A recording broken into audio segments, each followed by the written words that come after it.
Part 1. A Voyage to Lilliput. Chapter 1. The writer talks about himself and his family. He explains why he wanted to travel.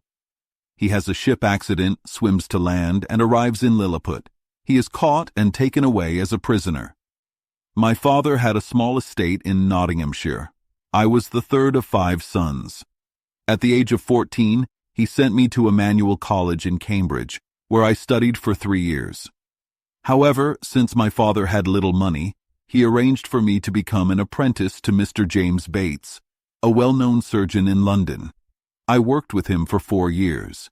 Occasionally, my father sent me small amounts of money, which I used to study navigation and mathematics. I always believed I would travel one day. When I left Mr. Bates, I visited my father, and with the help of my Uncle John and other relatives, I obtained £40 and a promise of £30 a year to study medicine at Leiden. I studied there for 2 years and 7 months, knowing that medical knowledge would be useful for long journeys.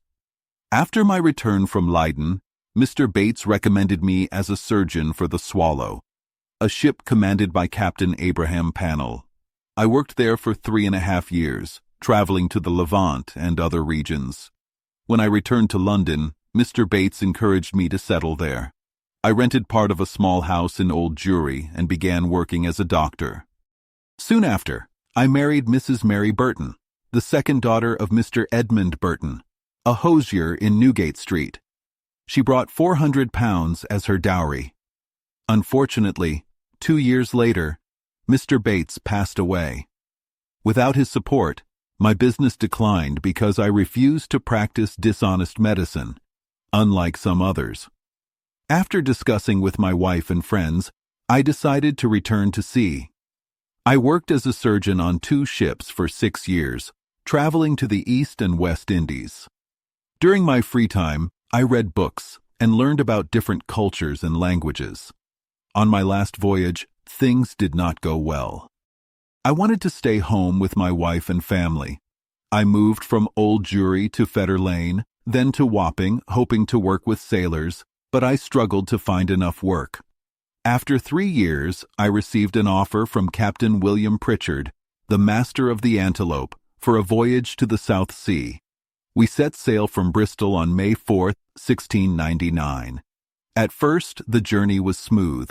However, during our passage to the East Indies, a violent storm drove us northwest of Van Diemen's Land. By our calculations, we were at 30 degrees 2 minutes south.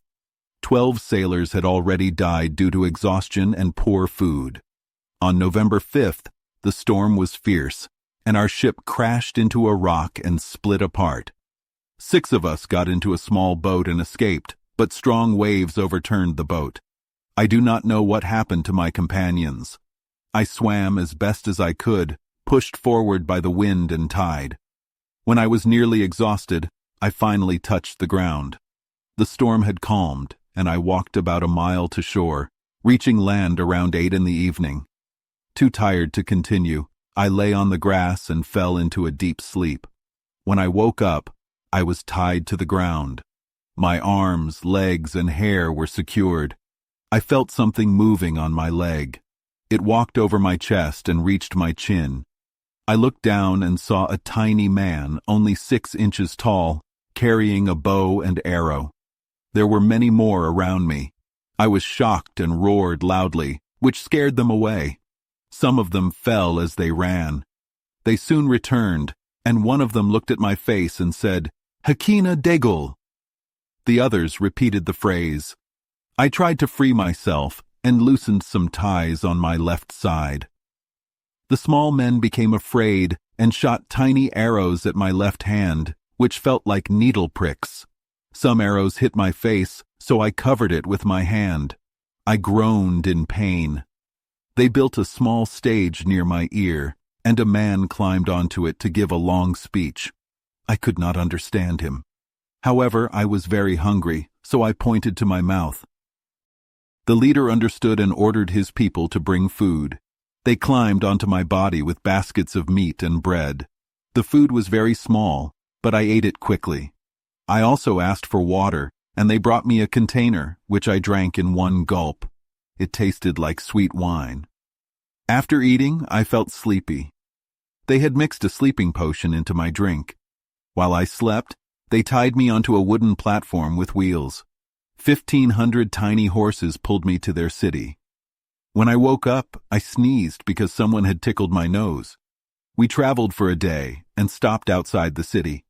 The emperor and his people came to see me. They placed me inside an old temple. The door was too small, but I could crawl inside. They locked my left leg with chains. Many people climbed onto my body to look at me. Later, the emperor ordered them to stop. I stood up, and everyone was amazed.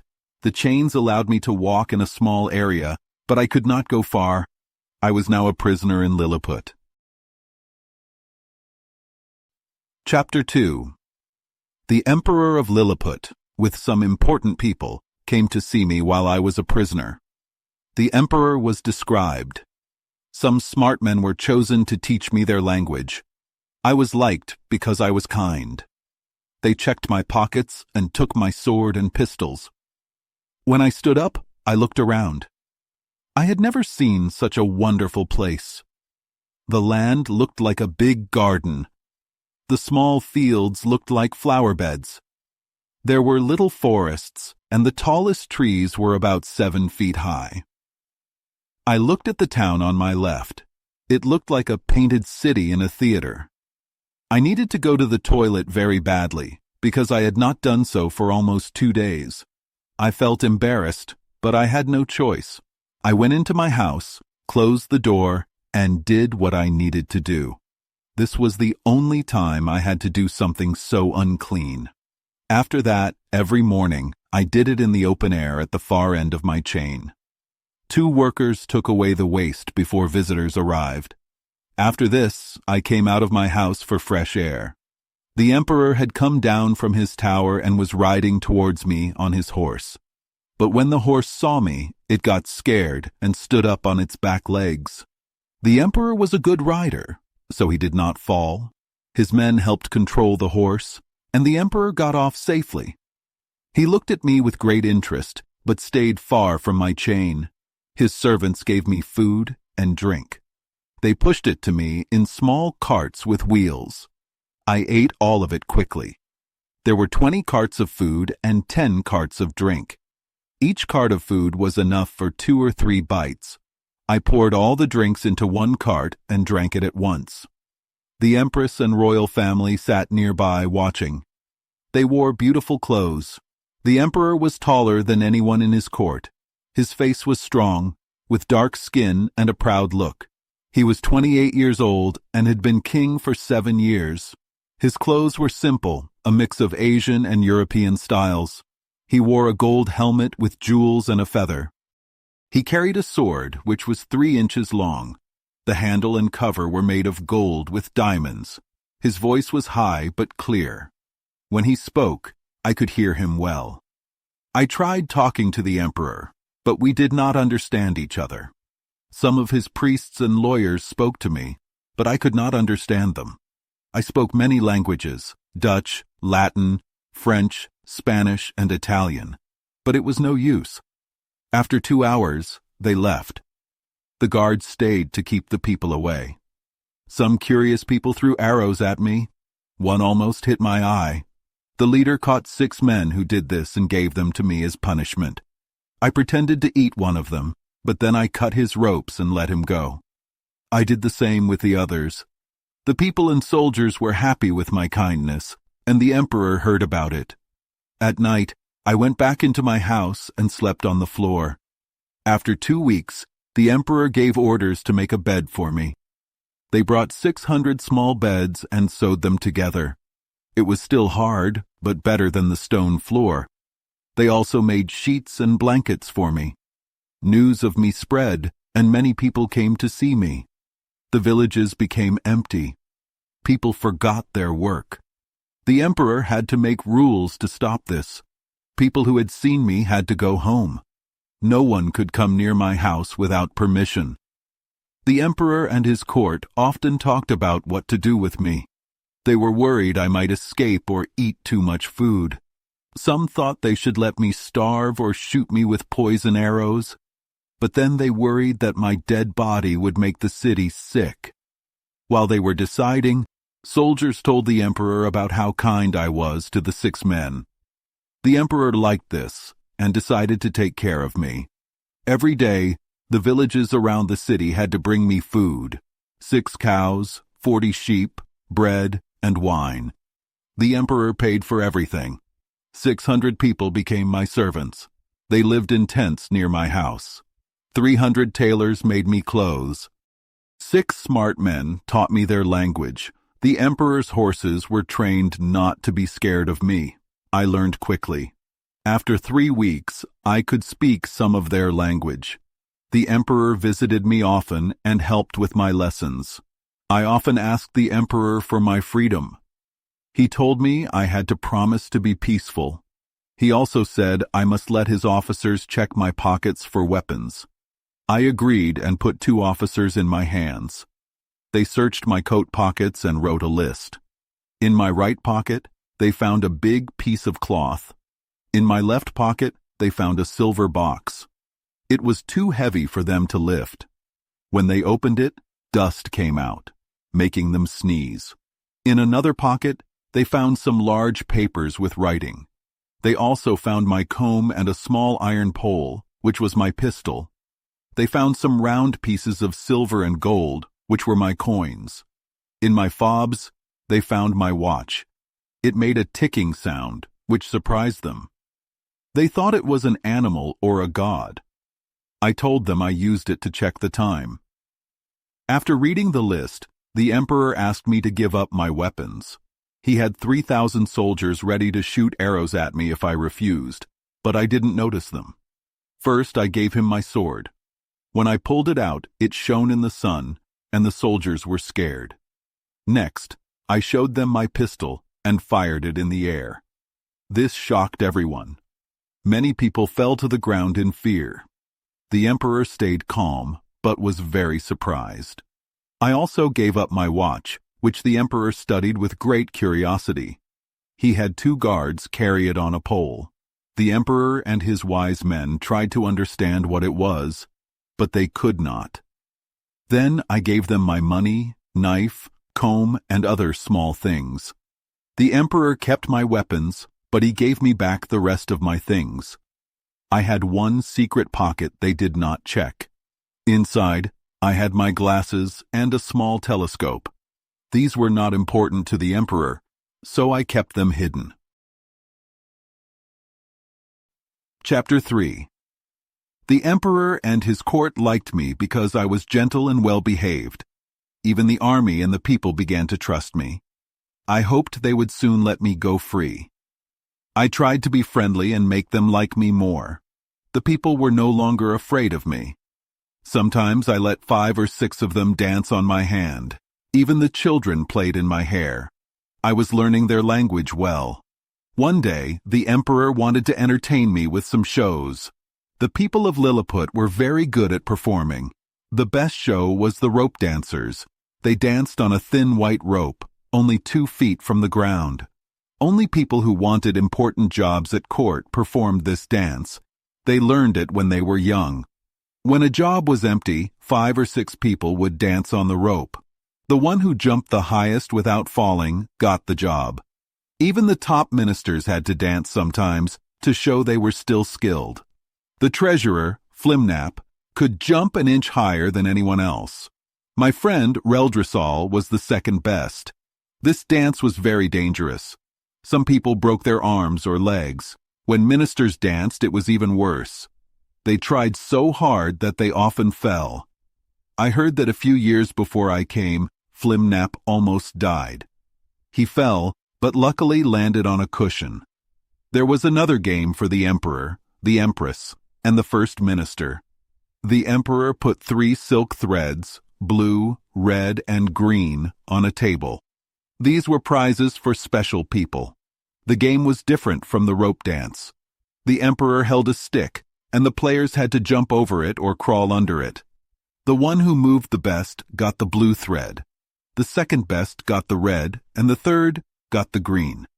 Many people at court wore these threads around their waists. The army horses and royal horses were no longer afraid of me. They came close to my feet. Some riders even jumped their horses over my hand. One day, I entertained the emperor in a new way. I asked for some wooden sticks, about 2 feet high. The emperor told his workers to bring them. The next day, 6 men came with carts full of sticks. I made a small stage with these sticks and my handkerchief. It looked like a drum's surface, tight and flat. I then asked the emperor to send his best horsemen, 24 in total, to perform on it. He agreed. I picked them up, already on their horses, and put them on the stage. They performed a fake battle, shooting arrows, waving swords, chasing each other, and showing their skills. The emperor loved it. He ordered the show to happen again for several days. One day, he even stood on my hand and gave the commands himself. The empress also came to watch from a special chair. One day, during the show, one horse kicked my handkerchief and made a hole.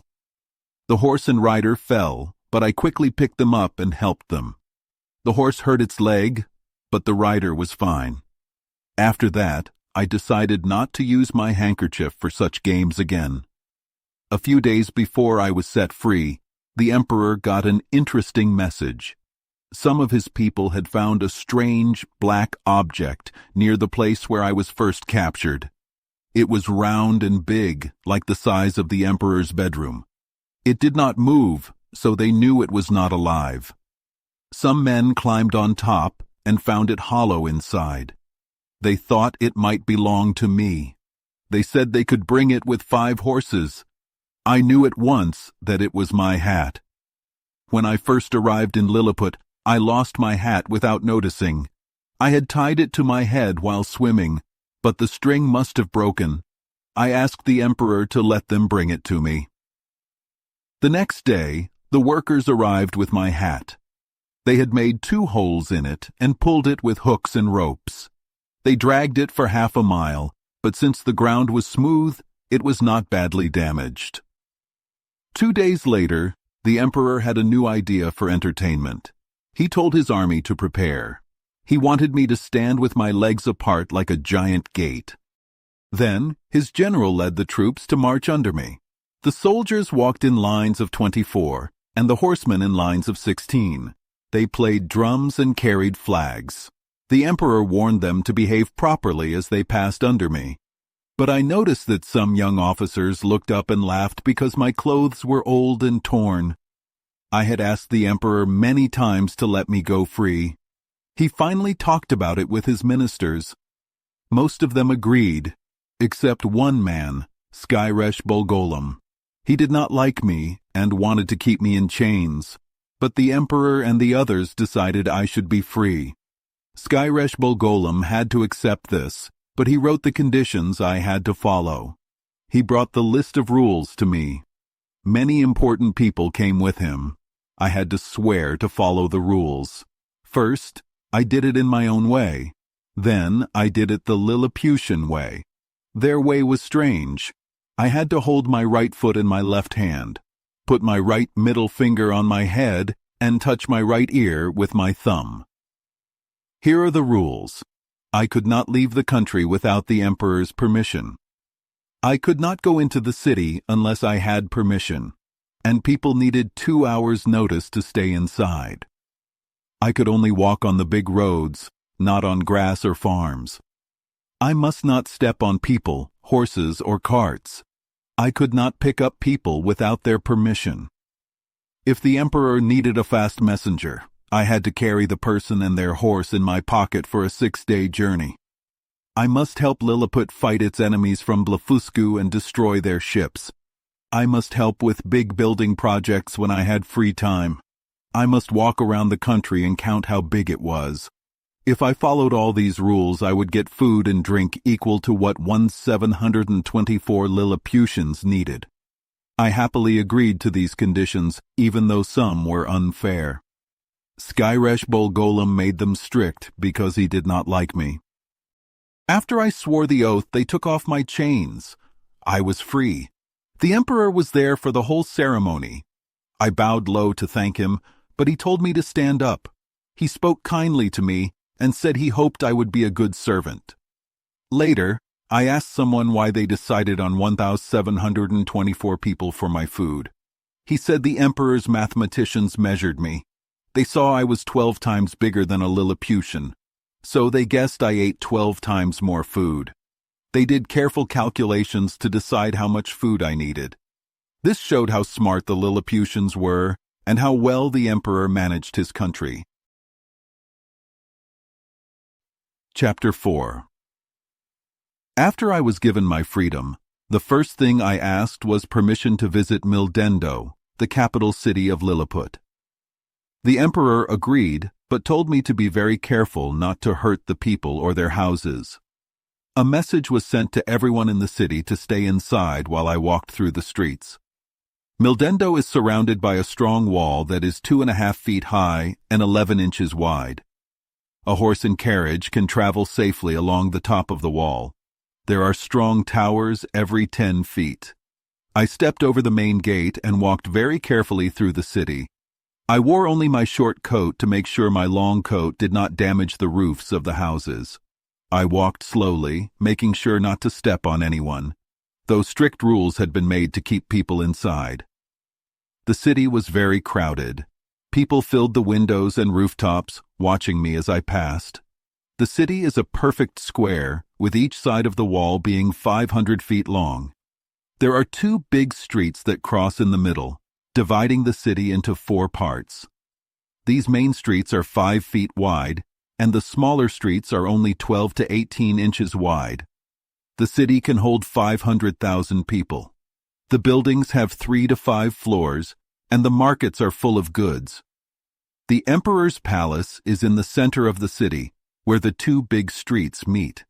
It is surrounded by a 2-foot-high wall, with 20 feet of open space between the wall and the palace buildings. The emperor allowed me to step over the wall and look at the palace from every side. The outer courtyard of the palace is 40 feet square and contains 2 more courtyards inside. The emperor and his family live in the innermost buildings. I wanted to see the palace rooms, but the doors were only 18 inches high and 7 inches wide, too small for me to enter. The palace buildings were 5 feet high, and I could not step over them without causing damage. The emperor wanted me to see his palace, so I found a way. I cut down some large trees from the royal park and made 2 stools, each 3 feet high. 3 days later, I carried my stools into the city. I placed 1 stool outside the palace, stood on it, and lifted the 2nd stool over the roof. I set it down in the open space between the 1st and 2nd courtyard. Then I carefully stepped from 1 stool to the other and pulled the 1st stool up with a hooked stick. This way, I got into the inner courtyard without damaging anything. Lying on my side, I looked through the palace windows, which had been left open for me. I saw beautiful rooms, full of rich decorations. I also saw the empress and the young princes with their attendants. The empress smiled kindly at me and let me kiss her hand through the window. I will not give more details about the city and palace here because I am writing a bigger book about Lilliput. That book will explain everything about this empire, its history, wars, laws, learning, customs, plants, animals, and more. About 2 weeks after I was freed, Reildresal, the emperor's secretary for private affairs, came to visit me. He arrived with only 1 servant and left his carriage far away. He asked to speak with me for an hour, and I agreed. I respected him because he had helped me while I was still a prisoner. I offered to lie down so he could speak into my ear, but he preferred that I hold him in my hand during our conversation. He congratulated me on my freedom and said he had played a part in it. However, he added that I might not have been freed so soon if not for the difficult situation in the empire. He explained that Lilliput had 2 big problems, a conflict between political groups at home and the threat of an invasion from another country. For 70 moons, 2 groups in Lilliput had been fighting. They were called the Tramexan and the Slamexan. These names came from their shoes. One group wore high heels, and the other wore low heels. The high-heeled people said their way was the old tradition. However, the emperor only gave jobs to low-heeled people. His own shoes had even lower heels than anyone at court. The two groups hated each other. They would not eat, drink, or talk together. There were more high-heeled people, but the low-heeled people held all the power. Even the emperor's son had one heel higher than the other, so he walked with a limp. While this trouble was happening, another danger was growing. The island of Blefuscu, Lilliput's great enemy, was preparing for war. The people of Lilliput believed there were no other human kingdoms in the world. They thought I had fallen from the moon, or a star. They could not imagine a land of giants like me. They also believed that if 100 people my size came to Lilliput, they would eat all the food in the empire. Lilliput and Blefuscu had been at war for 36 moons. The reason for the war was very strange. Long ago, people in Lilliput always broke their eggs on the big end before eating them. But when the emperor's grandfather was a boy, he cut his finger while breaking an egg. His father, the emperor at that time, made a new law. Everyone must break their eggs at the small end. Many people were angry. They refused to follow the new rule. Some rebelled, and one emperor was killed, while another lost his crown. The emperors of Blefuscu supported the rebels, and when Lilliput defeated them, they ran away to Blefuscu. Since then, Lilliput and Blefuscu had been at war. It was said that 11,000 people had died because they refused to break their eggs at the small end. Many books had been written about this issue, but the big endians, those who liked breaking eggs at the big end, were not allowed to have government jobs. The war had lasted a long time. Blefuscu claimed that Lilliput was breaking a religious law. They said that their holy book, the Blundekral, told people to break their eggs at the convenient end. But the meaning of convenient was unclear. Some believed it should be a personal choice, while others thought only the emperor could decide. The war had caused much suffering. Lilliput had lost 40 big ships and many smaller ones, along with 30,000 sailors and soldiers. Blefuscu had suffered similar losses, but now Blefuscu had prepared a great fleet to attack Lilliput. The emperor trusted my strength and courage, so he sent Reldressel to ask for my help. I told Reldressel to give my respects to the emperor. I also said that, as a foreigner, I did not want to get involved in political fights. However, I promised that I would risk my life to protect the emperor and his kingdom from any enemies. Chapter 5. The Empire of Blefuscu is an island to the northeast of Lilliput. Only a narrow sea channel, 800 yards wide, separates them. I had not seen Blefuscu yet, and I stayed away from that side of the coast so that their ships would not notice me. No communication was allowed between the two empires during the war, and any contact was punishable by death. I told the Emperor of Lilliput about my plan to capture the enemy's entire fleet. Our scouts reported that Blefuscu's 50 warships and transport boats were ready to sail when the wind was right. I asked experienced sailors about the depth of the channel. They said it was about 6 feet deep in the middle and shallower near the shores. I walked to the northeast coast and lay down behind a small hill. Using my small telescope, I looked at the enemy's fleet in their harbor. Then I returned home and requested strong ropes and iron bars from the emperor. The ropes were as thick as thread, and the bars were as big as knitting needles.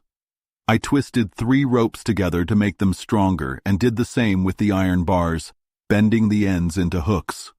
I prepared 50 hooks with ropes attached. When everything was ready, I went back to the northeast coast.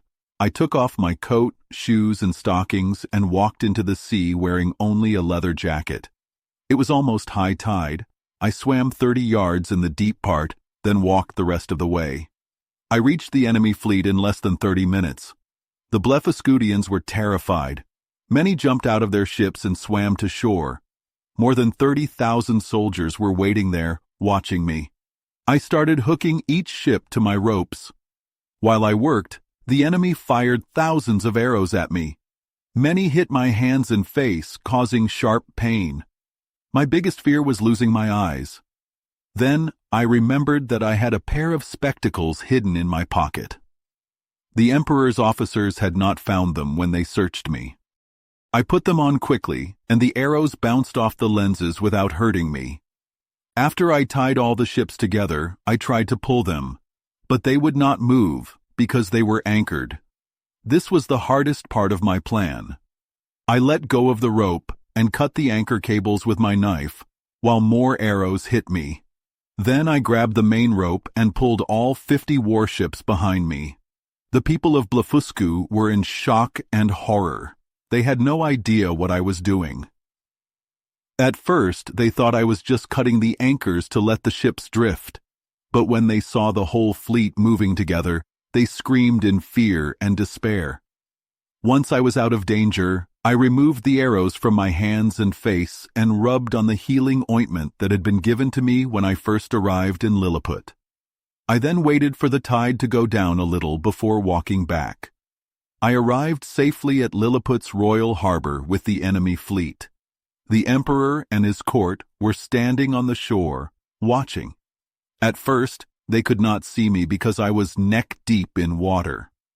When I lifted the rope and shouted, "Long live the great Emperor of Lilliput!" everyone cheered. The Emperor was so happy that he gave me the title of Nardak, the highest rank of honor in Lilliput. The Emperor's ambition and my refusal. The Emperor wanted me to bring more of the enemy's ships into his ports. He also dreamed of conquering all of Blefuscu.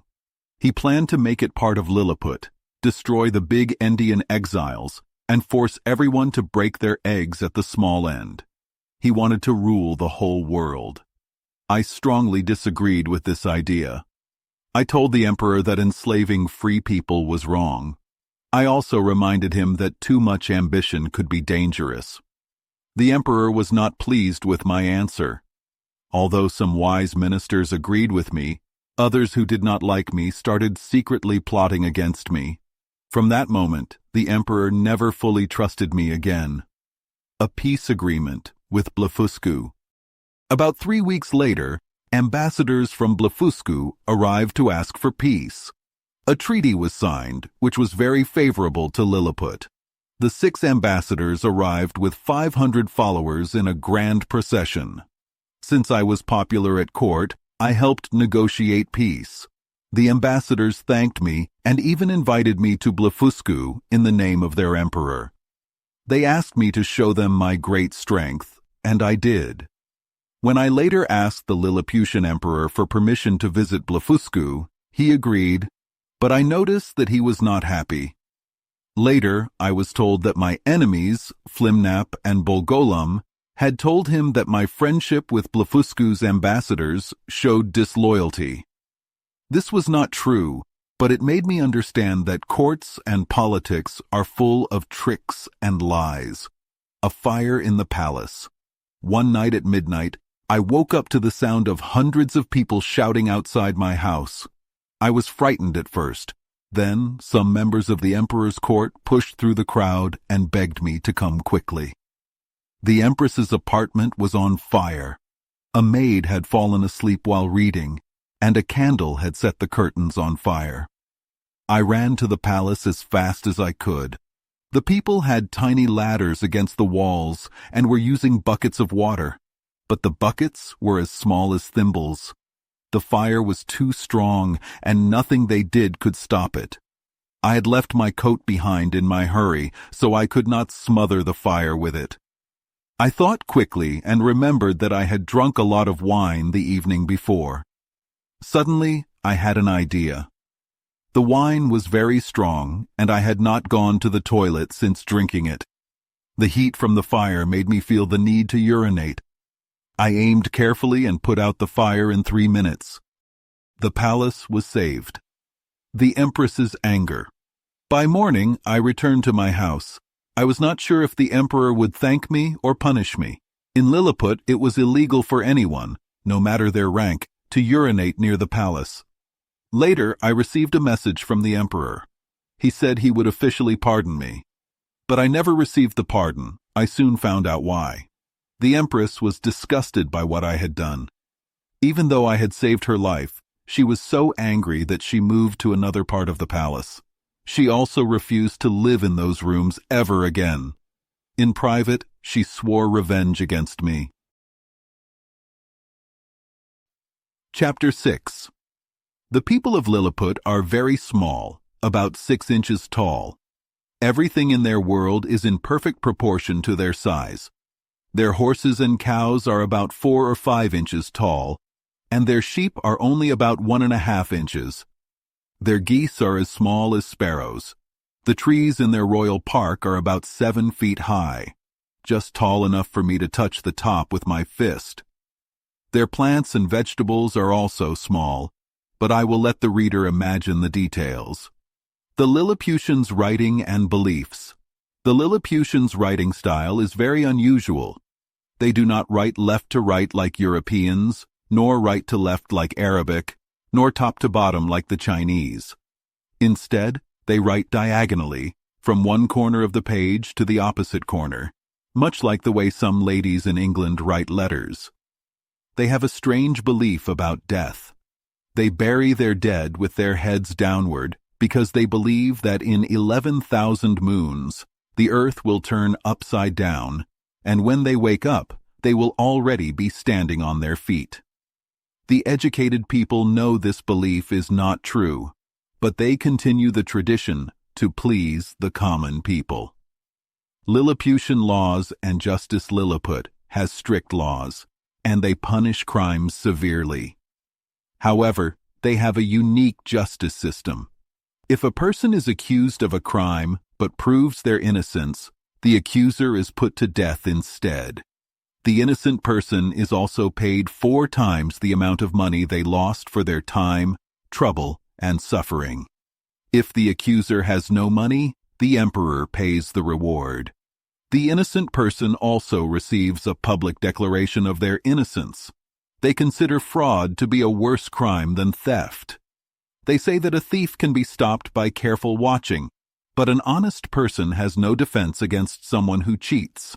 For this reason, fraud is usually punished by death. I once asked the emperor to forgive a man who had stolen money from his employer. I explained that it was just a case of broken trust. However, the emperor was shocked by my words. He said that betrayal was the worst part of the crime, not an excuse. I had nothing to say in response because I realized that Lilliput's system was much stricter than in my country. Rewarding good citizens. Unlike in my country, the Lilliputians believe that good citizens should be rewarded.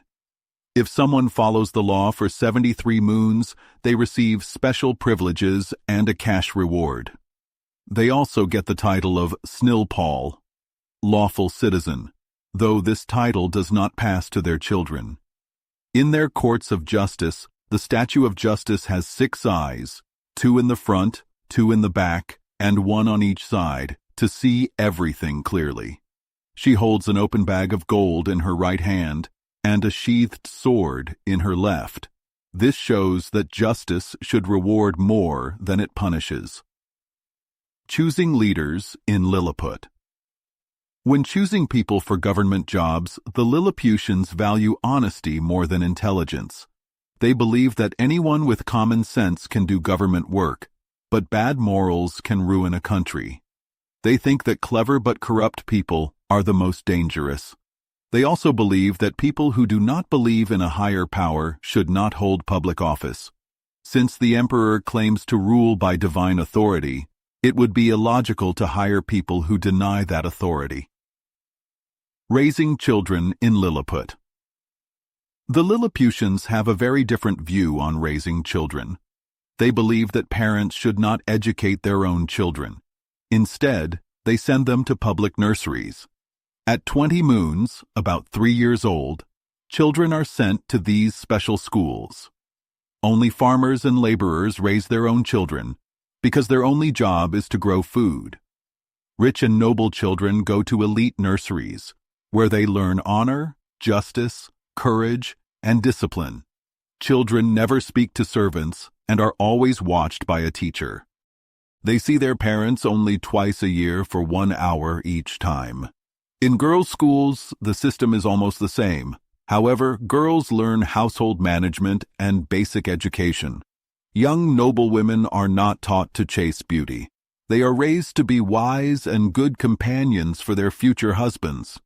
At 12 years old, girls return home to get married. For poor children, the government ensures that parents save money for them. Families are not allowed to spend all their earnings and then leave their children poor. There is no begging in Lilliput. Old or sick people live in hospitals. My life in Lilliput. I lived in Lilliput for 9 months and 13 days. I built my own table and chair from trees in the Royal Park. 200 seamstresses made my shirts and bed sheets. 300 tailors made my clothes. They measured me by tying a rope around my body and measuring the rope with a tiny ruler. I had 300 cooks who lived near my house and prepared food in tiny huts. Each cook made 2 dishes for me. I lifted 20 waiters to my table to serve food. The waiters pulled up barrels of wine using a rope system. A whole Lilliputian cow was just 1 bite for me. I ate 20-30 small birds at once. A royal dinner and new enemies. One day, the emperor and his family asked to dine with me. I placed them on my table in special chairs. The Lord Treasurer, Flimnap, was there too. I noticed that Flimnap looked at me with anger. Later, I learned that he had been complaining about the cost of keeping me in Lilliput. He told the emperor that I was too expensive and that the treasury was running out of money. He advised the emperor to find a way to get rid of me, a false scandal. Flimnap also became jealous of his own wife because of me. Some liars at court spread false rumors that the treasurer's wife was in love with me and had visited me in secret. This was completely false. She did visit me, but never alone. She always came with her sister and daughter. I lifted her coach onto my table when she visited. Other ladies from the court also visited me in the same way. My servants always saw who was in the coach. Despite this, the scandal spread. Flimnap believed the rumors and became angry with both his wife and me. Even after he learned the truth, he never forgave me. Because he was so powerful, my position in Lilliput became weaker. Even the emperor, who once favored me, began to lose trust in me. Chapter 7. Before I tell the reader about my departure from Lilliput, I must first explain a secret plot that had been forming against me for 2 months. Until this time, I had never lived in a royal court, nor had I been trained for such a life. I had read about great kings and ministers, but I never expected to see their jealousy and cruelty in a land so far from Europe, where I had believed the rulers to be wiser and fairer. When I was preparing to visit Blefuscu, a high-ranking official came to my house in secret. This was a man I had once helped, when he had fallen into disgrace with the emperor. He arrived at night, riding in a covered chair, and did not give his name. I dismissed his chairman, then picked up the chair with him inside and placed it in my coat pocket. To avoid suspicion, I ordered my servant to tell anyone who asked that I was asleep. I then locked my door, placed the chair on my table, and sat beside it. After exchanging greetings, I noticed that his face looked troubled. When I asked him the reason, he said, "Sir, I beg you to listen carefully, for what I must say concerns your honor and your life." I wrote down his words as soon as he left, and they were as follows. The accusation of high treason. "You must know," he said, "that the emperor and his council have been meeting in secret to discuss you.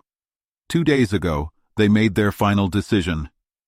You are well aware," he continued, "that Skyresh Bolgolam, the High Admiral, has hated you ever since you arrived in Lilliput. I do not know the original reason, but his hatred has grown worse since you defeated Blefuscu. As admiral, he had hoped for great glory, but you overshadowed him. This jealousy was shared by Flimnap, the High Treasurer, who still believes you insulted his wife. Limtok the General, Lalkhan the Chamberlain, and Balmuff the Grand Justiciary have all joined them.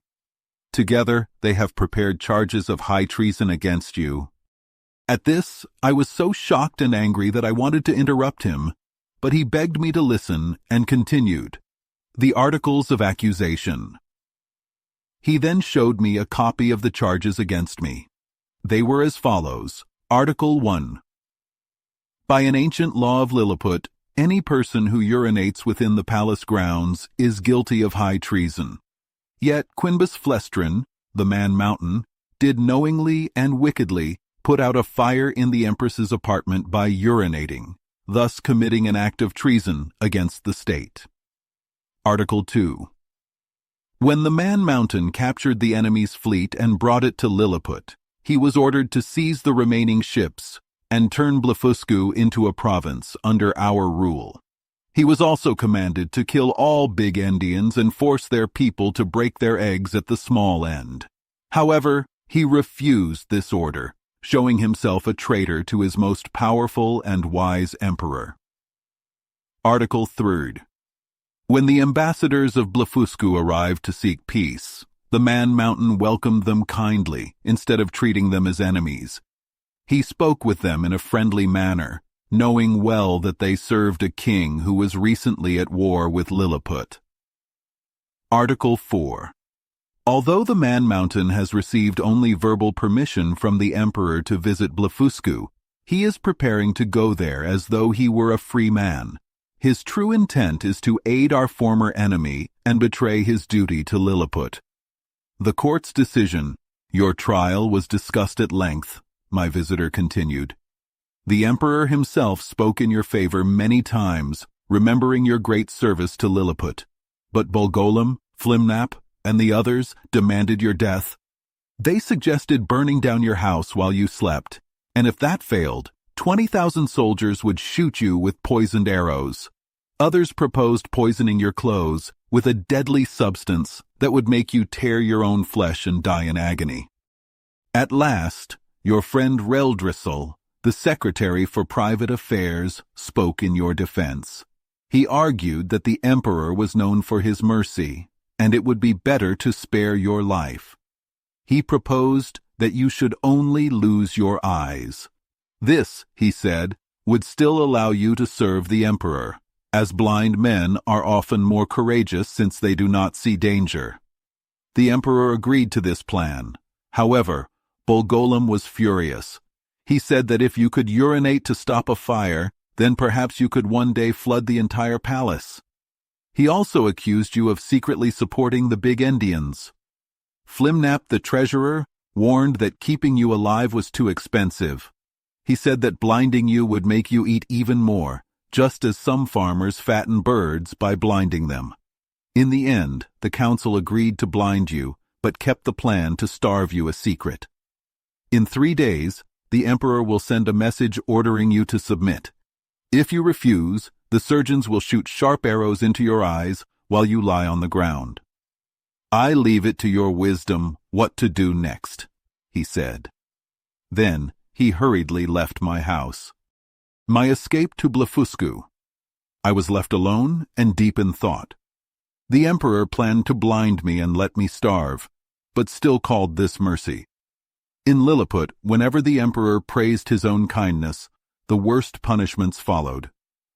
At first, I considered standing trial, but I knew that state trials always ended as the rulers wished. I also thought of fighting back, for I was strong enough to destroy their city. But I had sworn an oath of loyalty, and I could not break it. In the end, I made my decision. Since I already had the emperor's permission to visit Blefuscu, I would leave before my punishment could begin. Early the next morning, I sent a letter to the Secretary Reldresel, saying that I was departing for Blefuscu. Without waiting for a reply, I went to the coast. I took a large warship, tied a rope to its front, and stripped off my clothes. Carrying my blanket and my clothes in the ship, I waded and swam across the channel. The people of Blefuscu had been waiting for me and sent 2 guides to lead me to the capital city. I carried them in my hands until we were near the city gates. I sent a message to the Emperor of Blefuscu, informing him of my arrival. After an hour, I received his reply. The Emperor, along with the royal family and the nobles, is coming to greet you personally. When they arrived, I bowed low and kissed their hands. I told the Emperor that I had come with permission from Lilliput to see his great kingdom and to offer my service. I did not mention the accusations against me, for I did not know if he had heard of them. However, I would soon learn that I was not as safe as I had hoped. Chapter 8. 3 days after I arrived in Blefuscu, I was walking along the northeast coast of the island when I saw something unusual floating half a league out at sea. It looked like an overturned boat. I quickly took off my shoes and stockings and waded 200 or 300 yards into the water. The tide brought the object closer, and soon I saw that it was indeed a real boat, likely lost from a ship during a storm. Excited by my discovery, I hurried back to the city and asked the Emperor to lend me 20 of his largest ships and 3,000 sailors, under the command of his vice-admiral. The fleet sailed out while I returned by land to the spot where I had seen the boat. By the time I reached the coast again, the tide had carried the boat even closer. The sailors brought strong ropes, which I had prepared in advance. I stripped off my coat and waded into the water. When I was about 100 yards from the boat, I was forced to swim the rest of the way. The sailors threw me a rope, which I tied to the front of the boat and then to a warship. At first, all my efforts were useless. The water was too deep, and I could not move the boat. So, I swam behind it and pushed it forward with one hand whenever I could. Luckily, the tide helped me, and after some time, I was able to touch the ground with my feet. I rested for a few minutes, then pushed the boat again, repeating this until the water reached only my chest.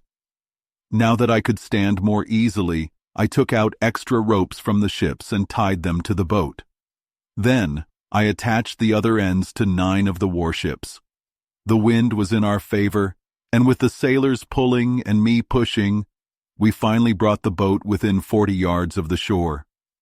When the tide went out, the boat rested on the sand, and with the help of 2,000 men using ropes and tools, we managed to turn it upright. It was only slightly damaged. Preparing for departure. It took me 10 days to carve wooden paddles so that I could steer the boat. Then I sailed it to the royal port of Blefuscu, where a huge crowd gathered, amazed by the size of my giant vessel. I told the Emperor that fate had provided me with a way to return home. I respectfully asked for materials to repair the boat and for permission to leave. Though he was reluctant at first, he finally agreed. I had expected that by now I would have heard from the Emperor of Lilliput. However, there had been no message. Later, I learned that he still believed I would return soon, thinking I had only gone to Blefuscu for a formal visit. But as time passed, he grew worried.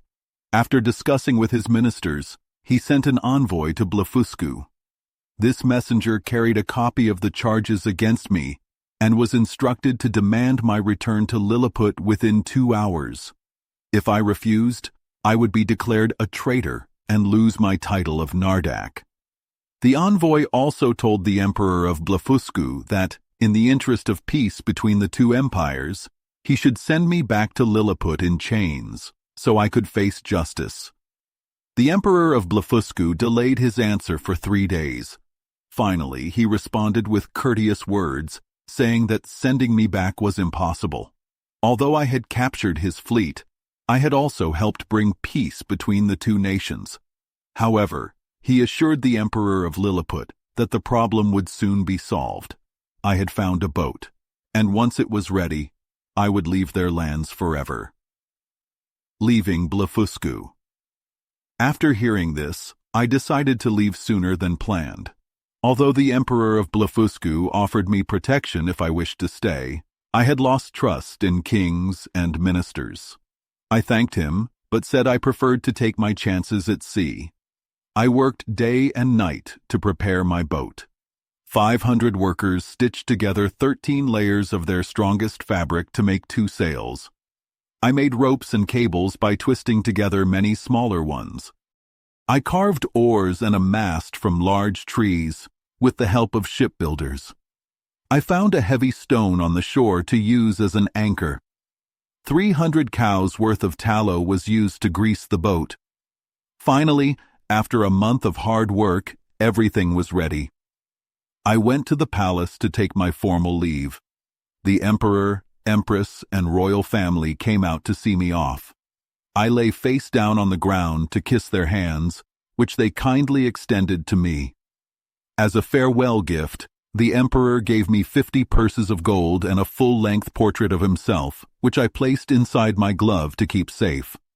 I stocked my boat with food and supplies, the meat of 100 oxen and 300 sheep, plus bread and drink. Live animals, 6 cows, 2 bulls, as well as ewes and rams, which I hoped to bring to England.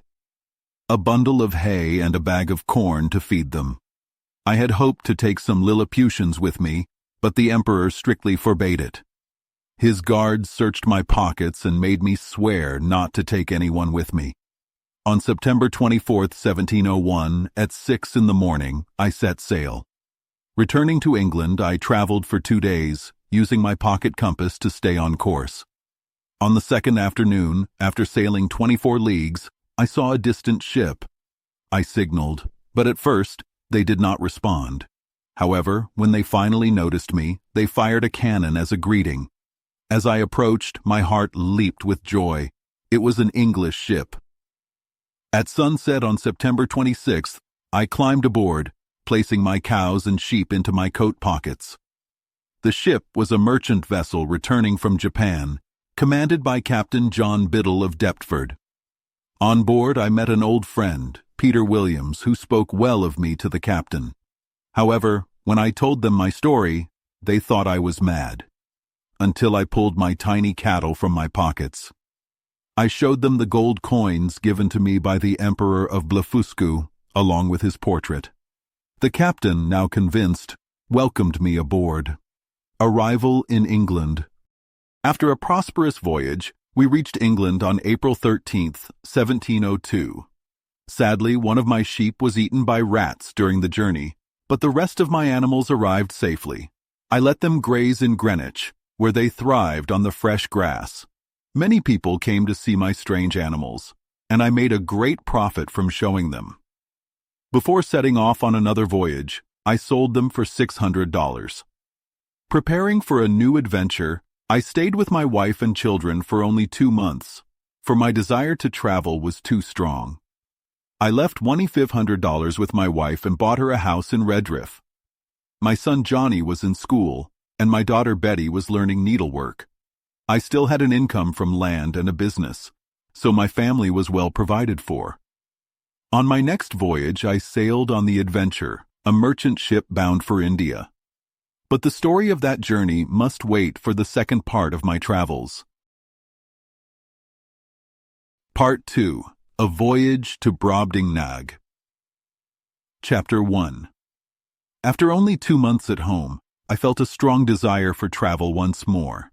On June 20th, 1702, I sailed from England aboard the Adventure, under Captain John Nicholas, bound for Surat. We had good weather until we reached the Cape of Good Hope, where we stopped for fresh water. However, we discovered a leak, so we unloaded our cargo and stayed there for the winter. The captain also fell ill, delaying our departure until March.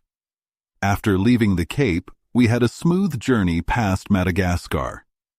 But on April 19, 1703, the wind changed suddenly. In that part of the ocean, the wind usually blows steadily between north and west from December to May, but this time it grew violent and lasted for 20 days. The storm drove us far east, beyond the Molucca Islands.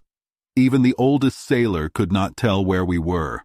Our food and water held out, and the ship remained strong, but we were in desperate need of fresh water. On June 16, 1703, a sailor saw land from the mast. The next day, we reached a large island, or perhaps a continent. We were unsure which. Exploring the new land. On June 17th, we dropped anchor near a small peninsula with a narrow creek. Since our ship was too large to enter, the captain sent 12 armed sailors in the longboat to search for fresh water. I asked to join them, hoping to explore the country. When we landed, we found no rivers or wells, nor any sign of people. The men searched along the shore, while I walked a mile inland. The land was rocky and barren, and I soon grew tired. Seeing nothing of interest, I turned back. As I approached the creek, I saw our men already in the boat, rowing frantically toward the ship. I was about to call out, but then I saw why they were fleeing. A giant creature was chasing them through the sea. The monster was wading knee-deep, moving quickly, but our men had a head start and managed to escape. The waters near the shore were filled with sharp rocks, preventing the giant from going further. Though I was terrified, I ran inland and climbed a steep hill for a better view. From there, I saw that the land was fully cultivated. But what shocked me most was the size of the plants. The grass was 20 feet tall, and the fields of grain were nearly 40 feet high. Captured by a giant, I followed what seemed to be a road, but it was only a footpath through a barley field. The barley was so tall that I could barely see anything. After an hour, I reached the end of the field, but there was a hedge over 120 feet high. I looked for a gap in the hedge when I suddenly saw one of the island's inhabitants. He was as tall as a church tower, and his strides were enormous. Each step covered 10 yards.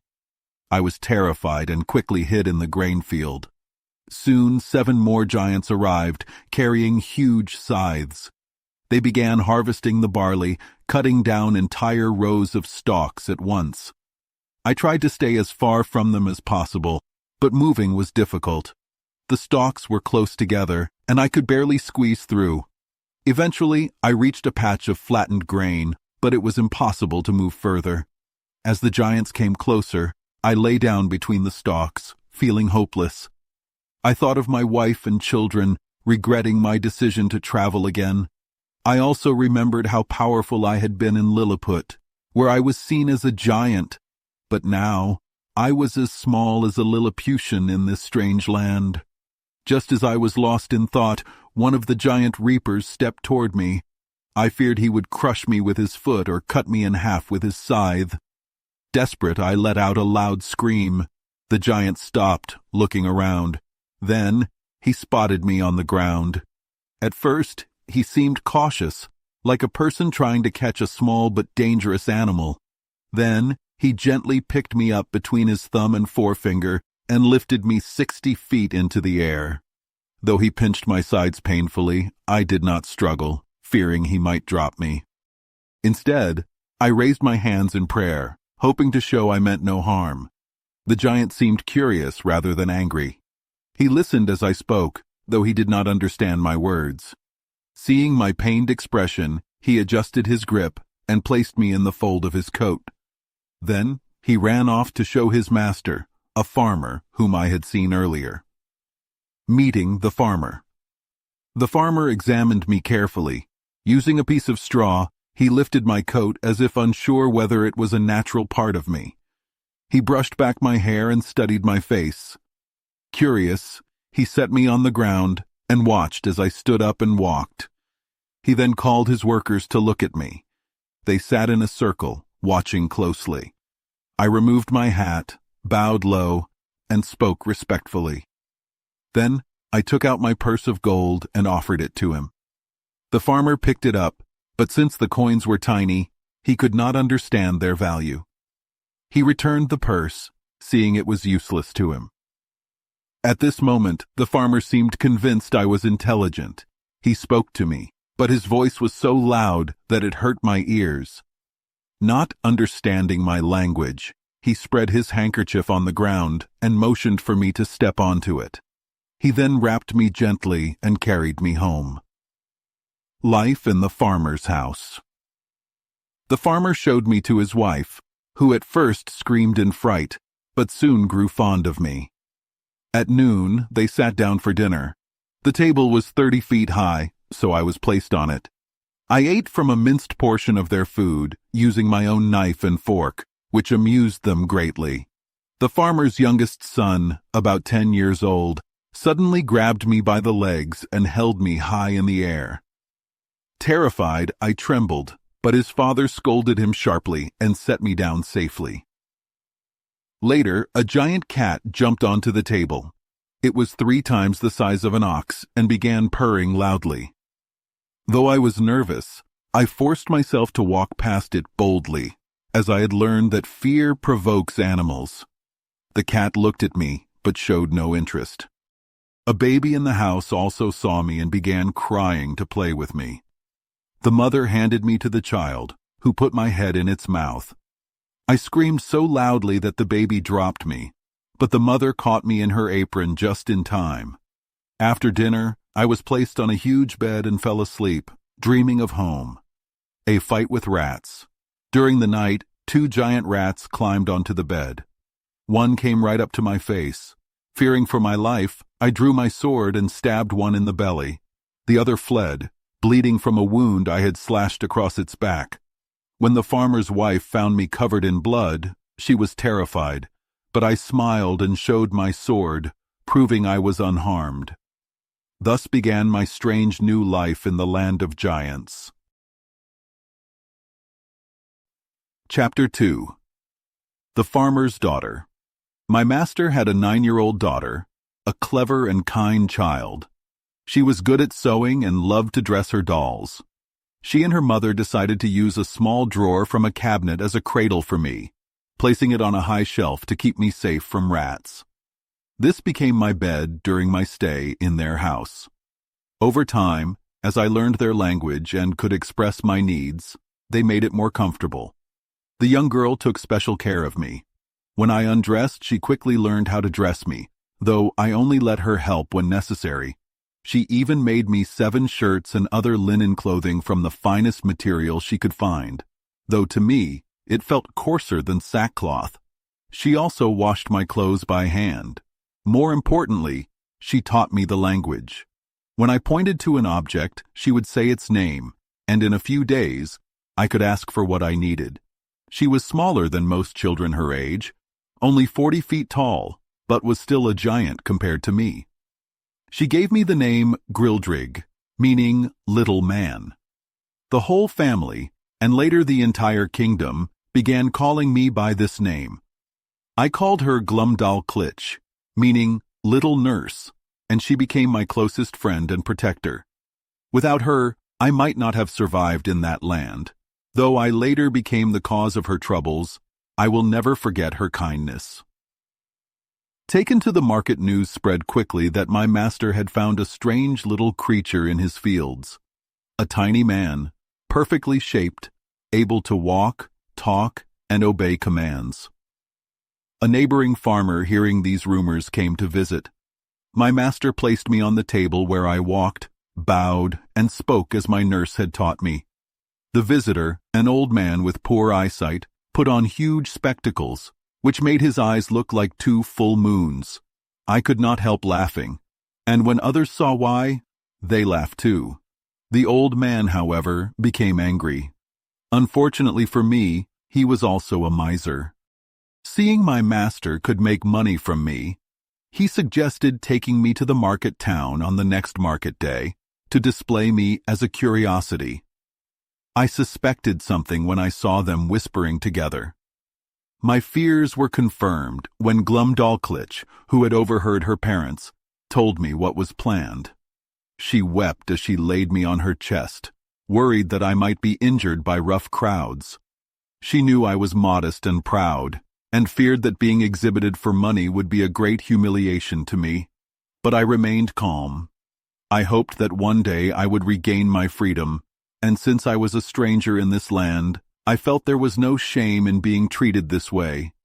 Even the King of England, if he had been in my place, would have faced the same fate. On market day, my master placed me in a wooden box with air holes and a small door. He put me on his horse, with Glumdalclitch riding behind him, carrying me on her lap. The ride was terrible. Each step of the horse felt like a ship rocking in a storm. Though the town was only 22 miles away, it was one of the worst journeys of my life. Put on display. My master took me to an inn he often visited. After making arrangements with the innkeeper, he hired a town crier to announce, "Come see the strange creature at the Green Eagle Inn, smaller than a splachnook, yet shaped like a perfect man. He talks, walks, and performs tricks." A huge crowd gathered. I was placed on a large table in a spacious hall. Glumdalclitch stood nearby, directing me. Only 30 people were allowed in at a time. Following my nurse's instructions, I walked around the table, bowed and greeted the guests, drank from a thimble, raising it like a cup, drew my sword and performed fencing moves, held a straw like a spear and showed my skills. The crowd was amazed, and my master repeated the show 12 times that day. By the end, I was exhausted and could barely stand.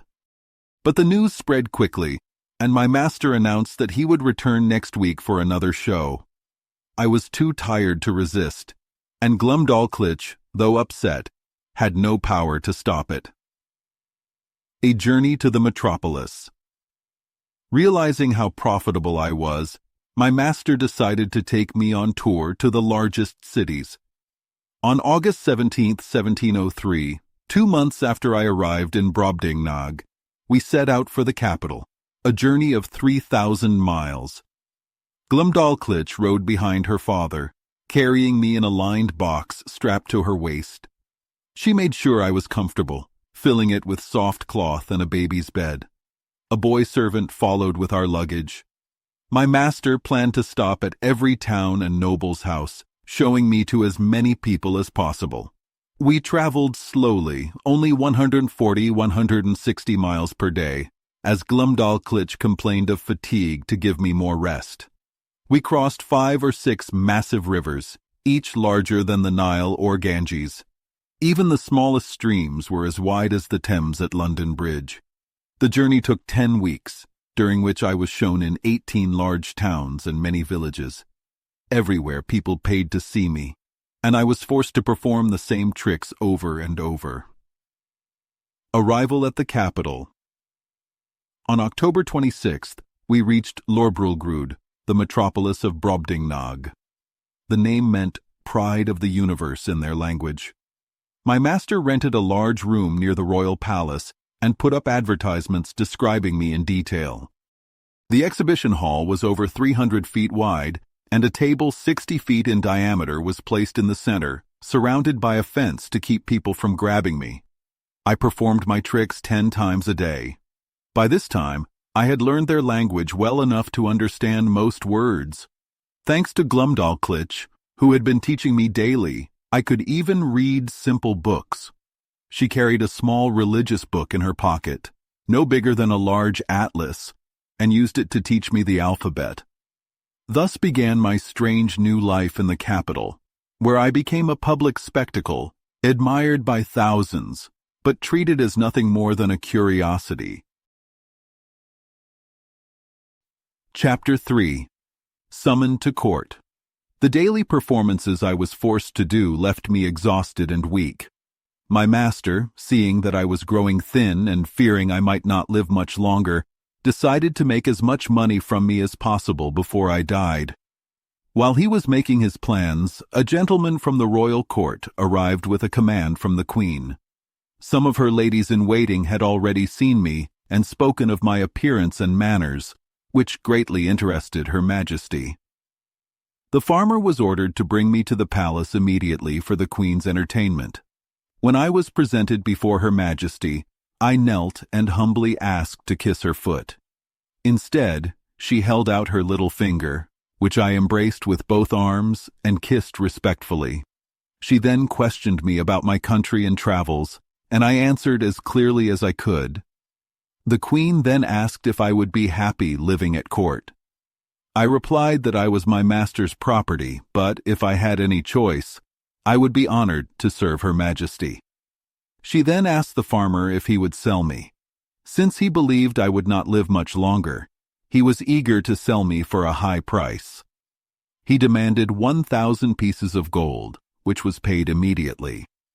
Now that I was Her Majesty's subject, I begged for one favor, that Glumdalclitch, who had always cared for me, be allowed to stay as my nurse and teacher.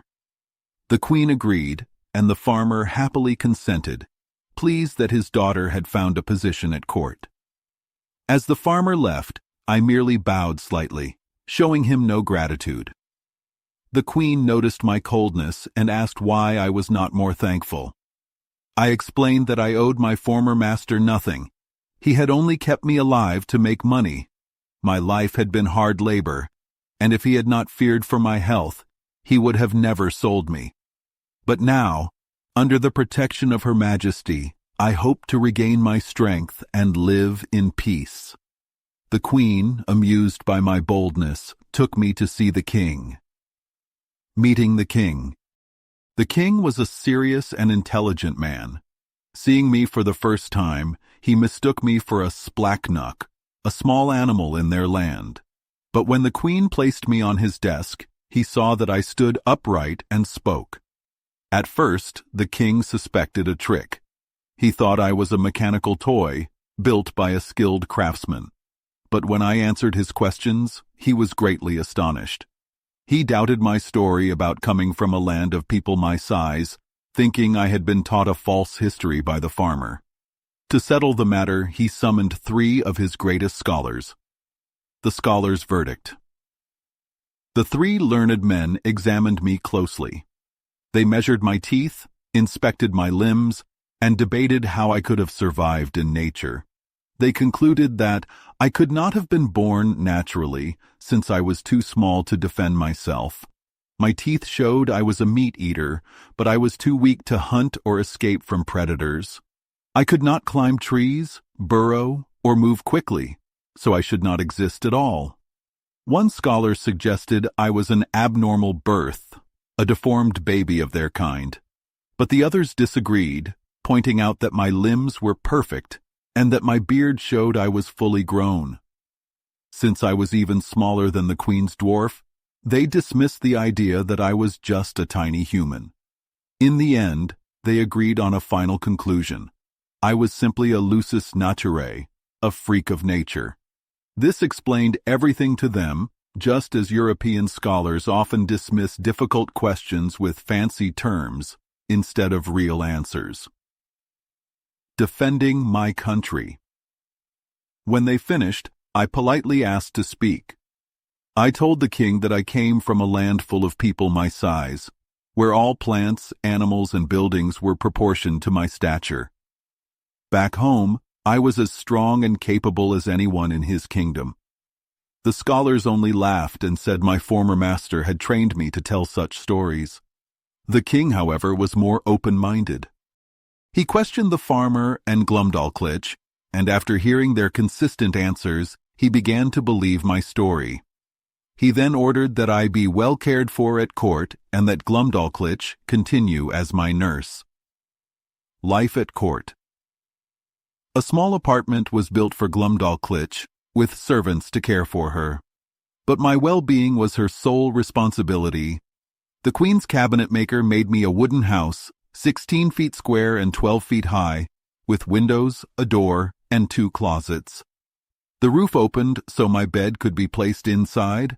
The walls and floor were quilted to protect me from shaking when I was carried in a coach. A lock was added to the door to keep out rats and mice.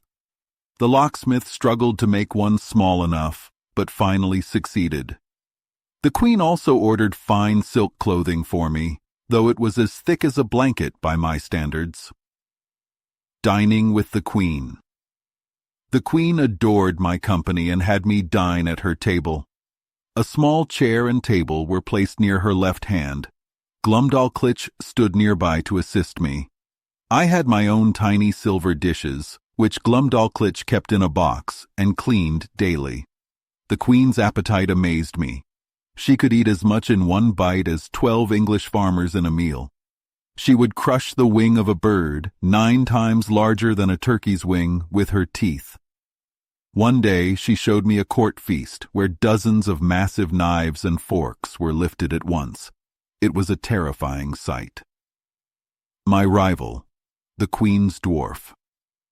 The Queen's Dwarf, only 30 feet tall, was the smallest person in Brobdingnag. Seeing me, he became jealous and mocked me constantly. One day during dinner, he grabbed me by the legs and dropped me into a bowl of cream.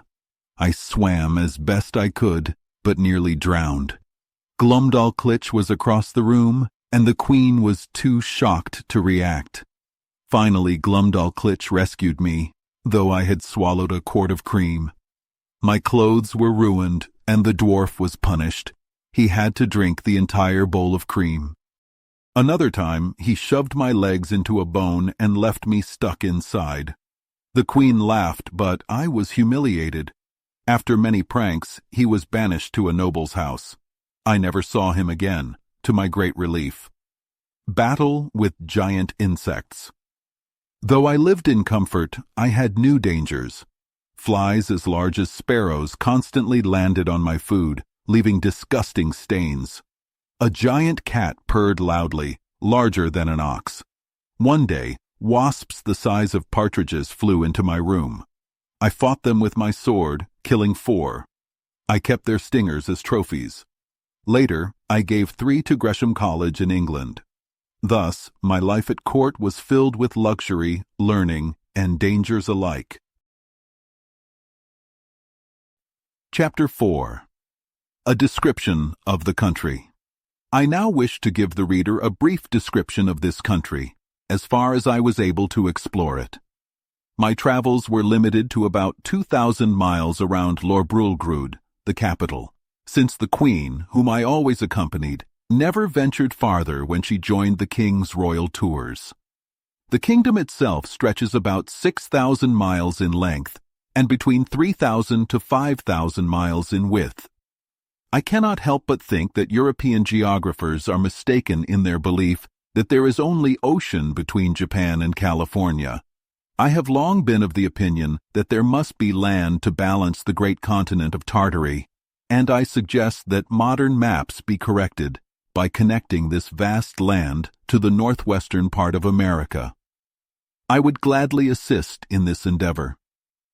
The kingdom is a peninsula, bordered to the northeast by a mountain range that rises 30 miles high. These mountains are impossible to cross due to active volcanoes at their peaks. No one knows if there are people beyond these mountains or if the land is even inhabited. On its other 3 sides, the kingdom is surrounded by the ocean. However, there is no single seaport in the entire land. The coasts are too rocky, and the waves too rough for even the smallest boats to navigate. As a result, the people of this kingdom have no contact with the outside world. Instead, the large rivers are filled with boats, and the people rely on freshwater fish, since sea fish remain their usual small size and are therefore considered not worth catching. The only time they eat fish from the sea is when a whale is thrown against the rocks, at which point the common people feast upon it. These whales, in comparison to the enormous scale of this land, are so small that a man can carry one on his shoulders.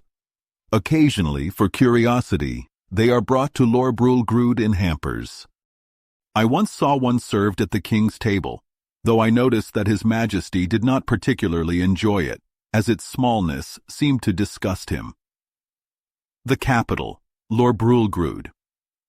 This vast kingdom is densely populated, with 51 cities, nearly 100 walled towns, and countless villages. However, for the sake of brevity, I shall focus on Lorbrulgrud, the capital.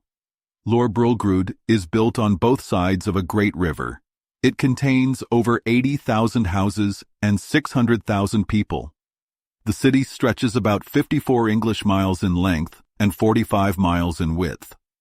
I was able to measure the city precisely, as the royal map, which was 100 feet long, was spread out on the ground for me. I walked barefoot across it, pacing the diameter and circumference, making my calculations as accurately as possible. The King's Palace. The royal palace is not a single structure, but rather a vast collection of buildings, covering an area 7 miles around. The main rooms are 240 feet high, with proportions to match. A coach was provided for Glumdalclitch and me, and we often took rides through the city. I was carried in my traveling box, though at my request, Glumdalclitch would sometimes hold me in her hand, allowing me to observe the people and buildings more closely. I estimated that our coach was about the size of Westminster Hall, though not quite as tall. One day, as we traveled through a busy street, our coach stopped at various shops. I was horrified to see beggars approach, revealing the most terrible deformities. One woman had a cancerous tumor in her breast, so large that I could have fit inside it. One man had a swollen lump on his neck, larger than 5 wool sacks. Another had wooden legs, each 20 feet high. But what disgusted me most were the lice crawling on their clothes. They were so large that I could see their legs and snouts without any magnifying glass. They rooted in the fabric like pigs in the dirt, and the sight made me physically ill. My traveling box. Though I was often carried in a large box, the Queen had a smaller one built for traveling, as the first was too heavy for Glumdalclitch to carry on long journeys. This new box was 12 feet square and 10 feet high. It had 3 windows, each protected with iron latticework to prevent accidents. On one side, 2 strong loops were fixed, allowing a servant to wear it on a belt when riding on horseback. This allowed me to see the countryside while being securely carried. Inside the box, I had a small bed and hammock, 2 chairs and a table fastened to the floor so they wouldn't move while traveling, hooks for hanging my clothes. As I had traveled by sea, I was used to motion, so the swaying of the horse or carriage did not trouble me much. Exploring the city. Whenever I wished to see the city, Glumdalclitch carried me in my traveling box, which she placed in an open sedan chair. The sedan was carried by 4 men, and we were escorted by 2 royal attendants. Crowds often gathered to see me, and Glumdalclitch kindly allowed them to look inside. One place I particularly wanted to see was the chief temple, especially its famous tower, said to be the tallest in the kingdom. When we visited, I was disappointed to find it was only 3,000 feet tall, not much taller, in proportion, than Salisbury Cathedral in England. Still, the temple itself was a magnificent structure. The walls were 100 feet thick and made of large stone blocks, each 40 feet square. The exterior was decorated with statues of gods and emperors, larger than life. I found a fallen finger from one of these statues, which measured 4 feet long. Glumdalclitch wrapped it in her handkerchief and kept it as a souvenir. The king's kitchen. The royal kitchen was an incredible sight. The ceiling was 600 feet high, and the great oven was only slightly smaller than the dome of St. Paul's Cathedral in London. The grates, pots, and kettles were so enormous that I hesitate to describe them, for fear of not being believed. Travelers are often accused of exaggeration, so I prefer to understate rather than embellish. If this account were ever translated into the language of Brobdingnag, I fear the king and his people might complain that I had made their country seem too small. The royal stables and military. The king's stables housed only 600 horses, each between 54 and 60 feet tall. On ceremonial occasions, the king was escorted by a military guard of 500 horsemen, an impressive sight. However, this was nothing compared to the royal army, which I later had the opportunity to see. Thus, my life in Brobdingnag was filled with extraordinary sights, each reminding me how small and fragile I was in this land of giants. Chapter 5. Troubles and Adventures. Though I lived in great comfort at court, my small size often put me in dangerous and ridiculous situations. Glumdalclitch frequently took me to the royal gardens in my traveling box. Sometimes she would hold me in her hand or set me down to walk on the grass. One day, before the Queen's dwarf was sent away, he followed us into the garden. I, being overconfident, made a joke comparing him to the dwarf apple trees nearby. The words in their language, much like in ours, made for a clever insult. The dwarf, seeking revenge, waited for his moment. As I walked under an apple tree, he shook the branches violently, causing a dozen apples, each the size of a Bristol barrel, to fall on me. One struck me on the back, knocking me flat to the ground. Luckily, I was not seriously hurt, and I pleaded for the dwarf's pardon, admitting that I had provoked him. A terrible hailstorm. Another time, Glumdalclitch left me on the grass while she walked with her governess. Suddenly, a hailstorm struck. The hailstones were so large that they knocked me to the ground at once. It felt as if I was being pelted with tennis balls. I managed to crawl on all fours to the lee side of a flower bed and lay flat on my face for protection. Still, I was bruised from head to toe and could not leave my chamber for 10 days. This was not surprising, as the size ratio in this land meant that each hailstone was about 1,800 times larger than one in Europe. I even weighed and measured some of them myself. Snatched by a dog. One day, Glumdalclitch left me alone on the grass, thinking I was safe. But a white spaniel, belonging to the chief gardener, wandered into the garden. The dog sniffed me out, then gently picked me up in its mouth and ran off. Fortunately, the dog was well trained and did not bite down. It simply carried me to its master, wagging its tail as if bringing him a prize. The gardener, who liked me, was terrified and gently took me in his hands, asking if I was hurt. I was too breathless to reply. Once I recovered, he returned me to Glumdalclitch, who had searched for me in panic. She was so furious that she scolded the gardener for not watching his dog properly. The event was kept secret, for fear of angering the Queen. And for my own dignity, I preferred no one to know that I had been carried off like a toy. After this, Glumdalclitch never let me out of her sight again. Other close calls. Many other small dangers occurred when I was left alone. A kite once swooped down to grab me, and I barely escaped by running under a bush with my sword drawn. Walking near a molehill, I suddenly fell into a hole, sinking up to my neck. I stumbled over a snail shell, injuring my shin. Oddly, birds were not afraid of me. A thrush once snatched my breakfast out of my hand.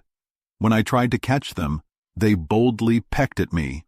One day, I managed to knock a linnet unconscious with a stick. Proud of my victory, I ran to show Glumdalclitch.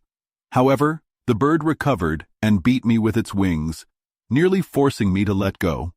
A servant came to my aid, killed the bird, and the Queen had it roasted for my dinner. It was larger than a swan. The maids of honor Glumdalclitch often visited the maids of honor, and they loved to see me. However, I did not enjoy these visits.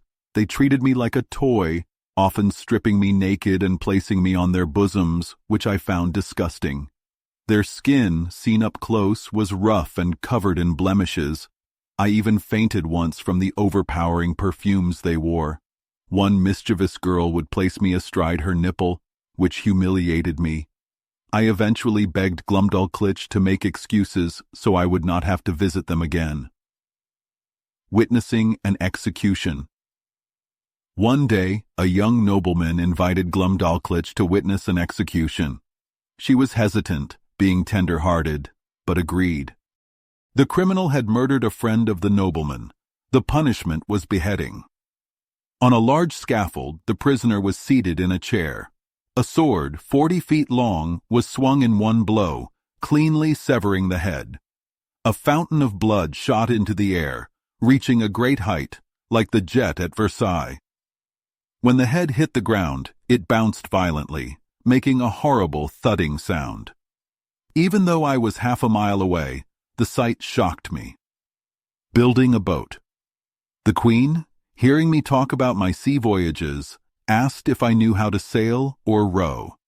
I replied that, though I was a surgeon, I often helped row when necessary. However, in this land, even their smallest boat was larger than a warship in Europe. The Queen insisted that I design a boat, and her best carpenter was ordered to build it. Within 10 days, the boat was ready, complete with oars and a sail. At first, I was given a cistern to practice in, but it was too small.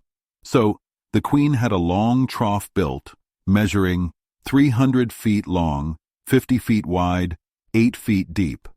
It was filled with water and had a drain to refresh it. I rowed for exercise, to the delight of the Queen and her ladies. Sometimes they would wave fans to create wind, and when they tired, the pages would blow into my sail. After use, Glumdalclitch stored the boat in her closet, hanging it to dry. A dangerous fall. One day, a servant placed me into the boat, but as the governess lifted me in, I slipped through her fingers. I plummeted 40 feet toward the floor. By sheer luck, I was caught by a corset pin, stuck in the governess's dress. The pin lodged between my shirt and waistband, holding me suspended in midair. Glumdalclitch rushed to rescue me, and I escaped unharmed. The frog attack. Another time, a careless servant let a giant frog escape into my boat. As soon as I got in, the frog jumped aboard, nearly capsizing the vessel. It leaped back and forth, covering me in slime. I fought back with my oar, finally forcing it to jump out. Kidnapped by a monkey. One day, Glumdalclitch left me alone in her closet. A monkey, a pet of a palace clerk, jumped through the window and, spotting my box, began examining it curiously. Suddenly it reached inside and grabbed me. The monkey held me like a baby, stroking my face and offering me food from its cheeks. Hearing shouts, it climbed out the window, running across the roof while holding me. The palace was in chaos. Ladders were brought, and just as the monkey was surrounded, it dropped me onto a roof tile before escaping. A servant climbed up and rescued me, but I had swallowed so much chewed food that Glumdalclitch had to clear my mouth with a needle. For 2 weeks I was too weak to leave my bed. The king ordered all monkeys removed from the palace. Thus my life in Brobdingnag was filled with great comforts, yet also endless dangers. Chapter 6. Entertaining the King and Queen. I often attended the king's morning meetings, where I saw him shaved by his barber. This was a terrifying sight at first, as the razor was almost as large as a scythe. His Majesty was shaved only twice a week. One day, I convinced the barber to give me some shaving foam, from which I collected several strong hairs. With these, I made a tiny comb by fixing the hairs into a fine wooden frame. It was a useful invention, as my own comb had broken, and no one in the kingdom could make a new one for me. This project inspired me to try more crafts. I asked the Queen's attendants to save her combed-out hair. Over time, I gathered enough to weave the hairs into the backs and seats of 2 tiny chairs, similar to cane chairs in England. With the help of a cabinet maker, I built the chair frames and carefully wove the hairs through tiny holes. The chairs were perfectly crafted, and I presented them to the Queen. She was delighted and kept them in her cabinet, often showing them to guests as curiosities. When she jokingly asked me to sit in one, I refused, saying I would never place such a dishonorable part of my body on something made from her precious hair. Later, I used some of the hair to make a small purse with the Queen's name embroidered in gold. It was 5 feet long, but too delicate to hold heavy coins, so Glumdalclitch used it for small trinkets. Playing music for the king. The king loved music and often held concerts at court. I was invited to listen, but the sound was so loud that I could hardly recognize any melody. To make the noise bearable, I had my box moved far away, closed the windows, and drew the curtains. Only then did the music become enjoyable. I had learned to play the spinet as a child, and Glumdalclitch had one in her chamber. I decided to entertain the king and queen by playing an English tune for them. However, the instrument was enormous, almost 60 feet long, and each key was a foot wide. With my small hands, I could only press 5 keys at a time. To solve this, I made 2 wooden sticks, wrapping mouse skin around the ends so they would not damage the keys. A bench was placed 4 feet below the spinet, and I was set upon it. I then ran back and forth, striking the keys with my sticks, managing to play a lively jig. The king and queen were greatly amused, though I found it the hardest exercise of my life. I could only play part of the tune, since I could not press bass and treble keys together like real musicians. Discussing England with the king. The king was very intelligent and often had me brought to his private room for conversations. I would sit in a chair on top of his cabinet, which placed me almost level with his face. One day, I politely suggested that his disdain for Europe did not match his wisdom. I explained that reason did not always increase with body size, just as the tallest people were not always the wisest. I also mentioned that small creatures like bees and ants showed great intelligence and industry, and that, although I was tiny, I might still be of service to him. The king listened carefully, and his opinion of me improved. He then asked me to describe my country's government in detail. I was eager to speak proudly of England and wished for the eloquence of great speakers like Cicero or Demosthenes. Explaining England's government, I began by explaining that England consisted of 2 islands forming 3 mighty kingdoms, ruled by one sovereign, with colonies in America. I described the fertile land and mild climate, the English Parliament made of 2 parts, the House of Lords, consisting of noblemen from ancient, honorable families, the House of Commons, elected by the people, full of wise and patriotic gentlemen, the independent courts, where honest judges ensured justice, the well-managed treasury, the brave military, skilled in sea and land warfare, the customs, sports, and daily life of the people. The king listened carefully, taking notes and asking questions. The king's response. At our 6th meeting, the king reviewed his notes and asked many questions, including, how were noblemen educated? How were new lords chosen? Did money or political favors influence their positions? Were judges truly fair, or could they be bribed? Why did politicians spend fortunes to join parliament if there was no salary? Was the government truly for the people, or for the powerful? Why did England have a standing army in peacetime? He also questioned our tax system, wondering how England collected £5 to £6 million in revenue, but spent far more. He asked, who were England's creditors? Why did we fight so many wars? Why did generals seem richer than the king? He laughed at my strange arithmetic, especially my method of counting people by religious and political factions. Regarding freedom of speech, he argued, it is tyranny to force people to change their beliefs. It is foolish to let people openly spread dangerous ideas. A man may keep poison in his home, but should not sell it as medicine. He was also shocked by England's obsession with gambling, asking, how early do nobles begin gambling? Can it ruin fortunes? Do dishonest gamblers gain influence over the aristocracy? Finally, I gave a brief history of England's last 100 years. The king was horrified, calling it a list of conspiracies, rebellions, murders, and betrayals, the worst crimes of greed, envy, hatred, and ambition. The king's final judgment. At our last meeting, the king summarized my account and delivered his final opinion. Grildrig, you have given a fine speech about your country. You have shown me that ignorance, idleness, and vice qualify a man for power. That laws are made by those who specialize in breaking and twisting them. I see traces of a good system, but it has been corrupted beyond repair.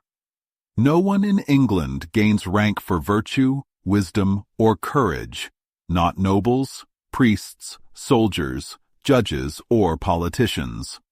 As for you, Though you have spent much time traveling, I hope you have avoided the worst vices of your people. But from all you have told me, I must conclude that your countrymen are the most destructive, vile, and worthless creatures ever to crawl upon the earth."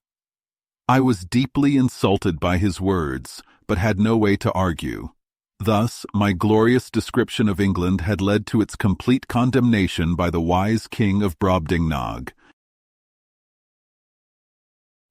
Chapter 7. The author's love for his country. Even though the king of Brobdingnag insulted my homeland, I could not openly express my anger. Whenever I tried to defend England, the king and his courtiers would simply laugh at me. However, I could not refuse his questions, as it would have been impolite. I did my best to present England in the best light, even hiding some of its faults. Yet I must excuse the king's ignorance. He had never traveled beyond his land, and knew nothing of other countries. His narrow experience made him judge everything by his own standards, unlike the wise nations of Europe, who are free from such prejudices. A proposal to help the king. Hoping to gain the king's favor, I shared a great invention from my world. 300 years ago, we discovered a special powder that explodes when touched by a small spark. It can destroy walls, sink ships, and kill entire armies at once. When placed inside a hollow tube of metal, the explosion pushes a heavy ball with great force, knocking down fortresses and enemies alike. In England, we use this to win wars and control enemies. If your majesty desires, I can teach your craftsmen how to make this weapon. A few dozen of these tubes could destroy any city in hours or crush any rebellion. I offered this knowledge as a gift to thank the king for his kindness to me. The king's reaction. The king was horrified by my offer. He called me a cruel insect and asked how I could speak so calmly about death and destruction. He said, "Only an evil mind could invent such terrible machines. How could a small, weak creature like you think of so much bloodshed? I would rather lose half my kingdom than know the secret of such horrible weapons. I forbid you from ever speaking of this again." The king's ignorance in politics. To me, this was a foolish way of thinking. A wise king would use all available power to secure his rule. Here was a ruler loved by his people, wise and respected, yet he lacked ambition. If he had accepted my gift, he could have become the most powerful king in history. But this was his weakness. He did not understand politics. Once, I told him that in Europe, we have thousands of books on government. To my surprise, this only made him laugh. Why waste so much time writing books about ruling? Governing is simple. Use common sense, be just and kind, and make quick decisions on law and justice. If a man can make 2 crops grow where only 1 grew before, he does more good than all politicians combined. In his view, politics was not a science. He despised the idea of secrets, strategies, and power struggles. The learning of Brobdingnag. The people of Brobdingnag were very intelligent, but their learning was limited. They studied morality, how to live a good life, history, poetry, mathematics, only for farming and mechanics. However, they ignored philosophy and abstract thinking. They had no interest in logic, metaphysics, or complex theories. Even their laws were written in short, simple words. No law could be longer than their alphabet, 22 letters. Writing a commentary on a law was a serious crime. Justice was quick, and judges did not debate cases for years as in England. Their libraries. They had printing presses like the Chinese, but their libraries were small. The king's library, the largest in the land, contained only 1,000 books.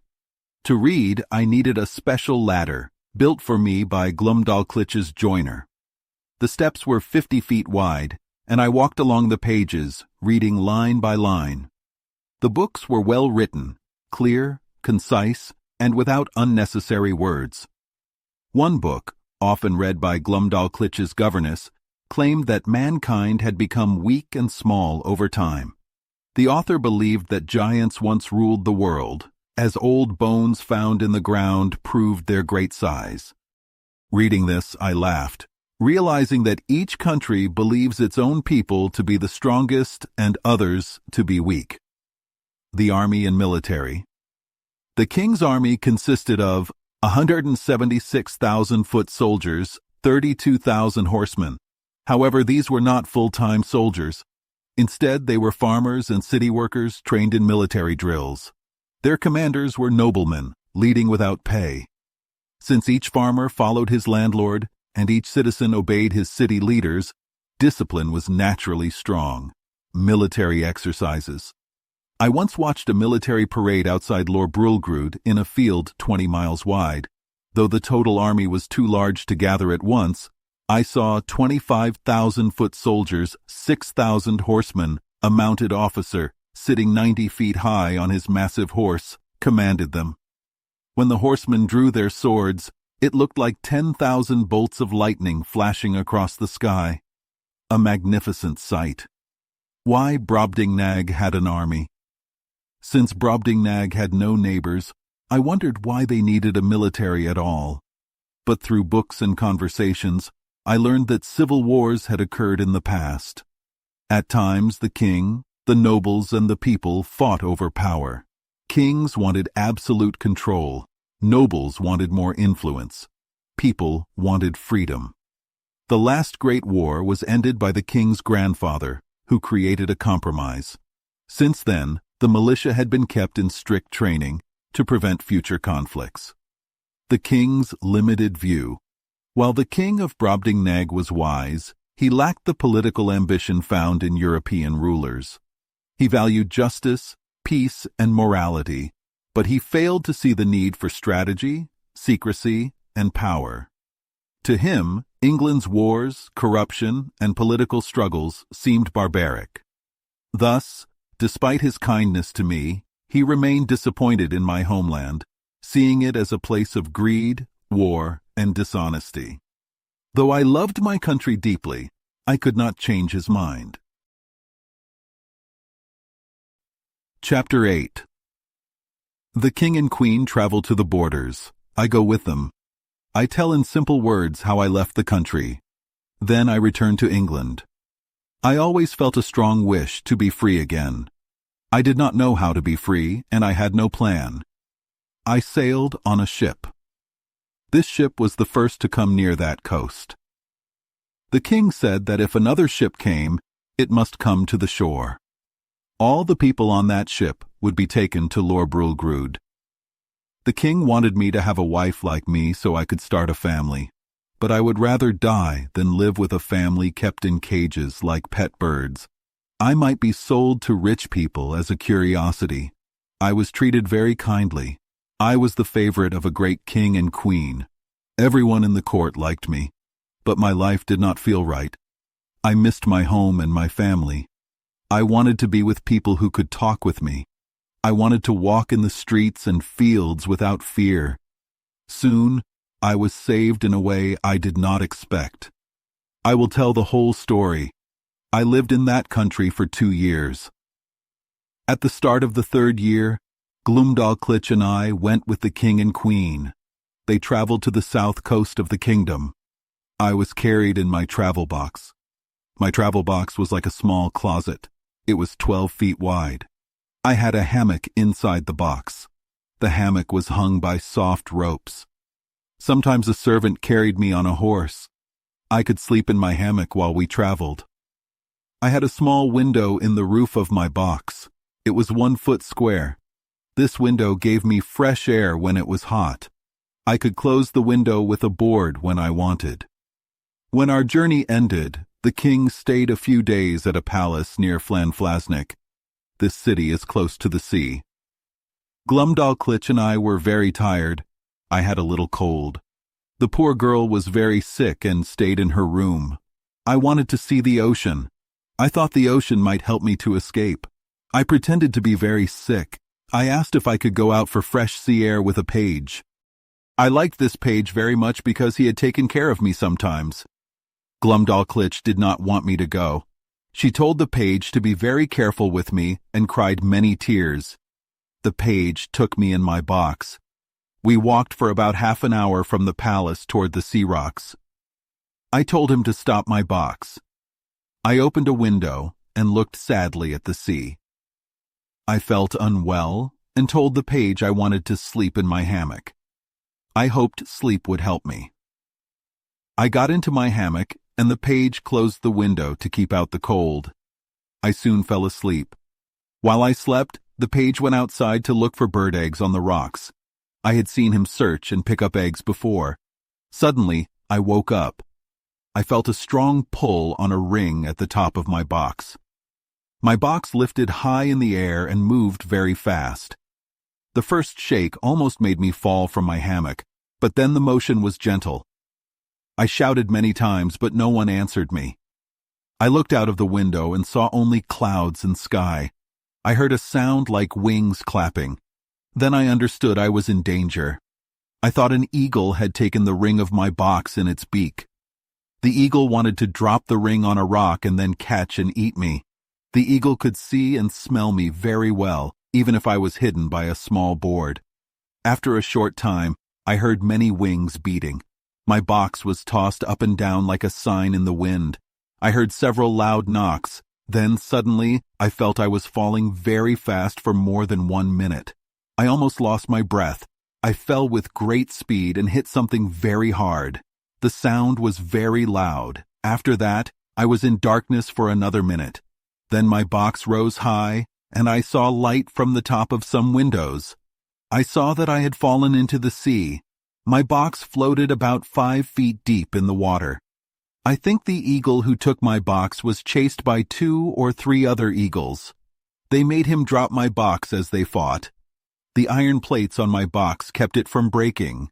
All the joints were strong. The door did not swing on hinges, but moved up and down like a sash. This kept my box very tight so that only a little water came in. I got out of my hammock with great effort. First, I opened the slipboard on the roof that I had made for air. I almost could not breathe. I often wished I was with dear Glumdalclitch.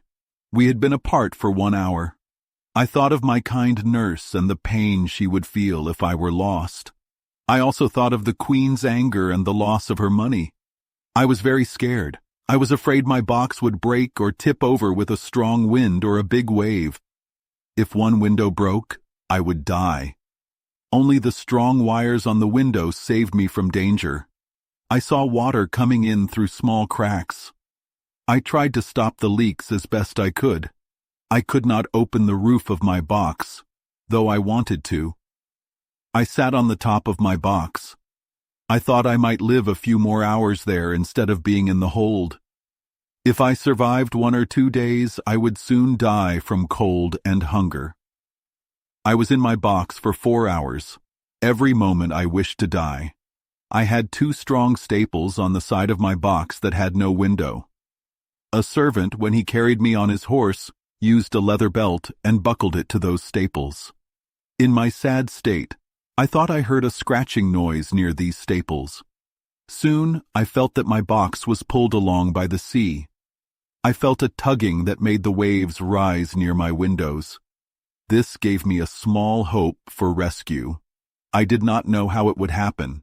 I unscrewed one of my chairs that was fixed to the floor. I worked hard to screw it down again. I put the chair under the open slipboard. I climbed on the chair and put my mouth near the hole. I shouted for help in a loud voice in all the languages I knew. I tied my handkerchief to a stick and waved it many times through the hole. I hoped that a boat or ship would see me and help me. I got no answer, but I saw my box move along. After an hour, the side of my box without windows hit something hard. I thought it was a rock and that I was tossed even more. I heard a noise on the cover of my box like a cable sliding through a ring. I felt my box rise higher, about 3 feet more than before. I put my stick and handkerchief back in the hole and shouted for help until my voice was almost gone. Then I heard a loud shout 3 times. I felt very happy. I heard someone walking on the top of my box. I heard a person call from the hole in English, "If there is anyone below, speak." I answered, "I am an Englishman. I am in great trouble. Please help me get out of this box." The voice said, "I am safe. My box is attached to our ship. A carpenter will soon make a hole in the cover so you can come out." I said, "We do not need to wait. A crew member can put his finger in the ring and pull my box from the sea into the ship, then into the captain's cabin." Some sailors thought I was crazy when they heard me. Others laughed. I did not know I was now with people of my own size and strength. The carpenter came. In a few minutes, he sawed a hole in the cover that was 4 feet square. He then lowered a small ladder. I climbed the ladder and was taken into the ship. I was very weak. The sailors were very surprised and asked me many questions. I did not want to answer them. I was also surprised to see many little people. I thought they were pygmies because I was used to very big things in my old country. But the captain, Mr. Thomas Wilcox, a good man from Shropshire, saw that I was very weak. He took me into his cabin, gave me a drink, and let me lie on his bed. He told me to rest because I needed it. Before I slept, I told him I had many valuable things in my box. I had a nice hammock, a good field bed, 2 chairs, a table, and a cabinet. My box was covered with silk and cotton. I said, "If one of your men can bring my box into your cabin, I will open it and show you my things." The captain thought I was saying strange things, but he promised to do as I asked. He sent some men to my box. They took my things and removed the soft covers. The chairs, cabinet, and bed were fixed to the floor. They were damaged because the sailors did not know how to handle them. Then the sailors took some boards for the ship. When they had taken everything they wanted, they let the box drop into the sea. The box had many holes and sank quickly. I was glad I did not see all the damage, because it made me remember sad old times. I slept for some hours, but had dreams of my old home and the dangers I had escaped. When I woke up, I felt much better. It was about 8 o'clock at night. The captain ordered supper because he thought I had not eaten for a long time. He was very kind. He saw that I did not talk in a strange way or look wild. When we were alone, he asked me to tell my story and explain how I came to be in that big wooden box. He said that at about 12 o'clock at noon, while he was looking through his telescope, he saw something far away. He thought it was a sail because it was near his course and he needed food. When he came closer, he saw his mistake. He sent his longboat to check the object. His men returned very scared. They said they had seen a house that could swim. He laughed at them and went in the boat himself. He told his men to take a strong cable with them. The weather was calm. He rowed around my box many times. He saw my windows and the wires that protected them. He found 2 staples on one side that had no window. He ordered his men to row to that side, attach a cable to one of the staples, and tow my box toward the ship. When it was near, he told them to attach another cable to the ring on the cover and lift my box with pulleys. The sailors could not lift it more than 2 or 3 feet. They saw my stick and handkerchief coming out of the hole and thought that an unhappy man was inside. I asked, "Did you or your men see any very big birds when you first saw me?" One sailor said he saw 3 eagles flying to the north. They looked larger than normal. I think this is because they were very high up, and the captain did not understand my question. I then asked, "How far are we from land?" The captain said, "I think we are at least 100 leagues away." I told him, "You are wrong. I left my country only 2 hours before I fell into the sea." Then he thought I was crazy. He told me to go to a cabin he had given me. I said, "I feel better now after your kind help and food. I am as clear as ever." He became serious and asked, "Are you sad because of a big crime you did? Some prince has punished you by putting you in this box at sea. In some countries, great criminals are sent in a leaky boat without food. Even if I feel sorry for you, I promise to help you get to land safely at the first port." He also said that my strange words to his sailors and my odd look made him worry. I asked the captain to listen to my story. I told him everything from when I left England until he found me. This good man, who knew a little and had sense, believed my story. To show he was true, I asked him to bring my cabinet. I had the key with me. I opened my box in front of him and showed him the little treasures I had collected. I showed him a comb made from the king's beard and another comb made from the queen's nail. I showed him many needles and pins, 4 small wasp stings like little nails, some combs of the queen's hair, and a gold ring that the queen gave me. She took it from her finger and threw it over my head like a collar. I asked the captain to keep the ring for his kindness, but he said no. I also showed him a piece of corn that I had cut from a maid of honor's toe. It was as big as a small apple, and very hard. When I returned to England, I made it into a cup and set it in silver. Finally, I showed him my breeches made of a mouse's skin. I could only give him a footman's tooth. I saw him look at it with great interest. He liked it very much and thanked me a lot, even though it was a small thing. A not very good surgeon had taken it from one of Glumdalclitch's men who had a toothache, but the tooth was very sound. I cleaned it and put it in my cabinet. It was about 1 foot long and 4 inches thick. The captain was happy with my simple story. He said, "I hope you will write your story on paper and share it when we return to England." I answered, "There are many travel books already. Nothing new is here. I doubt many authors tell the truth.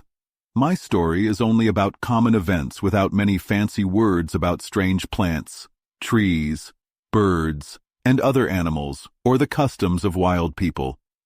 Thank you for your kind words. I will think about it." Then the captain said, "I wonder why you speak so loudly. Do the king and queen of that country have bad ears?" I told him, "I have spoken this way for more than 2 years. I like the soft voices of the king and his men. In that country, talking is like a man speaking in the street to someone high in a tower. I speak louder only when I am on a table or held in someone's hand." I also said, "When I first got on the ship, I thought the sailors were very small and weak. In that country, I did not like to look in a mirror because I felt very small compared to the huge people I had seen before." The captain said, "At supper, I saw you look at everything with wonder. You even laughed a little. I thought you might be troubled in your mind." I answered, "That is true. I wonder how I can stop feeling small when I see his plates as big as a 3-pence coin, a little pork leg, and a cup as small as a nutshell." I then described the rest of his household and food in the same simple way. Even though the queen had ordered some things for me, I was very impressed by everything I saw. I laughed at my own small size. The captain said, "I think your eyes are bigger than your belly, because I did not see your stomach, even though you did not eat all day." He joked and said he would have loved to see my box in an eagle's beak and then falling into the sea. He said this would be an amazing sight for future people. I did not like his joke very much. The captain had been at Tonquin. On his way back to England, he sailed to the northeast at 44 degrees north and 143 degrees east. After 2 days, he met a trade wind and sailed south for a long time. He went near New Holland and sailed west-southwest, then south-southwest, until he passed the Cape of Good Hope. Our voyage was good, but I will not tell you more about it. The captain stopped at 1 or 2 ports. He sent his longboat to get food and fresh water. I did not leave the ship until we reached the Downs on the 3rd day of June 1706. This was about 9 months after my escape. I offered to leave my goods safely until I paid my freight, but the captain said he would not take any money. We said goodbye. The captain promised to come see me at my house in Redriff. I hired a horse and a guide for 5 shillings that I borrowed from the captain. As I walked on the road, I saw small houses, small trees, few cattle, and small people. I felt like I was in Lilliput. I was afraid of hurting any traveler. I often called out for people to move so I would not hurt them. When I came to my house, I had to ask a servant to open the door. I bent down very low, like a goose under a gate, because I was afraid to hit my head. My wife ran out to hug me, but I bent so low that she could not reach my mouth. My daughter knelt to ask for my blessing, but I did not see her until she stood up. I was so used to being very tall that I had to lift her with one hand by the waist. I looked down at the servants and friends in the house as if they were very small, like pygmies, and I was a giant. I told my wife, "You were too strict. I see that you starved yourself and our daughter." I acted in a very strange way. Everyone thought I was very odd. They agreed with the captain when he first saw me. They thought I had lost my mind. I mention this to show how strong old habits and ideas can be. After a short time, my family and friends understood me. But my wife said, "I will never go to sea again." However, my fate was not in her hands. You know what happened later. Here ends the second part of my unlucky voyages. Part 3. A Voyage to Laputa, Balnibarbi, Glubbdubdrib, Lugnag, and Japan. Chapter 1. I had not been home for more than 10 days when Captain William Robinson came to my house. He is a Cornish man and the commander of a strong ship called the Hopewell. I used to work as a surgeon on his ship. He was always kind to me, like a brother. When he heard I was home, he came to see me. He asked if I was well and if I was ready to live a good life. He told me that he planned a voyage to the East Indies in 2 months.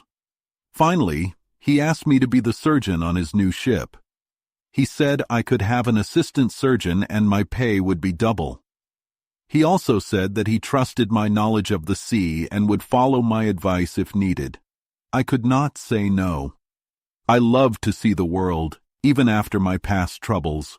I had to ask my wife for permission, and I promised her good things for our children. We left on the 5th of August, 1706. We arrived at Fort St. George on the 11th of April, 1707. We stayed there for 3 weeks to help our sick crew. Then we went to Tonkin. The captain stayed there for a while because many goods were not ready. To save money, he bought a small sloop. He loaded it with goods that the people of Tonquin trade with nearby islands. He put 14 men on board and made me the master of the sloop. He gave me the power to trade while he worked in Tonkin. After 3 days of sailing, a strong storm came. We were driven north-northeast and then east. After that, the weather was good, but the wind from the west was still strong. On the 10th day, 2 pirate ships chased us. They soon caught up with us.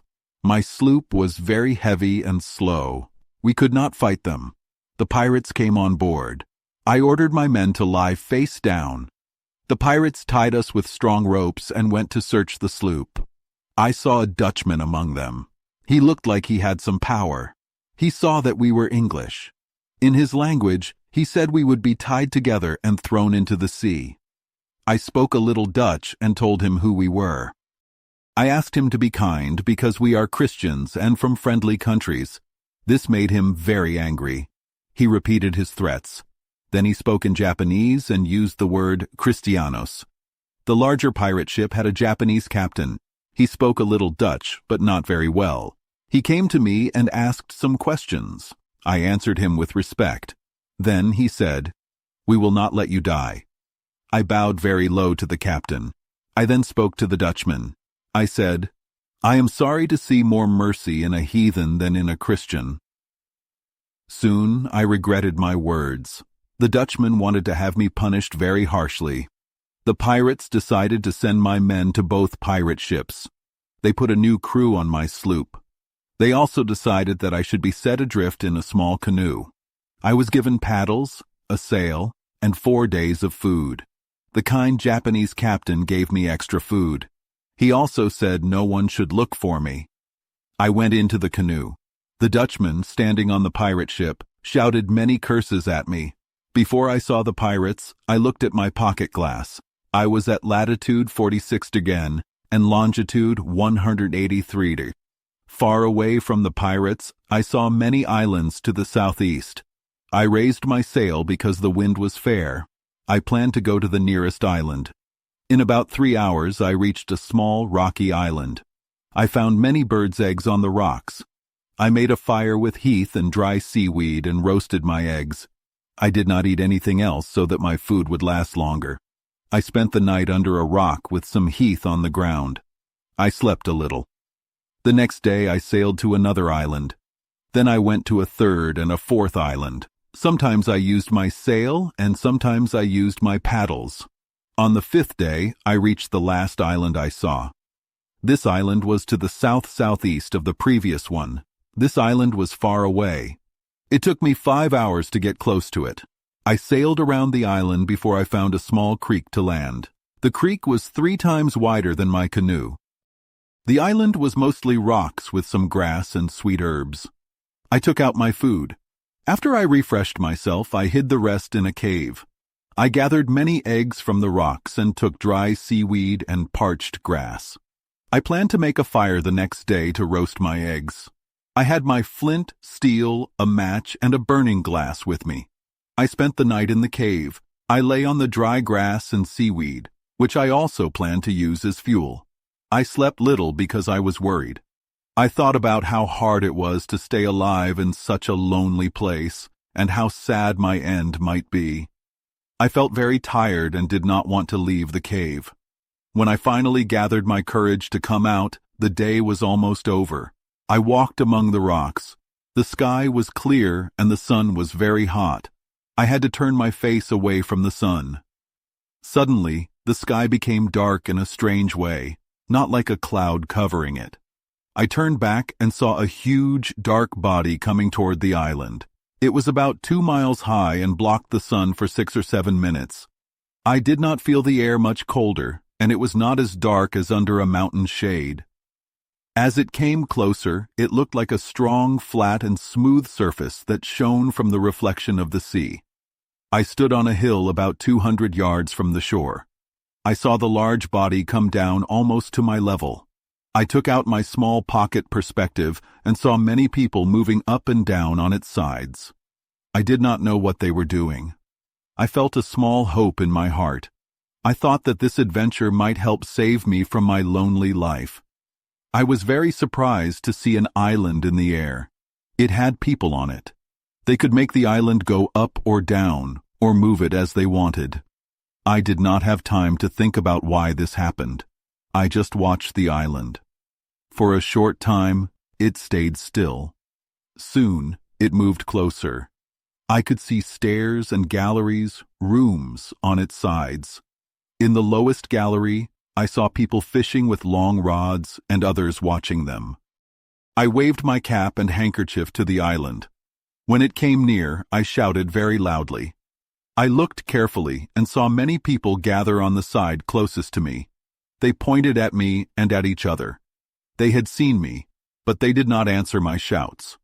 I saw 4 or 5 men running quickly up the stairs to the top of the island. They then disappeared. I thought they were sent to ask someone in charge for help. Soon, more people came. In less than half an hour, the island moved so that the lowest gallery was less than 100 yards from where I stood. I put myself in a very humble position and spoke in a soft voice. But I did not get an answer. The people closest to me looked important. They talked together and looked at me many times.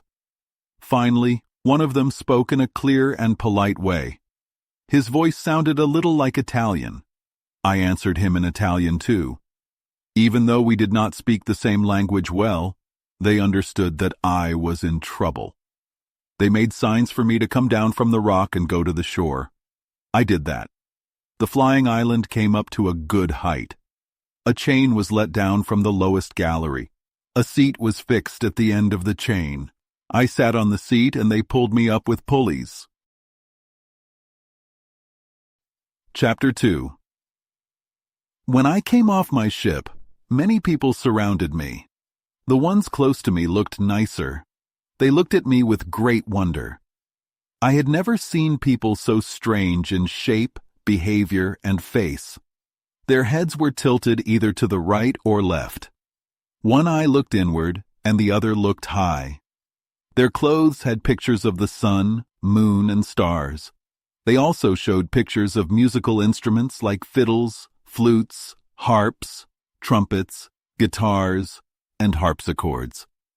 I did not know these instruments from Europe. I saw some servants carrying a large bladder on a stick. In each bladder were a few dried peas or small stones. They used these bladders to hit the mouth or ear of someone nearby. I did not understand this at first. It seems these people think very hard and always need a flapper, a servant called Climinol, to tap a person's mouth when he speaks, and their ear when he listens. They always have one with them when they go out. I tell you this so you can understand what they did when they took me up the stairs to the top of the island and then into the royal palace. On the way up, they sometimes forgot what they were doing and left me alone until their flappers reminded them. They did not mind my strange clothes or my loud voice. At last, we entered the palace. We went into the king's room. I saw the king sitting on his throne with very good people on each side.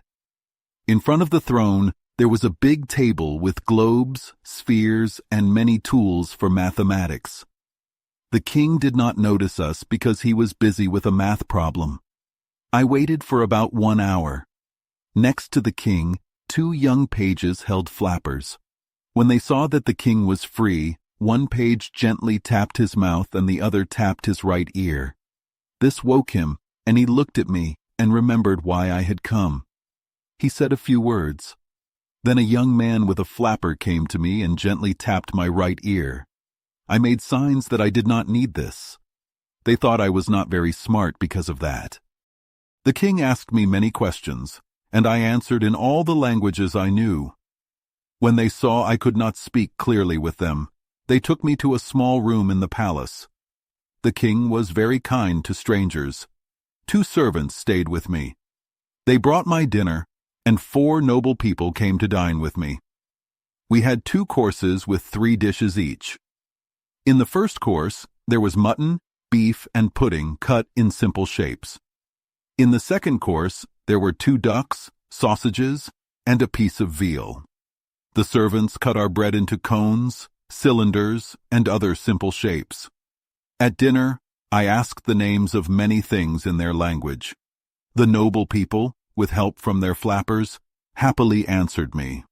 Soon I could ask for bread, drink, and other things I needed. After dinner, the king sent a person with a flapper to me.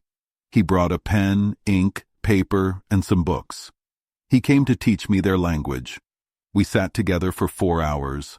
I wrote many words in columns with their translations. I also learned some short sentences. My tutor made one of my servants fetch an object, turn around, bow, sit, stand, or walk. I wrote down the sentence each time.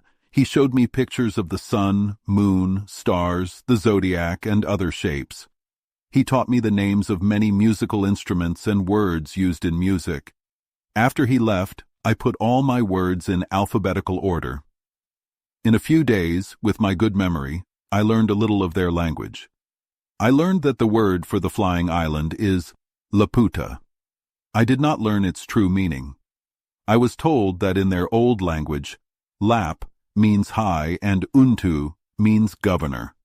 This is why they call it Laputa. I do not agree with that idea. I have my own guess, but I will let the reader decide. The people who looked after me saw that my clothes were not good. They sent a tailor the next morning.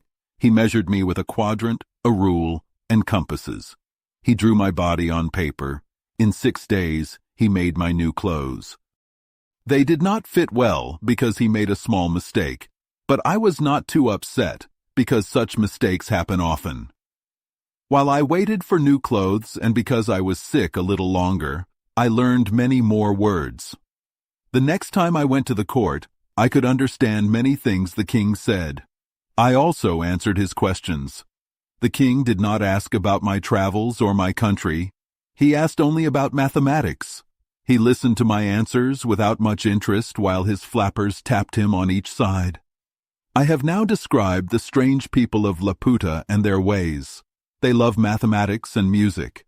They speak of beauty in shapes like circles, rhombs, and parallelograms, and use words from music. In the king's kitchen, I saw many tools made in these shapes. Their houses are not built well. The walls are sloping and there are no right angles. They do not like practical geometry. They are good with a pencil and rule, but are clumsy in everyday life. They think slowly about other matters except math and music. They are not good at reasoning and often argue unless they agree. They do not use imagination. Their thoughts are only about math and music. Many of them, especially those who study the stars, believe in astrology, but they are shy to say this in public. What I liked most was how much they cared about news and politics. They always talked about state matters and argued over small opinions. I have seen similar behavior among mathematicians in Europe. They sometimes think the world is simple because a small circle has as many degrees as a large one. I think this comes from natural human curiosity. The people of Laputa are always very worried. They cannot have a moment of peace. They are afraid of changes in the sky. They fear that the earth will be swallowed by the sun. They worry that the sun will lose its light or that a comet will destroy the earth. They even think that the sun will one day burn out and the earth will be destroyed. Every morning when they meet a friend, they ask how the sun is and if it has set or risen well. They talk about these dangers like children who love scary stories. They are so frightened that they do not sleep well. The women of the island are full of life. They do not respect their husbands, and they like strangers. Many strangers come from the mainland to work at court or for other reasons. But these women are not liked by many because they do not have the same good qualities. The noble ladies choose their lovers. The problem is that they are too free. The husband is often lost in thought, and without his flapper, his wife and her lover can become very close. Wives and daughters wish to leave the island. I think the island is very beautiful, but they want to see the big cities on the mainland. To leave, they need a special license from the king. This is hard because noble people have learned that it is not easy to bring their women back from the mainland. I heard a story of a noble lady married to the richest man in the kingdom. She went to Legado because of her health and stayed for many months. The king sent men to find her. They found her in a poor eating house in rags because she had pawned her clothes to help an old footman who beat her. Even though her husband was kind, she soon stole away with her jewels and was never seen again. This story may seem like an English story rather than one from a very far place, but remember that the ways of women are much the same everywhere. After about a month, I learned more of their language. I could answer many of the king's questions when I met him again. The king only asked about mathematics. He listened to my answers with little care while his flappers tapped him on both sides.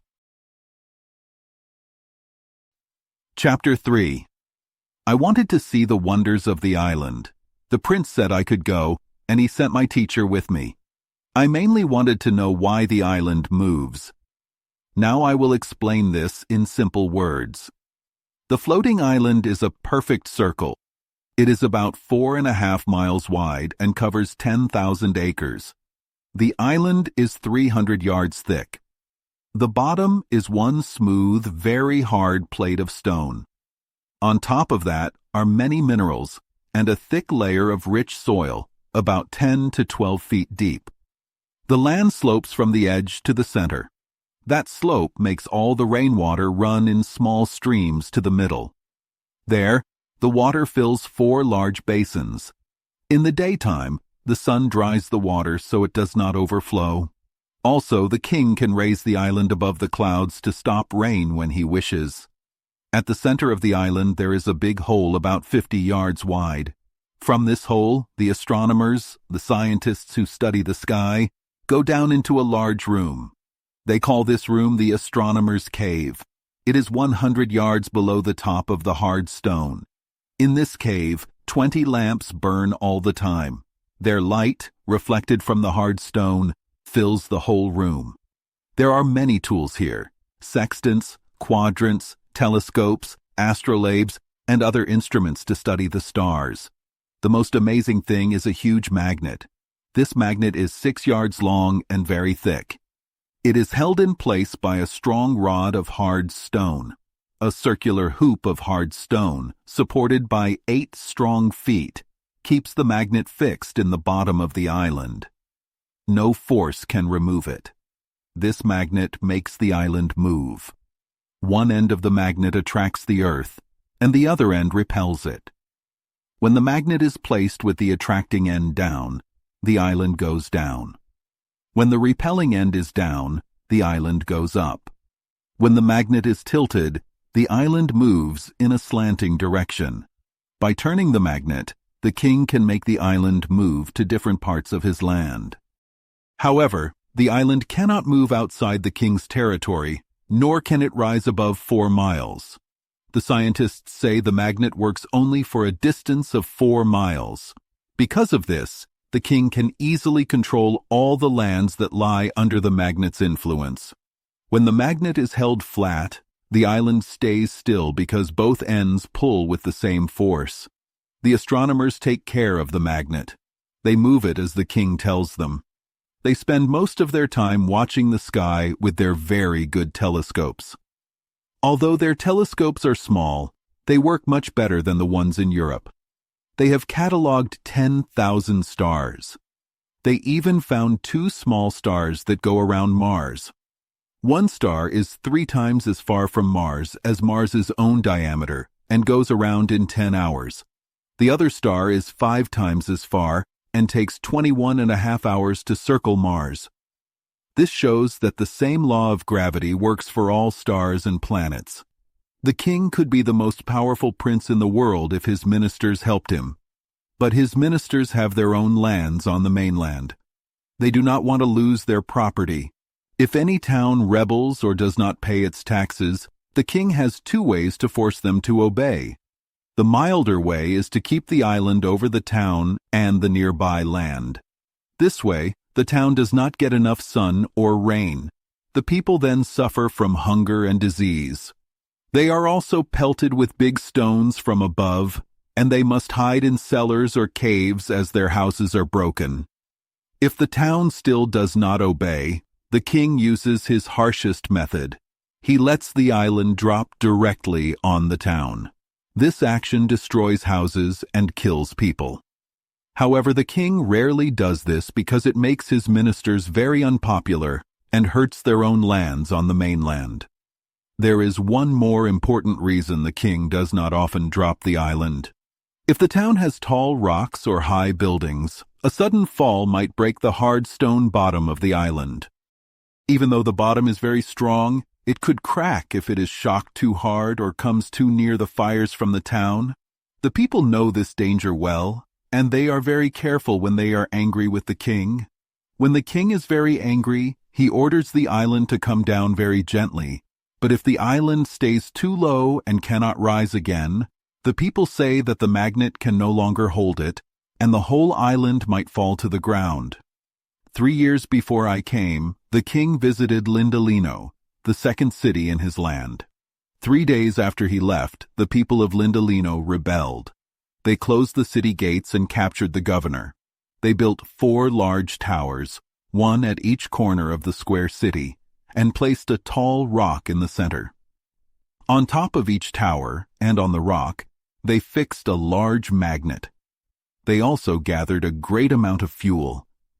They planned to use this fuel to melt the hard stone of the island if the king's magnet did not work. It took the king 8 months to learn that Lindolino was in rebellion. Then he ordered the island to be moved over the city. The people of Lindolino had stored food, and the city had a big river running through it. The king kept the island over the town for several days to block the sun and rain.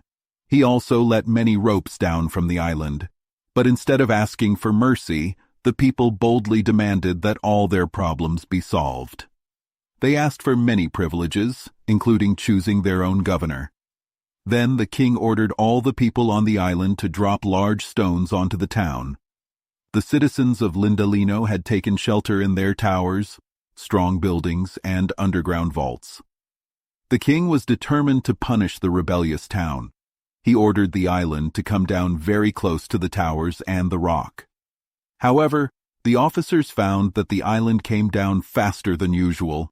They tried very hard to keep the magnet in the correct position, but the island almost fell.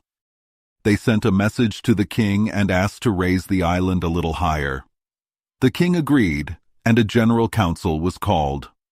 One very experienced officer took a strong rope 100 yards long.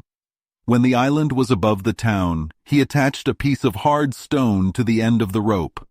He slowly lowered it toward the top of the towers. The stone fell about 4 yards before it was pulled strongly downward by the tower. He repeated the experiment with the other towers and the rock. This event made the king change his plans, and soon he gave the town its own conditions. I was told by an important minister that if the island had come down too low and could not rise again, the citizens would have fixed it there forever. They would have killed the king and all his servants and changed the government completely. By the rules of this land, the king, his 2 oldest sons, and the queen, until she has children, are not allowed to leave the island. Chapter 4. The author leaves Laputa.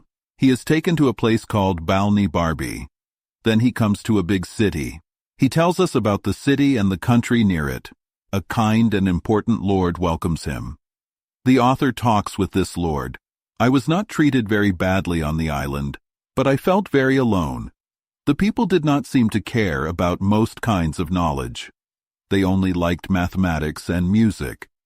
I was not good at these subjects, so they did not think highly of me. After seeing many strange things on the island, I wanted to leave. I was tired of the people there. They were good at 2 subjects I liked, but they were too busy with their own ideas. I only talked with women, shopkeepers, and young servants during my 2 months there. I felt very small, but they were the only ones who answered me. I learned their language with hard work. I was tired of staying on an island where I was not respected. I decided to leave as soon as I could. There was a great lord at the court. He was almost a relative of the king. Because of this, everyone respected him. Many people thought he was the most foolish man among them. He had done many important services for the king. He was honest and had good qualities. But he was very bad at music and could not learn simple math. He showed me much kindness. He visited me often and wanted to know about Europe, its laws, customs, and ways of life. He listened to me carefully and made good remarks. He had 2 young servants. He used them only at court and in formal visits. When we were alone, he told them to leave. I asked this important man to speak to the king so I could leave. He did so happily. He told me he was sorry because he had made many good offers to me. I thanked him and refused those offers. On the 16th day of February, I said goodbye to the king and the court. The king gave me a gift worth about 200 pounds. My protector, his relative, gave me an even better gift and a letter to his friend in Lagado, the big city. The island was on a mountain 2 miles away. They lowered me from the lowest gallery in the same way they had brought me up. The land under the flying island is called Balnibarbi, and the big city is called Lagado. I was happy to stand on solid ground. I walked to the city without worry. I wore the local clothes and spoke in their language. Soon, I found the house of the man who was mentioned in my letter. I showed him the letter, and he welcomed me kindly. This great lord, named Munodi, gave me a room in his house. I stayed there and was treated very well. The next morning, he took me in his carriage to see the town. The town is about half the size of London. The houses are built in a strange way, and many are broken. The people in the streets walk fast. They look wild and often wear old clothes. We went through one town gate and traveled 3 miles into the countryside. I saw many workers with many tools in the fields. I did not understand what they were doing. I did not see much corn or grass, even though the soil looked good. I asked him why so many people worked hard in the streets and fields. I did not see any good results. Instead, I saw bad houses and unhappy faces. Lord Munodi was a very important man. He had been the governor of Legado for many years, but some ministers removed him from his job because he was not good enough. Still, the king treated him kindly, as a good man with a small mind. When I told him my true thoughts about the country and its people, he said I had not stayed long enough to judge them. He also said that every nation has different customs.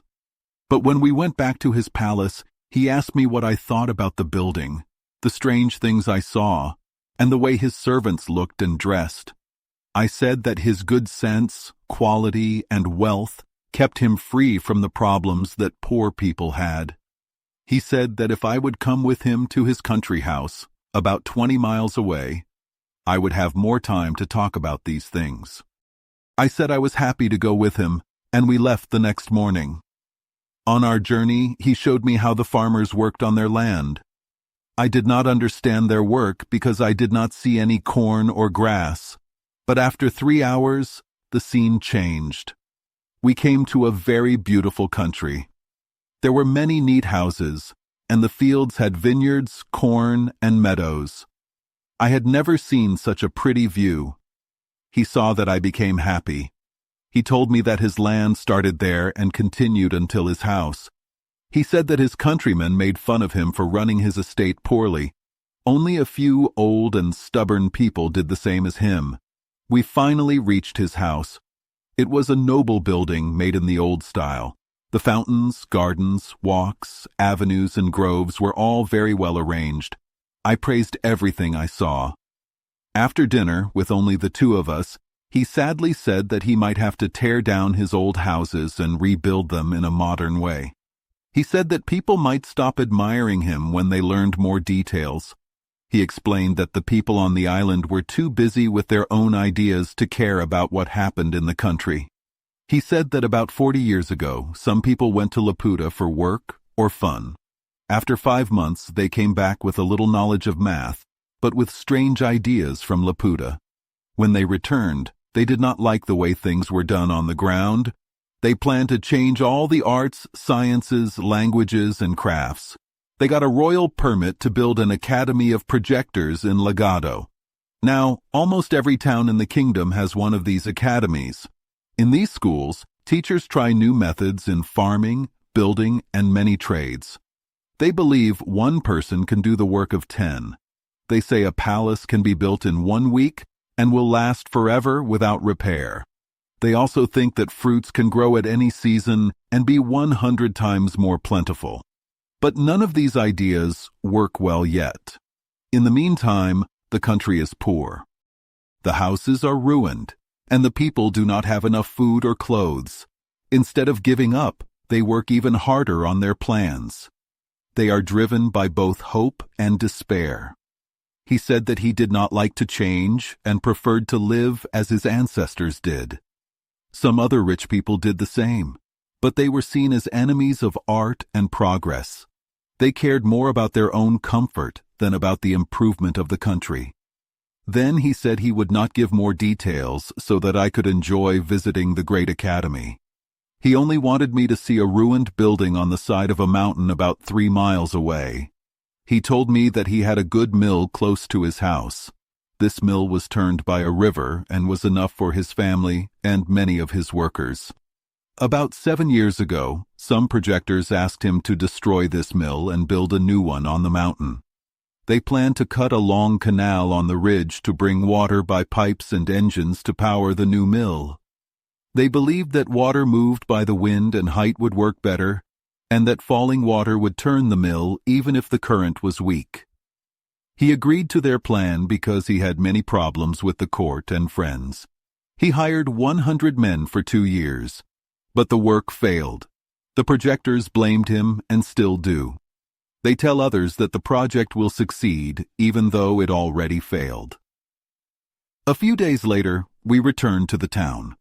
Because of his bad record with the academy, Lord Munodi did not go with me. He sent me with a friend who would go with me instead. He told everyone that I liked new projects and was curious and easy to please. This was partly true because I had been a kind of projector when I was young. Chapter 5. The author is allowed to see the great academy of Legado. The text tells us a lot about the academy and the work of its professors. This academy is not one big building. It is made of many houses on both sides of one street. The houses were old and empty. Then they were bought and used as an academy. The warden welcomed me very kindly. I spent many days in the academy. In each room, one or more people worked on their projects. I think I saw work in at least 500 rooms. The first person I saw looked very thin. His hands and face were dark from soot. His hair and beard were long, messy, and burned in some places. His clothes, his shirt, and even his skin were all the same color. He had spent 8 years trying to take sunbeams from cucumbers. He wanted to put them in small glass bottles. He said that in 8 more years he could give sunshine to the governor's gardens at a good price. But he was sad because he did not have enough cucumbers. He asked me to give him a small gift to help his work. I gave him some money that my lord had given me. In another room, I almost went back because there was a very bad smell. My guide told me softly not to offend anyone. So I kept going even though the smell was strong. In that room, an old student of the academy worked. His face and beard were pale yellow. His hands and clothes were very dirty. He had worked in the academy since he first came. His project was to change human waste back into food. He tried to separate its parts, take out the color from bile, let the bad smell out, and remove the saliva. Every week, the academy gave him a barrel full of human waste. I saw another person who was trying to change ice into gunpowder. He also showed me a paper he had written about fire. He wanted to publish this paper. There was a very clever architect. He had a new idea for building houses. He started with the roof and then built down to the foundation. He said this was like the work of a bee and a spider. I met a man who was born blind. He had several blind apprentices. They mixed colors for painters. Their master taught them to feel and smell the colors. They were not very good at their work, and the teacher sometimes made mistakes. Many people in the academy liked and supported this artist. In another room, I was happy to see a person who had invented a new way to plow the ground using pigs. This was to save money on plows, cattle, and labor. His idea was simple. In 1 acre of land, you bury many acorns, dates, chestnuts, and other vegetables that pigs like. Then you bring 600 pigs into the field. In a few days, the pigs dig the ground and make it ready for sowing. Their dung also fertilizes the land. In an experiment, they found that this work was very hard and did not produce much. But he believed that his idea could be improved. I entered another room where the walls and ceiling were full of cobwebs. There was only a small door for the artist to go in and out. When I came in, he called out, "Please do not disturb my webs." He said that it was a big mistake to use silkworms when there were many domestic insects who could weave and spin. He explained that using spiders could save the cost of dyeing silk. He showed me many beautiful flies. He fed these flies to his spiders. He said that the spiders' webs would take on the color of the flies. He hoped to please everyone when he could find the right food for the flies with gums, oils, and other sticky things to make strong threads. There was an astronomer who tried to put a sundial on the big weathercock on the townhouse. He adjusted the movements of the earth and sun so that the dial could work even when the wind changed. I had a small pain in my stomach. My guide took me to a room where a famous doctor worked. He was known for curing colic by doing opposite actions with one special tool. He had a large pair of bellows, and a long, thin ivory tube. He would put the tube 8 inches into a patient's bottom. Then he used the bellows to blow air in. He said that he could make the guts as thin as a dry balloon. When the pain was very strong, he let the tube stay in while he filled the bellows with air. Then he released the air into the patient's body. He did this 3 or 4 times. The extra air pushed out the bad wind, and the patient got better. I saw him try his work on a dog. The first time, I did not see much change. After the second time, the dog was about to burst and made a very strong, bad smell. The dog died, and we left the doctor trying to save it. I saw many other rooms, but I will not list all the strange things I saw. I only have time to show some of them. So far, I had seen only one part of the academy. The other part is for people who work on new ideas and theories. I will now mention a very famous person. He is called the Universal Artist. He said that he had spent 30 years thinking about how to improve human life. In his 2 large rooms, many strange and wonderful things were made. 50 men worked for him. Some people were changing air into a dry substance. They took the saltpeter out of the air and let the watery parts pass through. Others were softening marble to make pillows and pincushions. Some were turning a live horse's hoof into a stone to stop it from rotting. The artist worked on 2 big projects. One project was to sow land with chaff. He said that chaff has a true seed inside. He showed me some experiments, but I did not understand them well. His other project was to stop wool from growing on 2 young lambs. He hoped to raise a breed of sheep without wool. He wanted this new sheep to be known all over the kingdom. We then went to the other part of the academy. Here, people work on new ideas and theories. The first professor I saw was in a very big room with 40 students around him. After greeting me, he looked at me as I watched a large frame. This frame took up most of the room. He said, "I wonder why you watch this machine.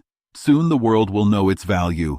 I believe that no one has had a thought so high as mine. Everyone knows that it is very hard to learn arts and sciences the usual way. But with my invention, even a very simple person, with a little work, can write books on philosophy, poetry, politics, laws, math, and religion. They do not need great talent or long study." Then he showed me the frame. Around the edges of the frame were 40 iron handles. The students each held one handle. When they turned the handles at once, the pieces of wood on the frame moved. The words on the pieces of paper changed their places. Then he told 36 students to read the new lines softly. When they found 3 or 4 words that made part of a sentence, they told 4 other students who wrote them down. They did this work 3 or 4 times. Every time, the machine changed the words as the pieces of wood turned over. The frame is very interesting. Every day, the young students worked 6 hours on this machine. The professor showed me many large books that he had collected. They had broken sentences. He wanted to put the sentences together. With these, he hoped to give the world a complete collection of all arts and sciences. He said that this work could be made much faster if the public would pay for 500 machines in legato. Then all the managers would share their collections. He told me that he had worked on this invention since he was young. He had put all the words of his language into his machine. He even counted the number of nouns, verbs, and other parts of speech in books. I thanked this famous man for his clear explanation. I promised him, "If I ever return to my home, I will tell everyone that you are the true inventor of this wonderful machine." I also said, "I will draw a picture of its form and parts." I added, "In Europe, learned people often take ideas from each other. But I will be careful to give you all the honor without any rival." Next, we went to the School of Languages. 3 professors were talking about how to improve their language. One idea was to make speech shorter. They wanted to change long words into one short word. They also wanted to remove some verbs and participles. They said that everything can be a noun. Another idea was to stop using words at all. They thought this was good for health and for saving time. They said every word we speak makes our lungs smaller. One idea was that since words are only names for things, it would be easier for everyone to carry the things they need to talk about. This idea would work well if the common people did not fight against it. Many of the simple people did not like it. They wanted to speak in the way their ancestors spoke. But many smart people liked the idea of talking with things. The only problem was that if a man had many ideas, he would have to carry many items with him, unless he had 1 or 2 strong servants to help him. I have seen 2 very wise men almost fall under the weight of their many items. When they met in the street, they would take off their loads, talk for an hour, and then help each other carry their things again. For short conversations, a man can keep small items in his pockets and under his arms. At home, he will not be without things to talk about. That is why the room where people meet to practice this art is full of many items that they can use in their conversations. Another good idea was that this method of talking could be a universal language. It would be understood in all civilized nations. In these nations, the goods and tools are very similar, so people can easily understand each other. Ambassadors could speak to foreign princes or government ministers, even if they do not speak the same language. I also visited the mathematical school. The teacher there taught his students in a way that is very different from Europe. The idea and its explanation were written on a thin wafer with a special ink. The student had to swallow the wafer on an empty stomach. For 3 days, the student ate only bread and water. As the wafer digested, the ink went to his brain and taught him the idea. This method did not work well. Sometimes it failed because the amount of ink was not right. Other times, the students found the taste too bad. They would secretly spit it out before it could work. They also did not want to starve for 3 days, as the teacher asked. Chapter 6. I saw more of the academy. I also gave some ideas to make it better, and the people liked my suggestions. In the school for political projectors, I did not enjoy my visit. The teachers seemed very confused. They had many strange ideas. They wanted kings to choose their favorites by how wise or good they were. They wanted ministers to care for the people and to reward talent and hard work. They even wanted kings to choose people who were really good for the country. Many wild ideas were shared. This showed me that some philosophers believe that no idea is too strange to be true. However, not everyone was confused. I met a very clever doctor. He knew a lot about government. He used his knowledge to find cures for problems in government. He believed that the body of a country is like a living body. To keep it healthy, we must take care of it just like a person. He explained that many problems in government are like diseases. For example, he said that councils sometimes have too many ideas that make them act in a funny way. They have problems like headaches, stomach pains, and other troubles. This doctor suggested that, when a Senate meets, a group of doctors should check the health of every senator. They would feel the pulse of each senator for 3 days. Then, on the 4th day, the doctors would return with medicine for each one. They would give them different medicines, like pills or tonics, to help cure their problems. He said this plan would not cost much money and might help the government work better. It could make debates shorter and help people agree, and it might even help young and old senators work better. The doctor had another idea. He said that a minister who talks about his work should get a small kick or pinch when he leaves. This, he believed, would help him remember his business. He also said that every senator should sometimes vote the opposite of his own idea. He thought that would help make good decisions for the country. When parties in a state fight, the doctor offered a strange plan to bring them together. He said you should choose 100 leaders from each party and pair them by similar size. Then, 2 careful workers would cut off the back of each pair's head sharing the brain equally. The two half-brains would talk inside one head. He believed that this would help the leaders come to a good agreement. He said any differences in the brain size or quality would not matter. I also heard a lively discussion between two teachers about how to raise money without hurting people. One teacher said it was best to tax bad habits. Each person would pay a fair amount based on his own faults, judged by his neighbors. The other teacher thought that people should pay taxes on the things they value in their body and mind. For example, those who are very attractive or clever should pay more. They even talked about taxing politeness and wit. However, they did not want to tax honor, justice, wisdom, or learning, because these are very special qualities. They also had ideas for taxing women. They wanted to tax them based on beauty and skill in dressing.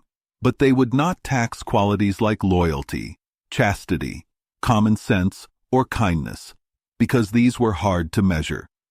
To keep the senators loyal to the king, one idea was to choose jobs by a lottery. Each senator would take an oath to vote for the court, win or lose. Then the senators who did not win could try again for the next job. This way, everyone would feel hopeful, and no one would blame broken promises on anyone but on bad luck. Another teacher showed me a big paper with rules to find secret plans against the government. He told state leaders to study the eating habits of people they suspected. He said they should note the time and position of each meal, how they clean themselves, and even look at their waist. He believed that when a person is in the bathroom, he shows his true thoughts.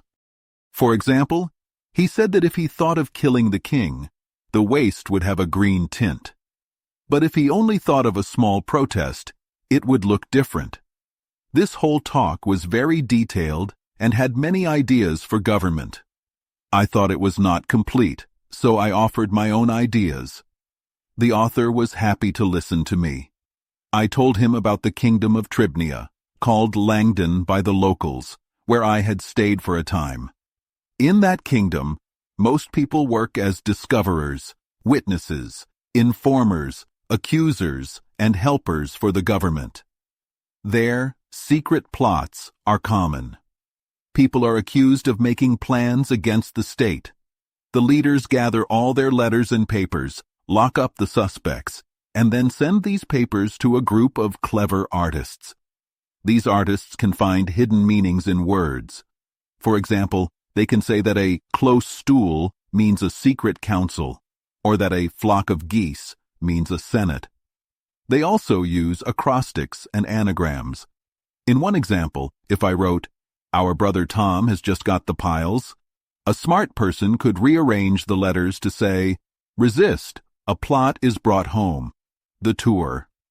This is called the anagram method. The teacher thanked me very much for my ideas and said he would mention my name in his writing. I did not see anything else in this country that made me want to stay much longer. I began to think about going back to England. Chapter 7. I left Legato and arrived at a town called Maldonado. No ship was ready to sail, so I took a short trip to a small island called Glubdubdrib. There, I met the governor. I learned that the kingdom is part of a large land. It reaches east to a place like America west of California and north to the Pacific Ocean, which is not far from Legato. There is a good port and a lot of trade with the island of Lugnag. Lugnag is to the northwest at about 29° north latitude and 140° longitude. This island is near Japan, about 100 leagues away. The Japanese emperor and the king of Lugnag are close allies. Because of this, there are many trips between the two islands. I decided to sail that way to return to Europe. I hired 2 mules and a guide to help me and carry my small baggage. I said goodbye to my kind protector, who had helped me much and given me a generous gift. My journey was simple and safe. When I reached the port of Maldonado, I saw no ship bound for Lugnag. The town was about as big as Portsmouth. I soon made friends there and was treated very kindly.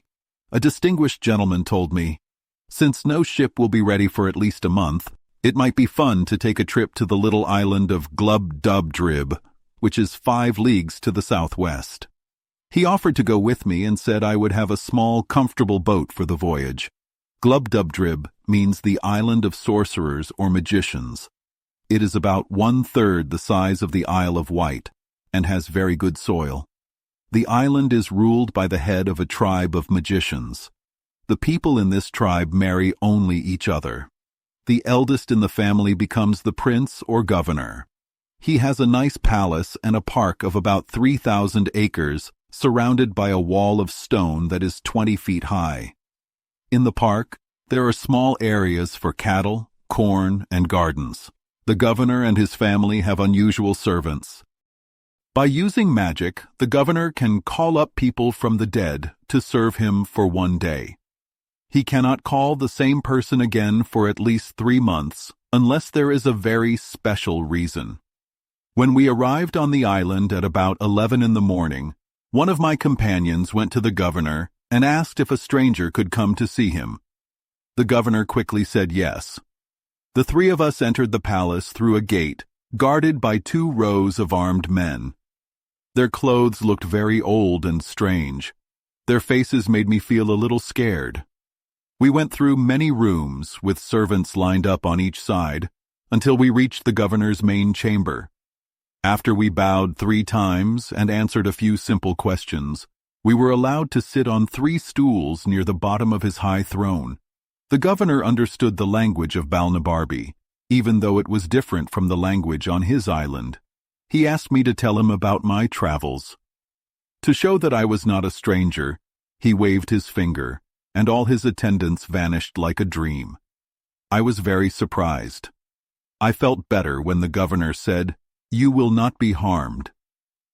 Seeing my 2 friends calm, I began to tell him a short story of my adventures. I often looked back at the place where I saw those strange, ghostly servants. I had the honor to dine with the governor. New ghostly figures served the food and waited at the table. By then, I was not as frightened as I had been in the morning. I stayed until sunset, but I politely told the governor that I could not stay in his palace. My 2 friends and I spent the night at a private house in the town, which is the capital of the island. The next morning, we went back to see the governor as he had invited us. For 10 days, I stayed on the island. I spent most of the day with the governor and slept in the town at night. Soon, I got used to seeing ghosts. After the 3rd or 4th time, I was not afraid. If I still felt fear, my curiosity was stronger. The governor told me, "You may call any persons you want from the dead. They can come from the beginning of time until now. You can ask them any questions about their lives, but keep your questions within the time they lived in. They will always tell the truth because the dead do not know how to lie." I thanked the governor for his great favor. We were in a room with a good view of the park. I wanted to see a scene of great power and beauty, so I asked to see Alexander the Great leading his army after the Battle of Arbela. With a gesture of his finger, the scene appeared in a large field under the window where we stood. Alexander came into the room. I did not understand his Greek well, and I knew little of my own language at that time. He promised me that he was not poisoned, but died from a bad fever caused by too much drinking. Next, I saw Hannibal crossing the Alps. He told me, "I have not a drop of vinegar in my camp." I also saw Caesar and Pompey with their troops ready to fight. I saw Caesar in his last great victory. I asked to see the Roman Senate in one room and another group of people, a later generation, in a different room. The first room showed many heroes. The second had common men like peddlers and pickpockets. The governor then signaled for Caesar and Brutus to come near us. I felt deep respect when I saw Brutus. I saw in him true courage, firm strength of mind, great love for his country, and kindness to all people. I noticed that Brutus and Caesar were very friendly with each other. Caesar told me, "The greatest event of my life was taking my own life." I had a long talk with Brutus. He told me that he was always with his friends, Junius, Socrates, Epaminondas, Cato the Younger, Sir Thomas More, and himself. He said they were always together, and no one else could join them. I saw many famous people from long ago. I enjoyed watching those who destroyed tyrants and brought freedom to the people. I cannot say enough how happy I felt watching these scenes. Chapter 8. I wanted to see old famous people who were very smart and learned. I saved one day for this. I asked to see Homer and Aristotle. There were many people who talked about them. I could tell who was Homer and who was Aristotle. Homer was taller, handsome, and walked very straight. His eyes were bright and very sharp. Aristotle was short and used a stick. His face looked weak, his hair was thin, and his voice was soft. I learned that these two great men were not known by the others around them. I heard from a ghost, who I will not name, that the men who talked about them stayed far away. They felt ashamed because they had not shown the true meaning of their words. I introduced two men, Didymus and Eustathius, to Homer and asked him to be kind to them. Homer agreed because he needed someone smart to understand his poetry. But Aristotle did not like the way I talked about Scotus and Ramus. He asked them, "Are you as foolish as the rest of your group?" Then I asked the governor to call Descartes and Gassendi. They explained their ideas to Aristotle.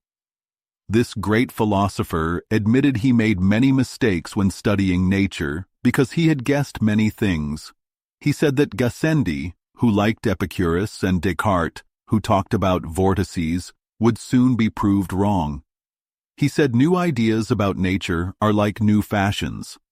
They change with time and do not last long. I spent 5 days talking with many other old scholars. I saw many of the first Roman emperors. I asked the governor to call the cooks of Heliogabalus to prepare a meal. They could not show much skill because they did not have enough good materials. A cook of Agesilaus made us a bowl of Spartan soup, but I could not eat a second spoonful. The two gentlemen who had brought me to the island had to leave in 3 days. I used that time to see many modern people who were famous in Europe 200 or 300 years ago. I love old noble families. I asked the governor to call many kings along with their ancestors from 8 or 9 generations, but I was very disappointed. In one family, instead of many royal people, I saw 2 musicians, 3 court attendants, and an Italian church leader. In another, I saw a barber, an abbot, and 2 cardinals. I respect kings very much, so I will not talk more about this. I was happy, though, to see counts, dukes, and earls. I could tell why some families had long chins or many foolish or clever people. I even learned why some families were known for cruelty, lies, or cowardice.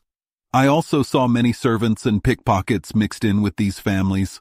I was very upset with modern history. I looked at many important people in the courts of princes from the last 100 years. I found that many writers had given the wrong credit in wars. They said cowards were heroes and fools gave good advice.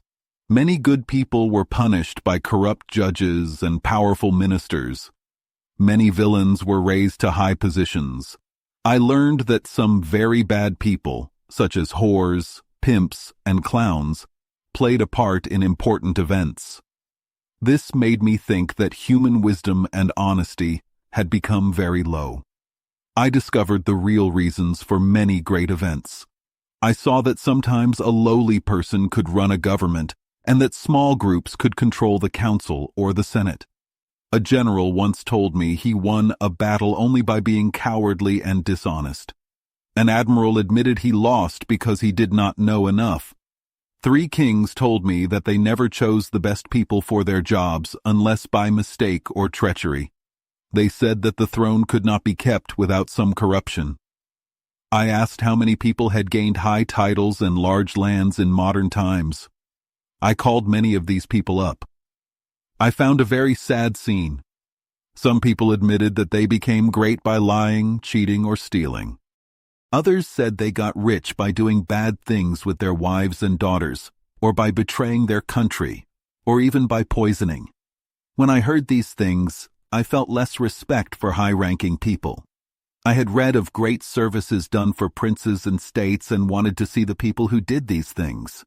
I was told that most of their names were lost, except a few who are remembered as very bad men. They all looked sad and wore poor clothes.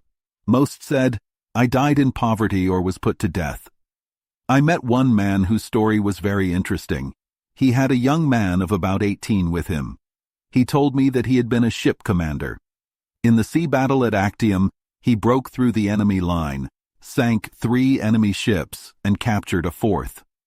This caused Antony to run away, and his side lost the battle.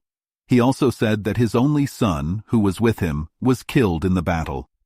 Later he went to Rome and asked to be given command of a larger ship because the previous commander had been killed. But the job was given to a boy who had never been at sea.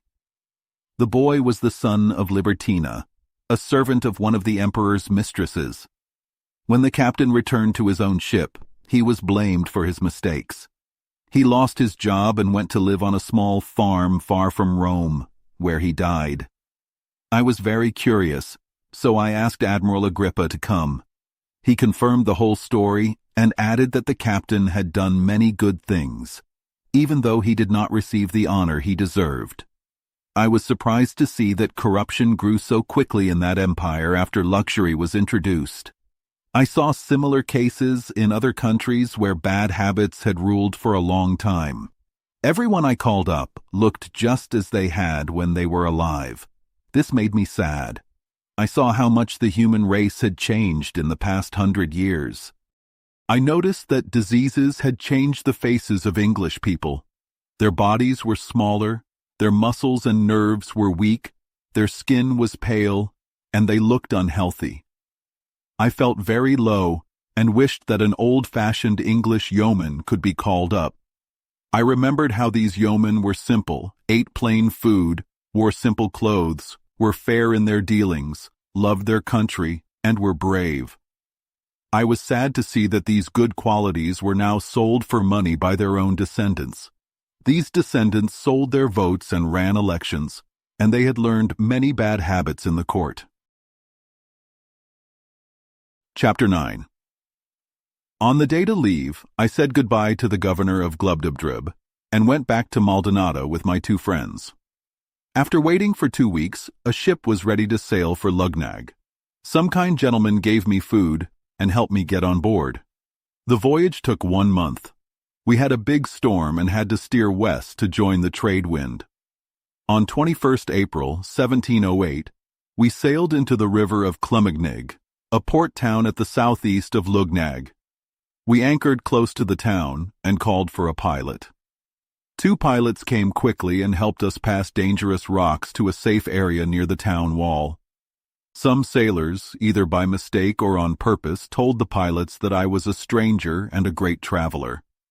This news reached a customs officer who questioned me very strictly when I landed. He spoke in the language of Balnibarbi, which many in this town know because of trade. I told him a short, believable story and said I was a Hollander.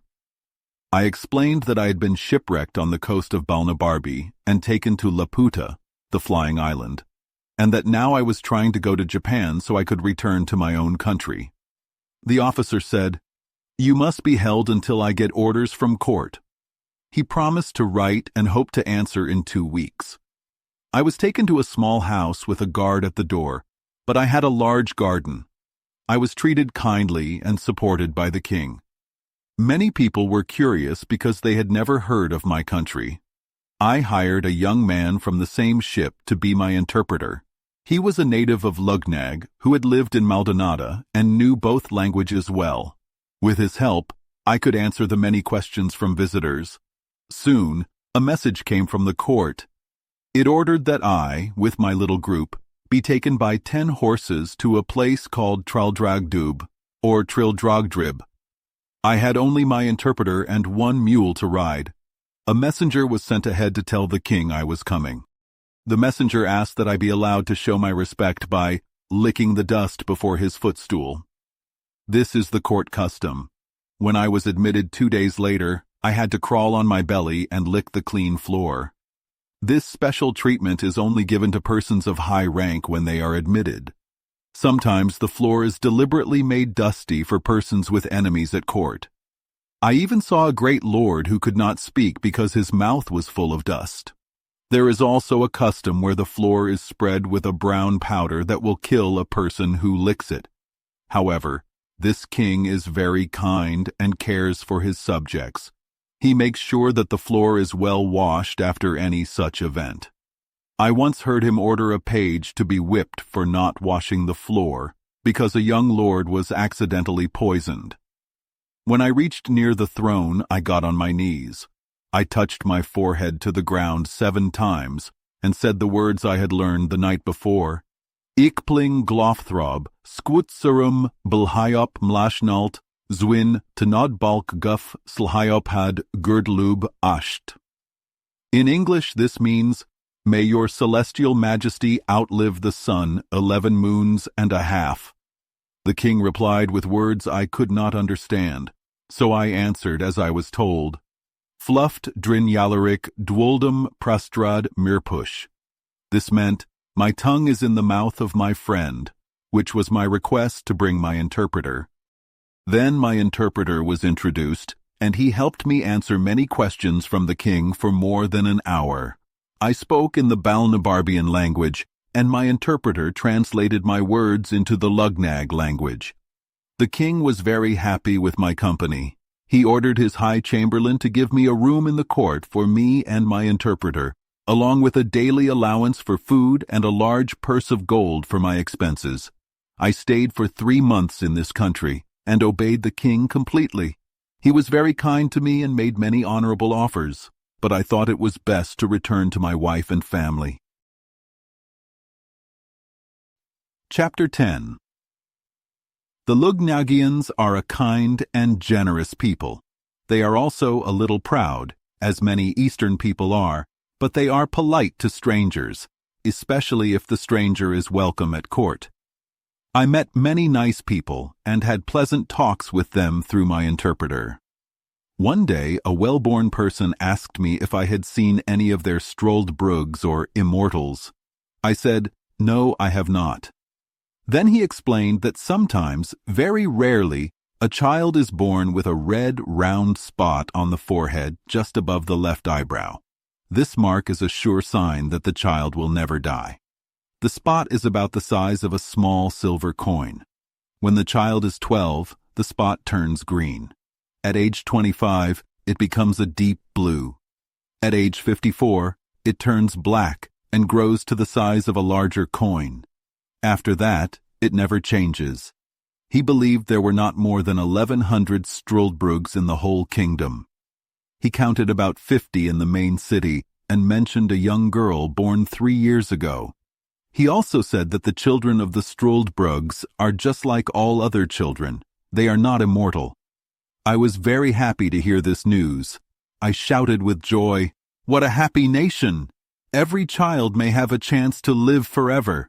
How wonderful to have many wise and good people who never die." I then said, "I have not seen any of these special people at court. With such a clear mark on the forehead, they must be very easy to notice. It is hard to imagine that the king, a very wise man, does not have many such good counselors. But maybe the special Struldbrugs are too strict for the way of life at court. Young men are too quick to change their minds to listen to old, wise men. Still, I will speak to the king about this because he has kindly offered me a place here. I would be happy to live with these superior people if they will have me." A gentleman who spoke Balnibarbi then smiled kindly, as if he felt sorry for my curiosity.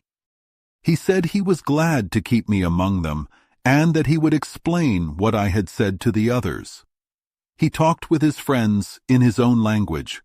I could not understand them, but after a short time, he told me that his friends and mine were very pleased with my kind words about the benefits of immortal life. They also wanted to know what I would do if I were born a Struldbrug. I answered, I have thought a lot about it. If I were a Struldbrug, first, I would try to become rich. With careful saving, in about 200 years, I might be the richest man in the kingdom. Next, I would study art and science so that I could learn more than anyone else. Finally, I would write down every important event and all the changes in our customs, language, clothing, food, and hobbies. I would become a living treasure of knowledge and the guide for the nation. I would never marry after 60 years. I would live simply and save money. I would also teach young men by sharing my experiences. I would choose a group of my closest, most trusted friends, my immortal brothers, and we would help each other. We would build small houses for any of us who needed them, and we would share our knowledge so that we could all live well. We would warn people about the ways in which corruption enters the world. By watching all these changes in kingdoms, empires, and cities, we would learn new things every day. We would see great inventions in astronomy, medicine, and many other fields. I talked about many other ideas on how to live forever happily. After I finished, my words were translated for the others. They laughed a little at my ideas. Then the same gentleman said, My friends and I want to correct a few small mistakes you made. We must explain that the Struldbrugs are only found in our country. In Balnibarbi and Japan, where I have been ambassador, I did not see any people like them. In those countries, everyone wishes to live longer, and no one wants to die. But here, people are used to seeing the Struldbrugs, so they do not have that strong wish. He added, In our country, Struldbrugs act like normal people until about 30 years old. After that, they become sad and gloomy. As they grow older, especially when they reach 80, they show many problems. They become opinionated, easily annoyed, greedy, and talk too much. They lose the ability to love others, except maybe their grandchildren. They are full of envy and empty desires. When they see a funeral, they are sad because they know they will never rest.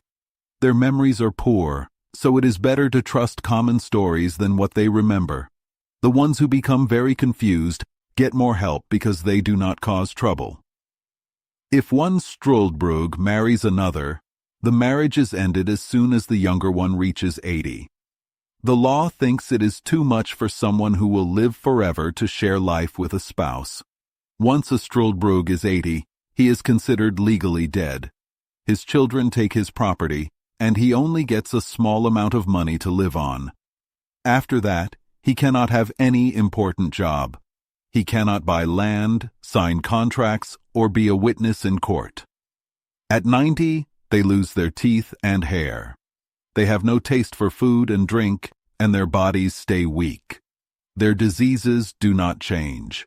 When they speak, they forget the names of things and even the names of close friends. They cannot read because they cannot remember a sentence from beginning to end. They feel like strangers in their own country because the language changes over time, and they cannot understand people of a different age. This was the account I received about the Struldbrugs. Later, I saw 5 or 6 of them. The youngest was not more than 200 years old. When my friends brought them to me, they did not ask many questions. They only said, "Please give us a slumskudask," a small gift as a token of remembrance. This is a modest way to ask for something, because the law does not allow begging since they already receive a small public allowance. These Struldbrugs are not liked by many people. When one is born, it is seen as a bad sign. Their birth is recorded very carefully so that everyone can know their age by looking in the register. But the register is only kept for about 1,000 years, or has been lost by time or trouble. The easiest way to know their age is to ask them which kings they remember. Usually the last king they recall began his rule when they were 80. I found the Struldbrugs very sad to look at. The women among them looked even worse than the men. Besides the usual problems of old age, they grew even more ugly as they aged. I could tell who was the oldest, even if their ages were only 1 or 2 centuries apart. After all I heard and saw, my desire to live forever became very small. I felt ashamed of the pleasant ideas I once had. I thought that no tyrant could create a life that I would not happily escape from. The king heard about my conversation with my friends and was very kind. He even said he wished I could bring a couple of Struldbrugs to my own country to help his people overcome their fear of death, but this is forbidden by the laws of his kingdom. Otherwise, I would not have had so much trouble or cost to bring them here. I agreed that the laws about the Struldbrugs are very wise. They are made to stop the immortals from owning all the land and power of the nation. Chapter 11. I thought that my story about the Struldbrugs might be fun for the reader. I have not seen such a story in any travel book I know. Many writers describe the same country in the same way. Perhaps this is normal. There is always trade between this kingdom and the great empire of Japan. Maybe the Japanese have told stories about the Struldbrugs, but I was in Japan for only a short time. I did not know the language well, so I could not ask any questions. I hope the Dutch, who know the truth, will help explain my mistakes. The king of Lugnag often asked me to stay in his court, but I was sure I wanted to go back to my own country. So the king gave me permission to leave. He even wrote me a letter of recommendation with his own hand for the Emperor of Japan. He also gave me 444 large pieces of gold, because his people like even numbers, and a red diamond. I later sold the diamond in England for £100. On the 6th day of May, 1709, I said goodbye to the king and my friends. The king was very kind. He sent a guard to take me to Glangenstald, a royal port on the southwest of the island. In 6 days, I found a ship ready to take me to Japan. The voyage lasted 15 days. We landed at a small port town called Zamoshi in the southeast of Japan. The town is near a narrow strait that leads north to a long bay. On the northwest of this bay is Yedo, the big city. When I arrived, I showed the customs officers my letter from the King of Lugnag to the Emperor of Japan. They knew the king's seal very well. The seal showed a king lifting a lame beggar from the earth. The town officials, upon hearing my letter, treated me like an important guest. They gave me carriages and servants and took me to Yedo. There I met the emperor. I gave my letter to him. An interpreter explained the letter. Then the emperor said that I should make my request. He also said that he would help me, because I was the royal brother's friend. The interpreter, who worked with the Dutch, soon guessed from my face that I was European.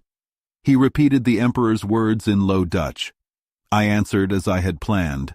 I said I was a Dutch merchant who was shipwrecked in a very far country. I said I had traveled by sea and land to Lugnag and then sailed to Japan. I explained that many of my countrymen trade in Japan, and I hoped to get a chance to return to Europe. I asked the emperor, very humbly, to help me go safely to a place called Nangasak.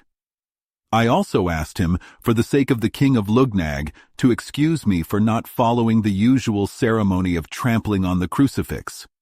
I explained that I was forced to come to his country by my misfortunes, and I did not mean to trade. When my second request was explained to the emperor, he was a little surprised. He said he had never met a man from my country who cared about this rule. He even wondered if I was a true Hollander or a Christian. But to please the king of Lugnag, he accepted my strange request. He ordered his officers to let me pass as if they had forgotten my mistake. He warned me that if my countrymen, the Dutch, found out about my secret, they would cut my throat during the voyage. I thanked the emperor through the interpreter for his unusual favor. Then some soldiers who were marching to Nangasak were told to take me safely there and to mind the business of the crucifix. On the 9th day of June, 1709, I arrived at Nangasak after a long and hard journey. Soon I met some Dutch sailors from the ship Amboina, which came from Amsterdam. I had lived in Holland for a long time, studied at Leiden, and I spoke Dutch well. The sailors were curious about my adventures. I told them a short, believable story, but I hid the most interesting parts. I also invented names for my parents and said they were from Gelderland. The captain, Mr. Theodorus van Grolt, asked many questions about my voyage to Holland. When he learned I was a surgeon, he agreed to take me for half the usual fee if I worked for him in my profession. Before we sailed, some crew members asked me if I had performed the ceremony of trampling on the crucifix. I answered vaguely that I had satisfied the emperor and his court, but a mischievous skipper told an officer that I had not yet trampled on the crucifix. The officer then hit that skipper with a bamboo rod 20 times. After that, no one bothered me with such questions. Nothing more unusual happened on this voyage. We sailed with a fair wind to the Cape of Good Hope, where we stopped only to take on fresh water. On the 10th of April, 1710, we arrived safely at Amsterdam. We lost only 3 men to sickness, and 1 man fell from the foremast into the sea near Guinea. Soon after, I set sail for England in a small ship from Amsterdam. On the 16th of April, 1710, we entered the Downs. I landed the next morning and saw my native country again after 5 years and 6 months. I went straight to Redriff, arriving at 2 in the afternoon. There I found my wife and family in good health. Part 4. A Voyage to the Country of the Hainaams. Chapter 1. After living happily at home for about 5 months with my wife and children, I decided to leave. I left my poor wife, who was expecting a child, and took an offer to be captain of a merchant ship called the Adventurer. The ship was strong and weighed 350 tons. I knew a lot about sailing, and I was tired of working only as a surgeon at sea. I even took a young skilled surgeon named Robert Purefoy onto my ship. We sailed from Portsmouth on August 7th, 1710. On August 14th, we met Captain Pocock from Bristol at Tenerife. He was on his way to Campeche to cut logwood. On August 16th, a storm separated him from us. Later, I heard that his ship sank, and only 1 cabin boy survived. Captain Pocock was a good and honest man, but he was too stubborn with his own ideas. If he had listened to my advice, he might have been safe with his family by now, just as I might have been. Many of my crew died from fever. So I had to get new men from Barbados and the Leeward Islands. Soon I regretted this, because most of them were former pirates. I had 50 men aboard, and my orders were to trade with the Indians in the South Sea and to explore new lands. These rough men soon led a conspiracy to take my ship. One morning, they rushed into my cabin, tied me up, and warned me not to try to escape. I told them I would obey, and they made me swear to do so. Then they untied me, but chained one of my legs near my bed and put a guard at my door with a loaded gun. They then sent me food and drink and took over running the ship. Their plan was to attack pirates and plunder Spanish ships when they had more men. First, they wanted to sell the ship's goods and then go to Madagascar to find more men. Some of the new crew died while I was locked in my cabin, and I was always afraid they would kill me. On May 9th, 1711, a man named James Welch came to my cabin and said he had orders from the captain to put me on shore. I argued, but he would not tell me who the new captain was. They forced me into a long boat. They let me wear my best clothes, which were nearly new, and take a small bundle of linen. They did not give me any weapons except my hanger. They did not search my pockets, and I put my money and some small items in them. They rowed for about a league, and then left me on a beach. I asked them what country this was, but they all said they did not know. They only said that the new captain wanted to get rid of me as soon as he could find land. They left quickly and told me to hurry, or I might be caught by the tide. They said goodbye and sailed off. Alone on the shore, I walked forward until I found firm ground. I sat on a bank to rest and think about what to do next. When I felt better, I walked into the country. I planned to ask the first people I met for help. I would offer them some bracelets, glass rings, and other small toys that sailors often carry. The land had many rows of trees growing naturally, lots of grass, and fields of oats. I walked carefully, afraid someone might suddenly shoot an arrow at me. I came to a beaten road where I saw many footprints and also saw cows and many horses. Soon I saw several strange animals in a field, and even a few sitting in trees. Their bodies looked very odd and made me feel uneasy, so I hid behind a bush to look at them better. After a while, some of these animals came close, so I could see them clearly.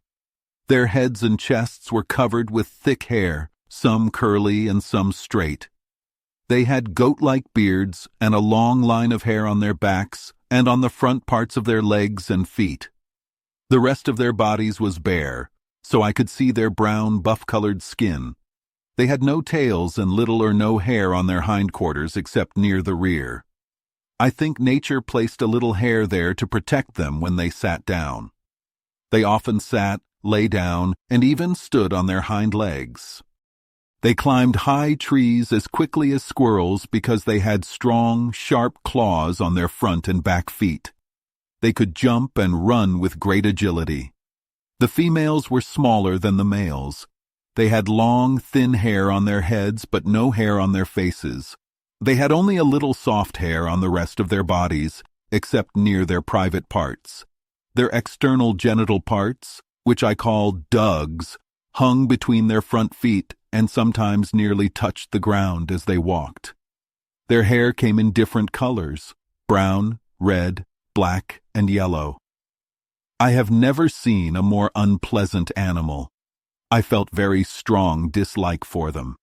I decided I had seen enough of these strange animals. I left the area and continued on the road, hoping to find a house or village and meet some local people. I had not walked far when one of these animals came directly toward me. This ugly creature looked at me with a strange face. As it came closer, it lifted its front paw. I quickly took out my hanger and hit it with the flat side. I did not hit with the sharp edge because I did not want to anger the local people if they later heard that I hurt one of their animals.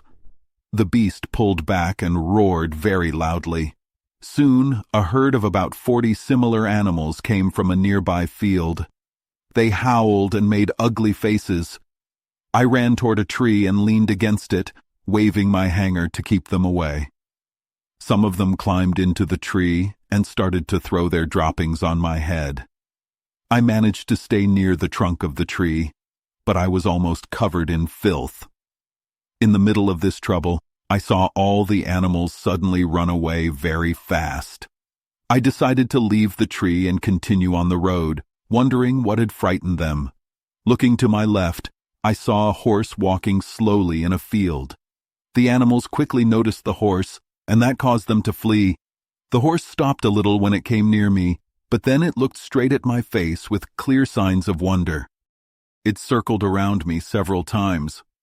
I wanted to continue my journey, but the horse blocked my path. It looked very calm and did not try to hurt me. We stood looking at each other for some time. Finally, I gathered my courage and reached out to stroke the horse's neck in a friendly way, as one does when meeting a strange horse. The horse did not like it. It shook its head and lifted its forefoot to push my hand away. Then it neighed 3 or 4 times, but in a strange tone that made me think it was speaking in its own language. While the first horse and I were busy, another horse came. The 2 horses gently touched each other's front hooves and neighed in turns with different sounds, as if they were talking about something important. They walked a few paces side by side, as if they were discussing a serious matter, but they kept looking at me as if to make sure I did not run away. I was amazed to see such behavior in animals. I thought that if the people in this country have even a little bit of reason, they must be very wise. This idea made me feel a little better, so I decided to walk on until I could find a house or village or meet some local people. I left the 2 horses behind as they continued their conversation. Then the first horse, a dapple gray, neighed after me in a way that I thought I understood. I turned back and went near him, hoping he would guide me. I hid my fear as best as I could because I was worried about what might happen next. The two horses came closer, looking carefully at my face and hands. The gray horse rubbed my hat all around with his right forehoof. My hat was so disturbed that I had to take it off and adjust it. Both horses looked surprised. The brown bay horse then touched the loose part of my coat, and they both seemed very curious. The bay horse gently stroked my right hand, as if it liked its softness and color, but he squeezed my hand so hard with his hoof that I had to cry out. After that, they both touched me very softly. They were very interested in my shoes and stockings. They kept neighing to each other and making gestures, much like a philosopher trying to solve a difficult problem. Overall, the behavior of these animals was very calm and thoughtful. I began to think they might be magicians who changed themselves on purpose, or perhaps they were simply amazed to see a man so different in dress, manners, and appearance from those who live in such a faraway land. With this thought, I said to them, "Gentlemen, if you are truly magicians, you can understand my language. I am a poor, distressed Englishman, driven here by misfortune. I ask one of you to let me ride on your back like a real horse, so you can take me to a house or village where I can get help. In return, I will give you this knife and bracelet." I took these items from my pocket. The two animals stood very quiet, as if they listened carefully. When I finished, they neighed to each other as if having a serious conversation. I noticed that they sometimes said the word Yahoo. I could not guess its meaning, but while the two horses talked, I practiced saying Yahoo in my own voice, imitating their neighing. They were clearly surprised. The gray horse neighed the word twice, as if he wanted to teach me the right way to say it. I repeated the word as well as I could and felt I was improving, though not perfectly. Then the bay horse tried to teach me a second word. In English letters, it could be written as Hawinum. I did not get it as well at first, but after 2 or 3 more tries, I succeeded. Both horses seemed amazed at my ability. After some more talking, the two horses left.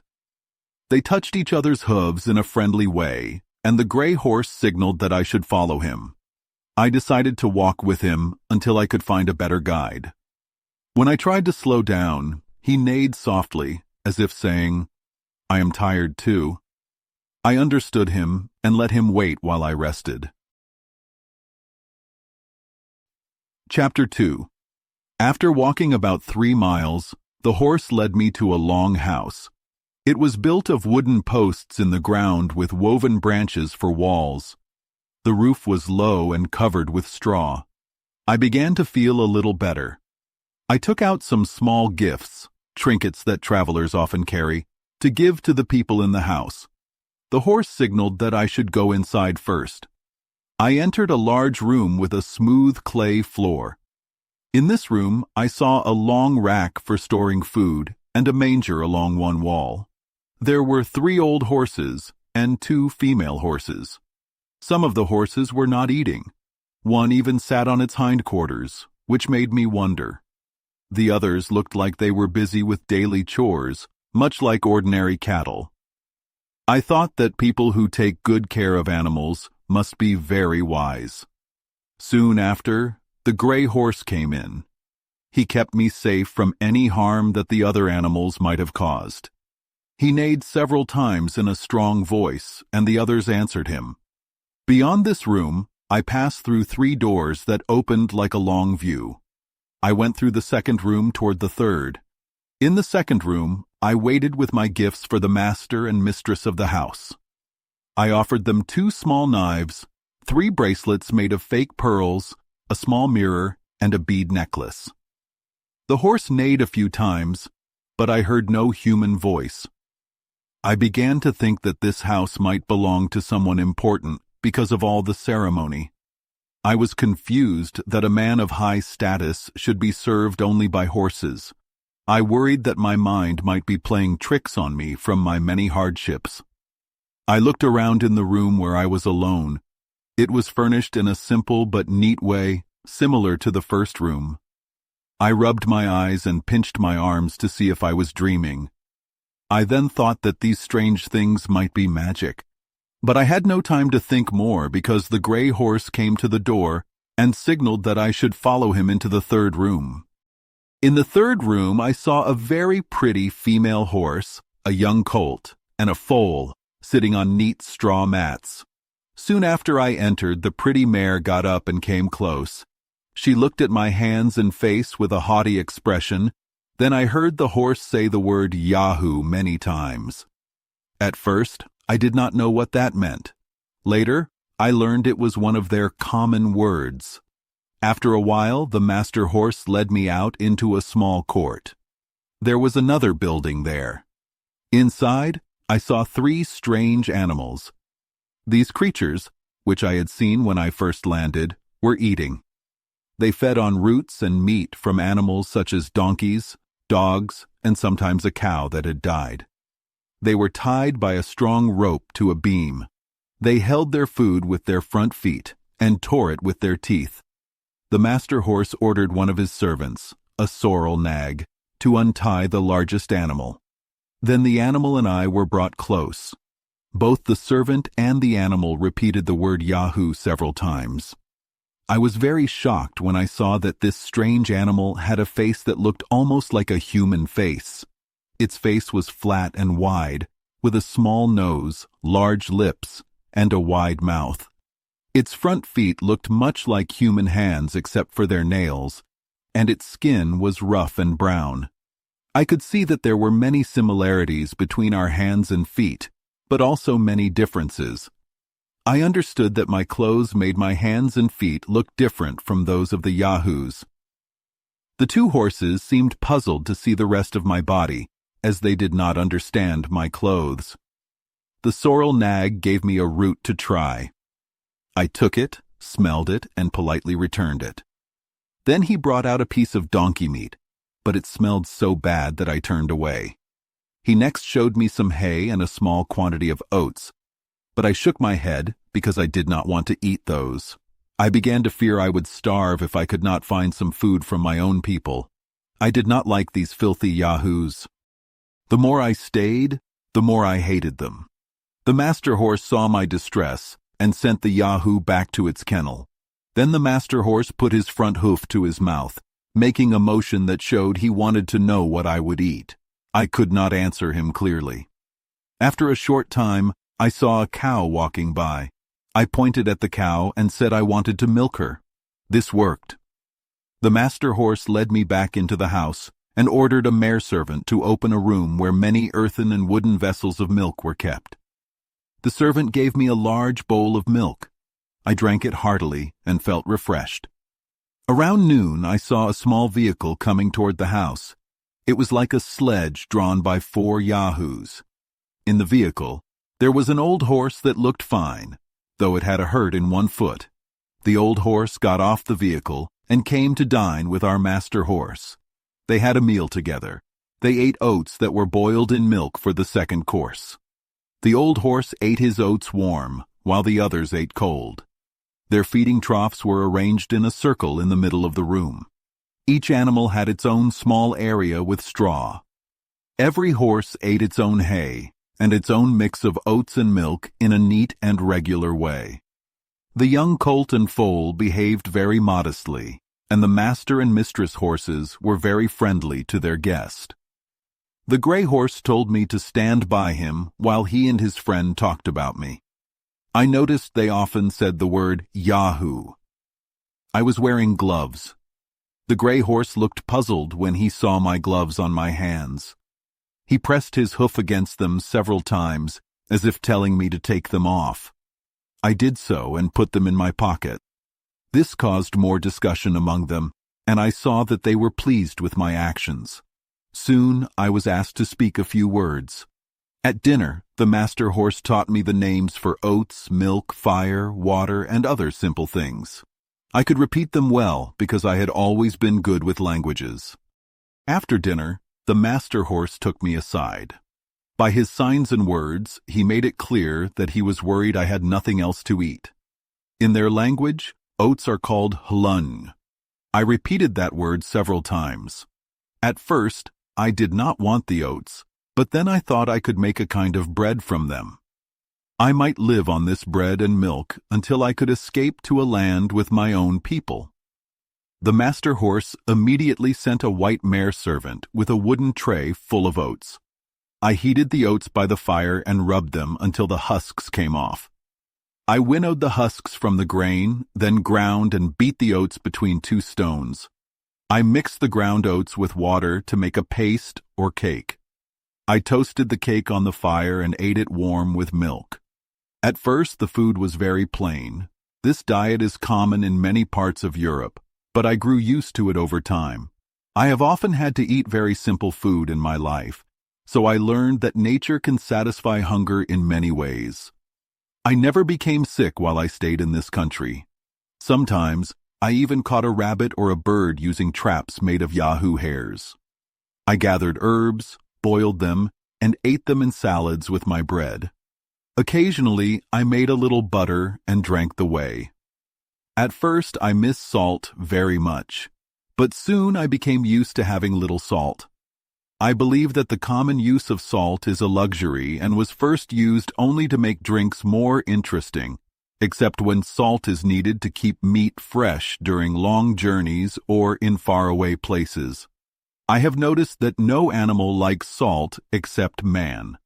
When I left this country, it took me a long time to get used to the taste of salt in food. This is enough to say about my food. Other travelers write much about their meals, as if readers are very interested in whether we eat well or not. I mention it only so you do not think it is impossible to live for 3 years in this country with such people. When evening came, the master horse arranged a place for me to sleep. It was only 6 yards from the house and away from the stable of the Yahoos. I got some straw and lay down using my own clothes as a blanket. I slept soundly. Later I was given better lodging, and I will tell you more about my way of living in this strange country. Chapter 3. My main goal was to learn the language of the Houyhnhnms. My master, his children, and all the servants wanted to teach me. They were surprised that a brute, an animal, could show such signs of reason. I pointed to everything and asked, "What is this called?" I wrote the words in my journal when I was alone and asked the family to repeat them to help me with my accent. A sorrel nag, one of the helpers, was very kind and helped me. When I spoke, they pronounced words through their nose and throat. Their language was very close to High Dutch or German, but even more graceful and clear. The Emperor Charles V once said that if he spoke to his horse, it should be in High Dutch. My master was very curious and spent many free hours teaching me. He was sure that I must be a Yahoo, a wild animal, but he was surprised by my politeness, cleanliness, and ability to learn. He was even confused by my clothes, because I never took them off until everyone was asleep, and I put them on before they woke up. My master wanted to know from where I came and how I learned to show reason in my actions. He also wanted to hear my story directly from me. To help my memory, I wrote all I learned using the English alphabet and noted the translations. It was hard to explain to him because the people here do not know books or literature. After about 10 weeks, I could understand most of his questions. In 3 months, I could answer him fairly well. He was very eager to know from which country I came and how I learned to act like a rational person. He said that the Yahoos, who looked very much like me in my head, hands, and face, which were the only parts that were visible, are known to be the most unteachable of all brutes. I answered that I came over the sea from a faraway land with about 50 others like me. They forced me to land on this coast and then left me alone. I had to use many signs for him to understand me. He then said that I must have been mistaken because they have no word for lying. He believed that it was impossible for a country to be beyond the sea or for a group of brutes to manage a wooden ship. He was sure no Huinheim would build a ship or trust a Yahoo to sail it. The word Huinem in their language means horse and comes from the idea of nature's perfection.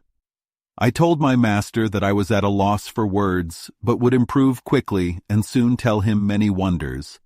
He then sent his mare, his colt, his foal, and all his servants to teach me. Every day, for 2 or 3 hours, they taught me many words. Soon, many good Huinhems in the area came to our house because they had heard of a wonderful Yahoo who could speak like a Huinhenim and showed some reason. They asked me many questions, and I answered as best I could. With all their help, in 5 months, I understood everything they said and could speak fairly well. Some Huinhems came to visit my master because they were curious about me. They found it hard to believe I was a real Yahoo because my body looked different from other Yahoos. They were surprised to see that I did not have the usual hair or skin like them. I later discovered the secret of my appearance. Every night when the family went to bed, I would take off my clothes and sleep without them. One morning, my master sent his sorrel nag to call me. I was asleep with my clothes off on one side and my shirt only above my waist. I woke up to his noise. Later, my master asked me why his servant had said that I looked different when I slept. He said some parts of me were white, some yellow, and some brown. I had tried to hide my secret by keeping my clothes on, so I would not look like a Yahoo. But I soon realized that my clothes and shoes would wear out and might have to be made from the hides of Yahoos or other animals. Then everyone would know my secret. I told my master that in my country, people cover their bodies with animal hair that is prepared by art. They do this for decency and to protect against hot or cold weather. I said, "If you wish, I will show you my true skin, but please forgive me if I must show parts that nature taught us to hide." My master said, "Your story is very strange. I do not understand why nature would make us hide what it gives us.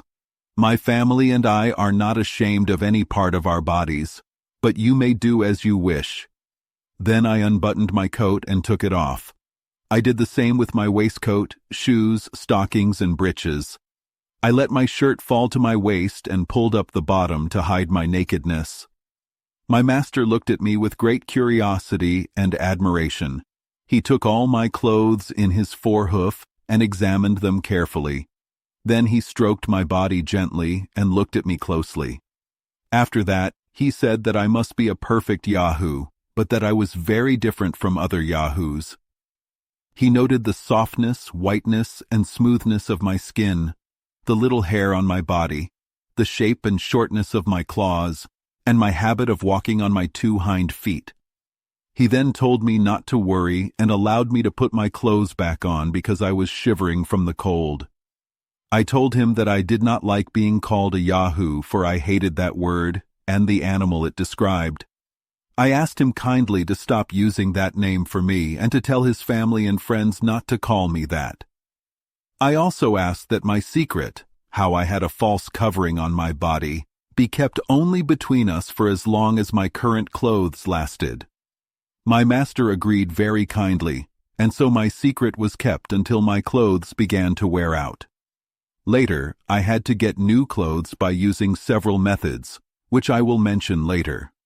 Meanwhile, he told me, "Keep studying our language with all your effort. I am more amazed at your ability to speak and reason than by how you look." He also said he could not wait to hear the wonderful things you will tell me. After that, my master increased his efforts to teach me. He brought me to all his company and made them treat me kindly. He said, "This will make you happy and help you learn better." Every day when I was with him, he asked me many questions about myself, and I answered as best as I could. This way he learned many things about me, though not perfectly. When I first told my story in full, I said, "I came from a very far country with about 50 others like me. We traveled by sea in a large wooden ship. I describe the ship as best I can. I showed you my handkerchief to explain how the wind drove our ship. Later, after an argument among us, I was forced to land on this coast, and I walked until you rescued me from those terrible Yahoos." Then he asked, "Who built the ship? How is it possible that the Huin Hanums in my country leave the ship in the hands of brutes?" I said, "I cannot explain more unless you promise not to be offended, and then I will tell you the wonders I have often promised."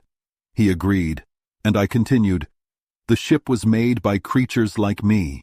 In all the countries I have visited, and in my own country, we are the only rational beings. I was very surprised to see that the Huinenems here acted like rational people, while the Yahoos are very wild. I admit that I share some features with them, but I cannot explain why they are so degenerate and brutal. If I return to my country, I will tell my story. Many will not believe me and say I made it up. I also said that it is very unlikely that a Huinenem would be the ruler of a nation while a Yahoo is the common brute." Chapter 4. My master listened to me with a very worried face. In his country, people do not know how to doubt or disbelieve. When we talked about what it means to lie, he had difficulty understanding me. He said, "We use speech to help each other understand real facts. If someone says something that is not true, then I cannot understand him. I end up thinking that something dark is light, or that something short is long." These were all his ideas about lying, which is very common among people.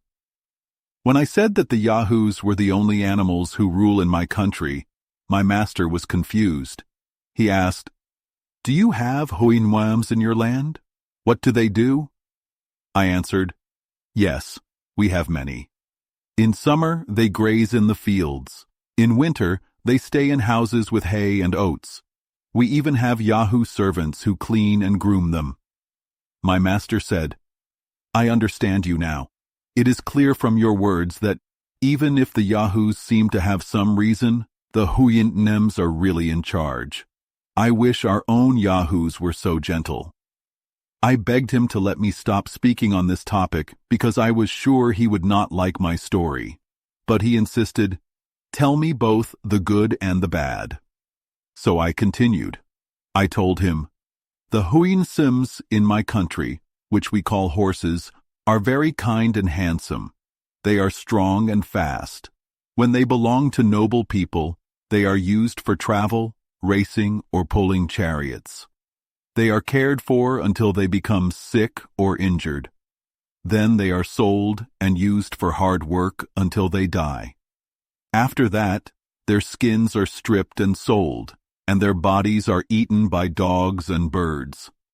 But ordinary horses belong to farmers and carriers. They work very hard and are fed poorly."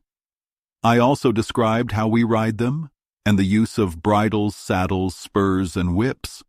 I explained that we attach plates of a hard metal called iron to their feet, so their hooves do not break on the stony roads. My master then showed great anger and asked, "How can you dare to ride on a Huinhim's back? I believe that even the weakest servant in my house could shake off the strongest Yahoo. They might even roll on their backs and crush a Yahoo to death." I answered, "Our horses are trained from the age of 3 or 4 for the work we need.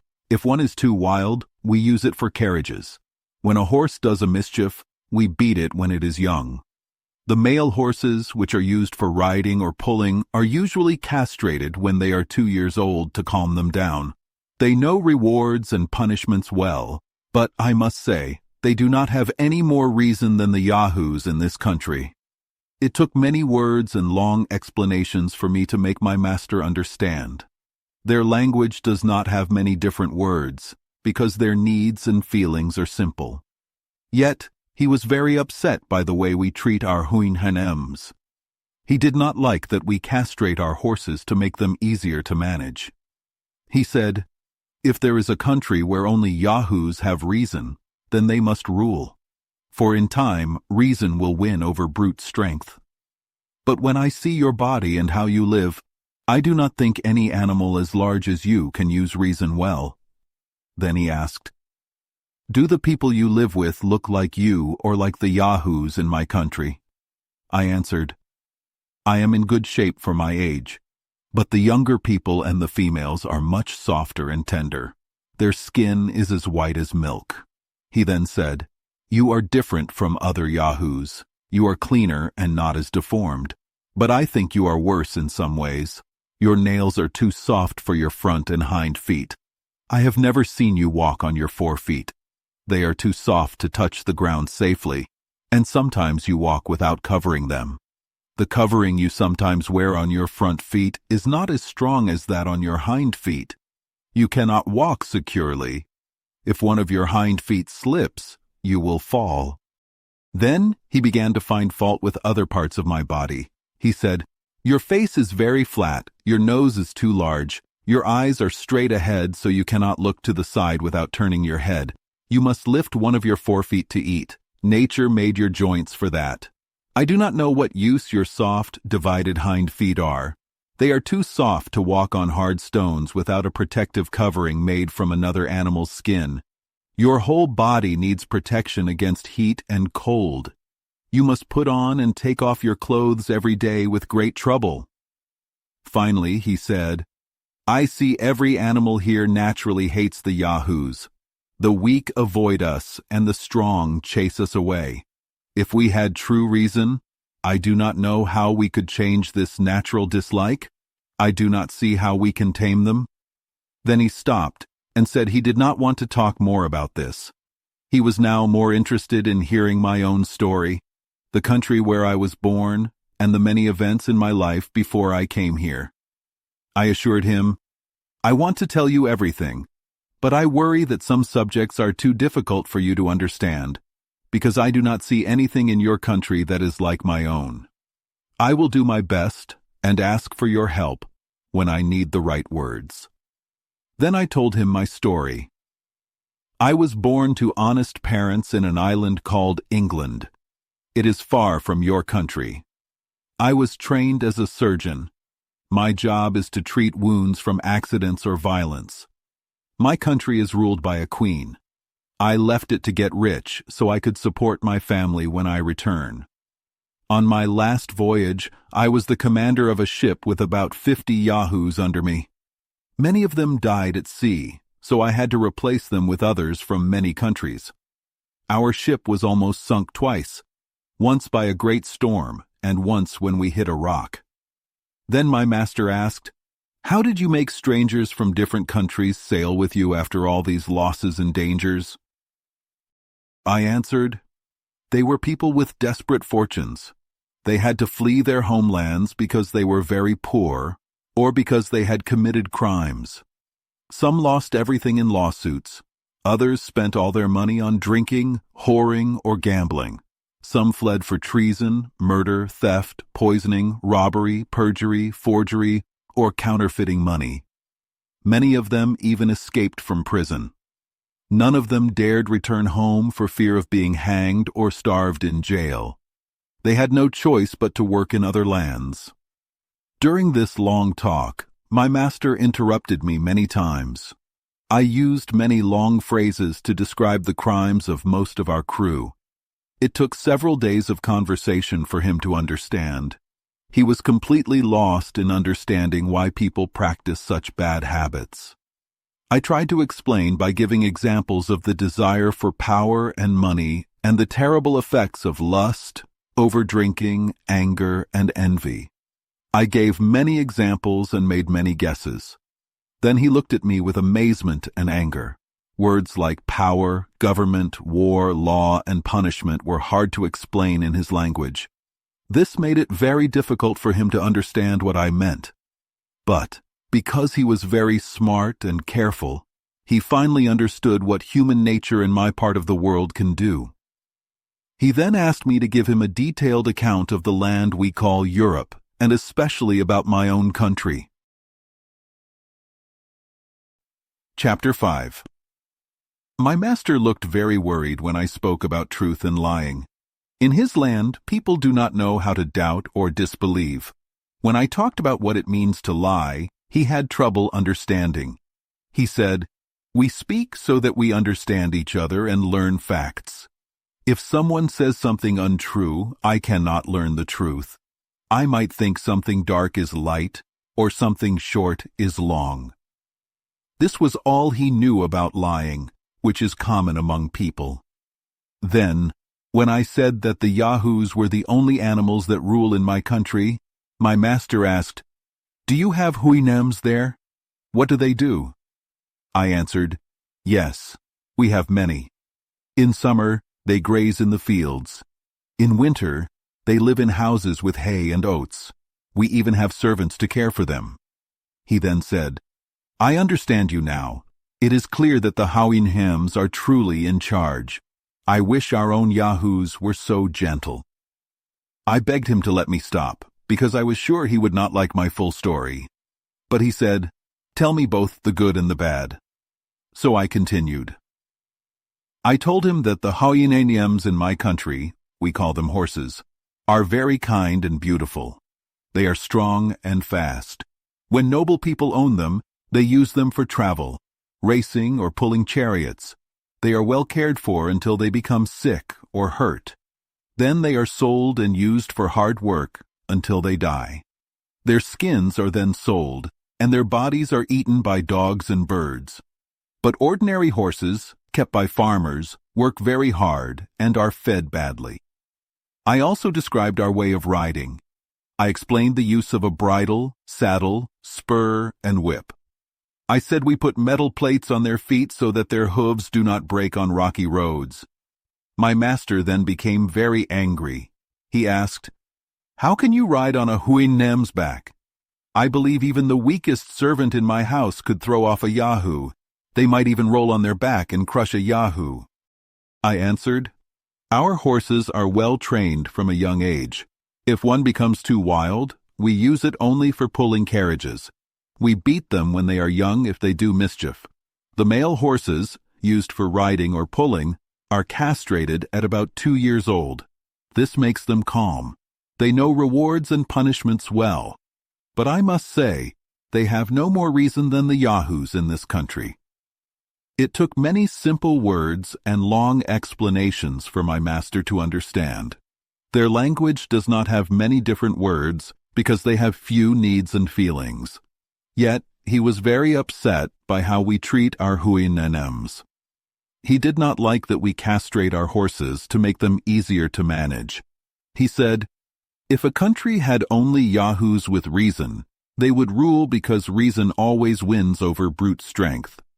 But when I see your body and how you live, I do not think you can use reason well." Then he asked, "Do the people you live with look like you or like the Yahoos in my country?" I answered, "I am in good shape for my age, but the young and the women are softer, and their skin is as white as milk." He then said, "You are different from other Yahoos. You are cleaner and not as deformed. But I think you are worse in some ways. Your nails are too soft for your front and back feet. I have never seen you walk on your forefeet. They are too soft to touch the ground safely, and sometimes you walk with them uncovered. Your covering on your forefeet is not as strong as on your hind feet, so you cannot walk securely. If one of your hind feet slips, you will fall." Then he began to find fault with other parts of my body. He said, "Your face is very flat. Your nose is too large. Your eyes are in front, so you must turn your head to see beside you. You must lift one forefoot to eat. Nature made you this way. I do not know what use your soft, divided hind feet are. They need a cover to walk on hard stones. Your whole body needs a coat against heat and cold. You must put on and take off your clothes every day with much trouble." Finally, he said, "I see every animal in my country naturally dislikes the Yahoos. The weak avoid them and the strong push them away. I do not see how we can change this natural dislike or make them useful." Then he said he did not want to talk more about this. He now wanted to hear my story, about the country where I was born and the events of my life before I came here. I promised him I would tell him everything. I said, I was born to honest parents in an island called England. It is very far from your country. I was trained as a surgeon. My job is to treat wounds from accidents or violence. My country is ruled by a queen. I left England to become rich so I could support my family when I return. On my last voyage, I was the captain of a ship. I had about 50 yahoos under me. Many died at sea, so I had to replace them with others from many countries. Our ship was almost sunk twice, once by a big storm and once when we hit a rock. My master then asked, "How did you get strangers from many different countries to sail with you after all these losses and dangers?" I answered, "They were people in desperate situations. They had to leave their own countries because they were very poor or because they had committed crimes. Some lost everything in court, others spent all their money on drinking, whoring, or gambling, and some fled for treason, murder, theft, poisoning, robbery, or other crimes. Many of them even escaped from prison. They did not dare return home for fear of being hanged or starved in jail, so they had to work in other lands." My master interrupted me several times during our long talk. I used many simple words to explain how people commit crimes to escape ruin. It took many days of conversation for him to understand why people act in such a bad way. I explained my ideas about the desire for power and wealth and the effects of lust, overdrinking, anger, and envy. I gave many examples and made guesses. Then he looked at me with amazement and anger. He said that his language did not have words for things like power, government, war, law, and punishment. This made it very hard for him to understand what I meant. But because he is very clever and thoughtful, he finally understood what people in my country can do. Then he asked me to tell him more about Europe, and especially about my own country. Chapter 6. My master did not understand why lawyers work so hard to confuse and hurt others. He could not see why they would be paid to do such wrong things, so I tried hard to explain money. I told him that when a man has a lot of money, he can buy anything he wants: the best clothes, the finest houses, large pieces of land, expensive food and drinks, and even the most beautiful women. Our people, the yahoos, either spend money without limit or save it greedily. Rich people get the benefit of the poor people's work. Most people have to work very hard for little pay, while a few enjoy a great deal. I talked a lot about these matters. But my master still wondered. He believed that all animals have a right to share the earth's produce, especially those who lead. He then asked, "What are these expensive meats, and why do any of us need them?" I started listing many kinds of meats and explained how they are prepared. I said that our country sends food by ship to many places and brings back wines, sauces, and many other things. I joked that our best women would need many trips around the world to get their breakfast or a cup for their drink. He said, "That must be a very poor country that cannot give food to its own people." Then he asked why such a big land should have no fresh water and why people must send water by ship. I answered that England, my dear birthplace, produces 3 times more food than its people can eat and makes many drinks from grain or fruit. Yet to feed the luxury of some men and the vanity of some women, we send most of our food to other countries.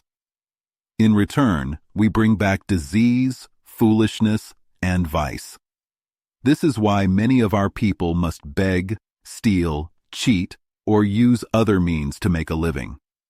I also explained that wine is not imported just because we lack water. Wine makes us merry, takes away our sad thoughts, and gives us wild ideas for a while. But it also makes us sick and unhappy when we wake up. Most of our people make their living by selling the things that rich people need. For example, when I am at home and dressed well, my body shows the work of many tradesmen. The building and furniture in my house need even more workers, and my wife is decorated with many things. Then I told my master about other people who earn money by taking care of the sick. I explained that many of my crew died from disease. It was hard for him to understand why nature would allow a healthy animal to get sick. I said, "We eat and drink in many ways that are not natural. We sometimes eat when we are not hungry and drink when we are not thirsty. We can sit all night drinking strong liquor without eating. This makes us lazy, hurts our bodies, and stops proper digestion. Some of our women become ill and harm our children. Many diseases pass from father to son, and it is impossible to list them all." I then described how some people pretend to cure these diseases. They believe that all diseases come from eating too much. They try to empty the body by natural passages or by making us vomit or purge. Sometimes they even force food into the body in the wrong way. I also explained that many of our lawyers and judges make up strange rules. They use many words to confuse the truth.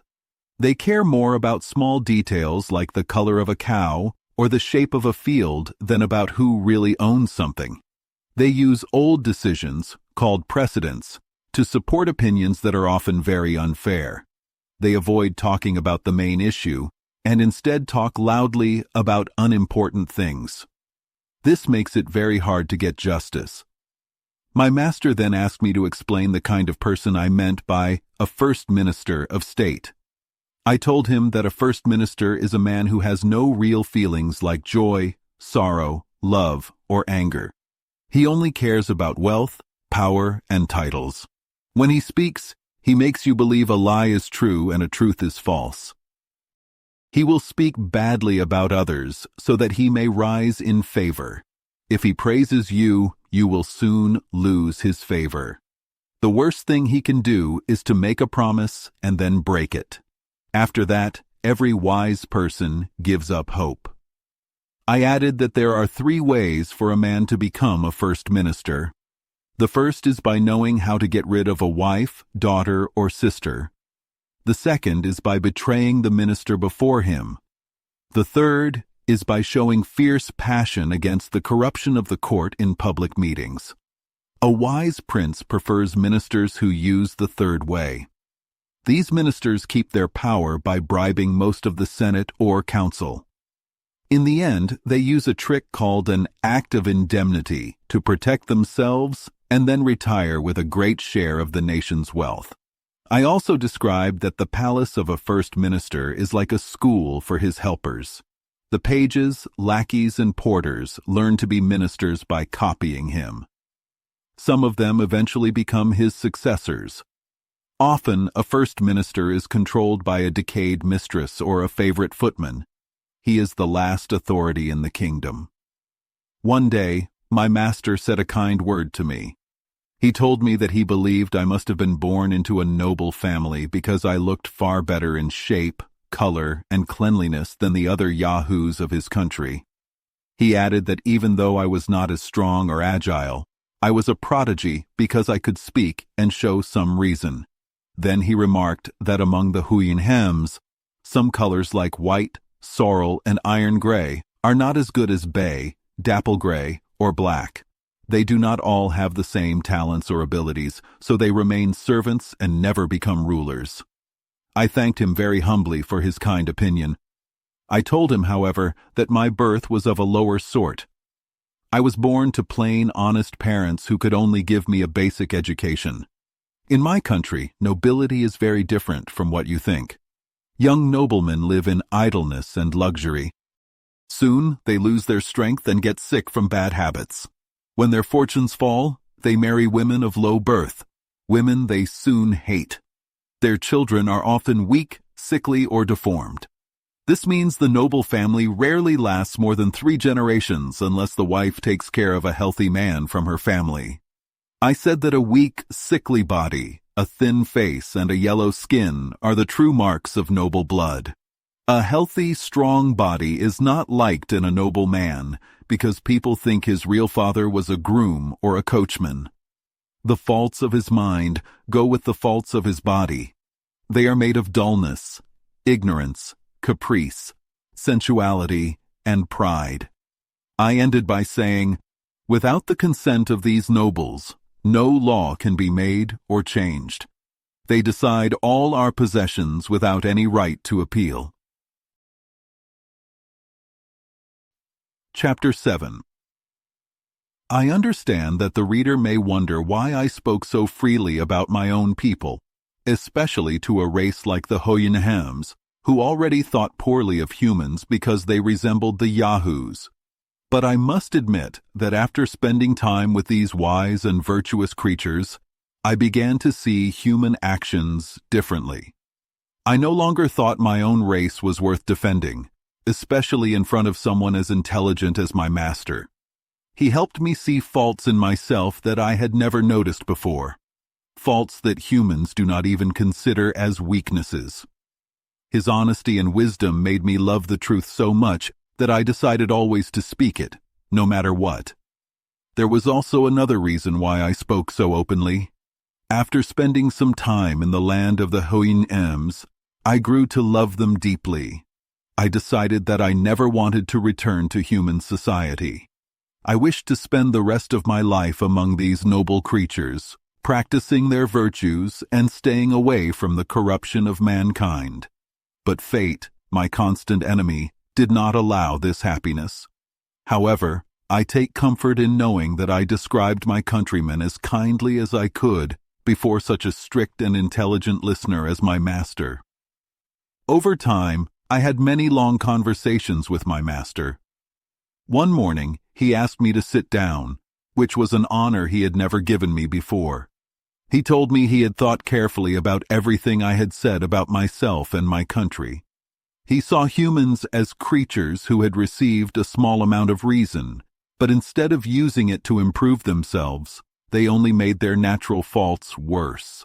He believed that instead of making our lives simpler, we only created new desires and spent our time trying to satisfy them.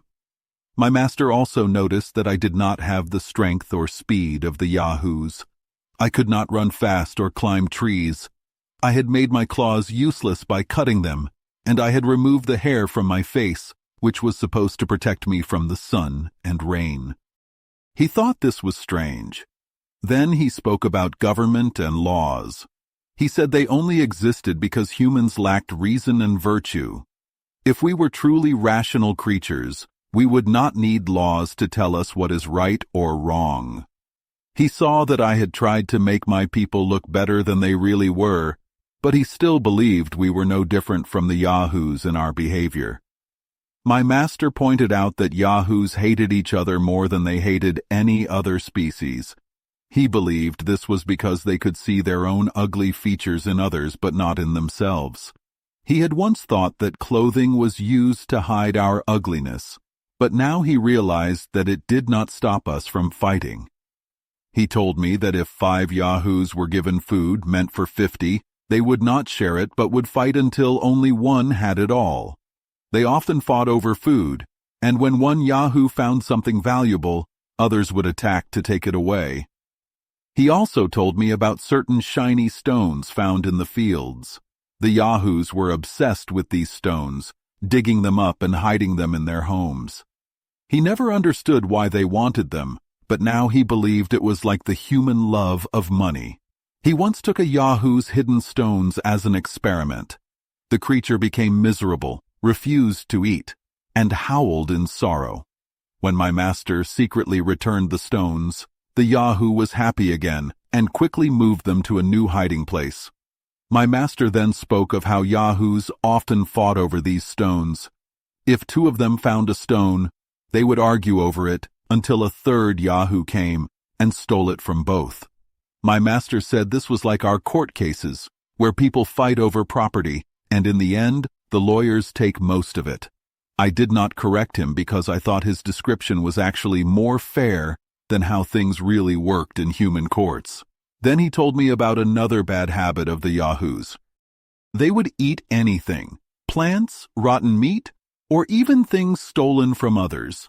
They preferred food taken by theft rather than food given to them. If they found food, they would eat until they became sick, and then they would use a special root to empty their stomachs. There was also another root that they loved. It made them behave strangely, just like wine does to humans. When they ate this root, they would hug each other one moment and then fight the next. They would howl, grin, and stumble around until they fell asleep in the mud. I noticed that yahoos were the only animals in this country that got sick. But unlike in my world, they did not get sick because of bad treatment. Instead, it was their own filth and greed that made them ill. They had one cure for all sicknesses, a mix of their own dung and urine forced down their throats. I saw this treatment work many times and now suggest it as a good cure for human diseases caused by overeating. When it came to knowledge, government, and art, my master admitted that the yahoos of his land had little in common with humans. However, he did see that among every group of yahoos, there was always one leader. This leader was always the most ugly and mean of them all. He had a favorite helper who obeyed him in everything and bullied the other yahoos for him. In return, he was sometimes rewarded with food. But when the leader lost power, the other yahoos turned against him and threw filth on him. My master asked if this was similar to how human governments worked, but I did not answer. He also spoke of some things he had noticed about yahoos that I had not mentioned before. He said they had no rules about mating. Female yahoos would accept males even when they were pregnant, and males would fight females as fiercely as they fought each other. He thought this was a level of brutality that no other creature had reached. He was also surprised by their love of filth. Most animals, he said, try to keep clean, but yahoos seem to enjoy being dirty.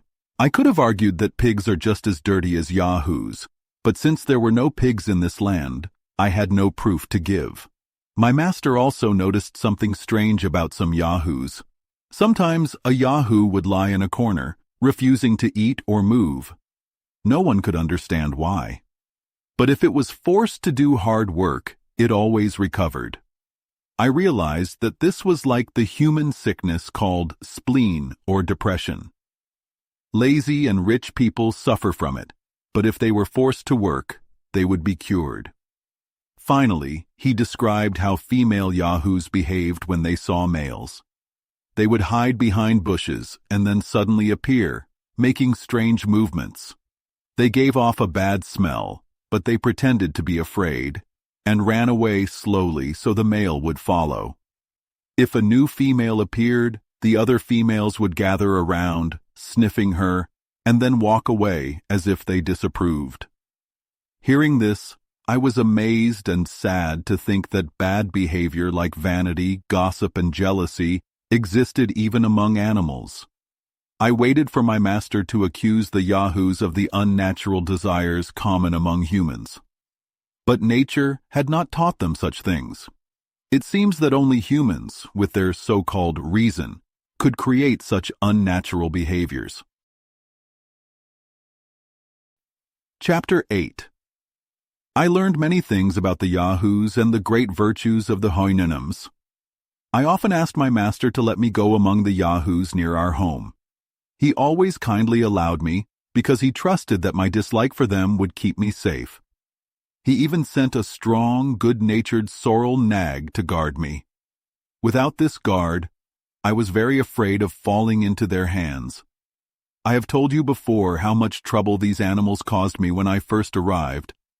I almost fell into their clutches several times when I walked away from my hangar. I believe they sometimes thought I was one of their own, so I would roll up my sleeves to show my bare arms and chest when my guard was with me. Then the yahoos would come close and copy my actions like monkeys, but always with clear signs of dislike.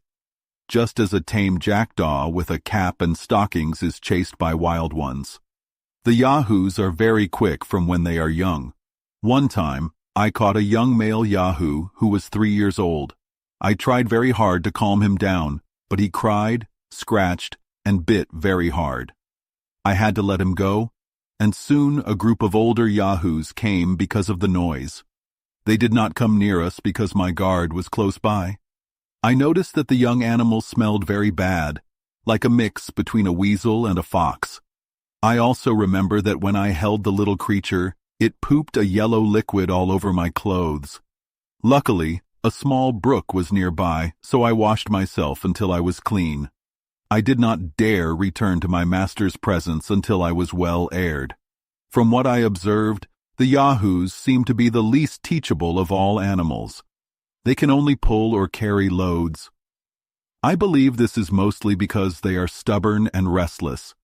They can be very cunning, mean, treacherous, and full of revenge. They are strong and hardy, but they are also cowardly, rude, and cruel. I noticed that the red-haired yahoos, both male and female, are more eager for love and more mischievous than the others, even though they are also stronger and more active. The Huinams keep some of the yahoos in small huts near their house. The others are sent out to fields. In these fields, the yahoos dig up roots, eat many kinds of herbs, and look for dead animals. Sometimes they catch small animals like weasels and a kind of wild rat they call luhimus, and then they eat them greedily. Nature has taught them to dig deep holes with their nails. The female kennels are a bit larger so they can hold 2 or 3 young ones. The yahoos also swim like frogs when they are very young. They can stay underwater for a long time, and the females sometimes catch fish for their young. I remember one odd adventure. One very hot day, I asked my guard, the sorrel nag, if I could bathe in a nearby river. He said yes. I stripped off all my clothes and went into the stream. A young female yahoo saw me.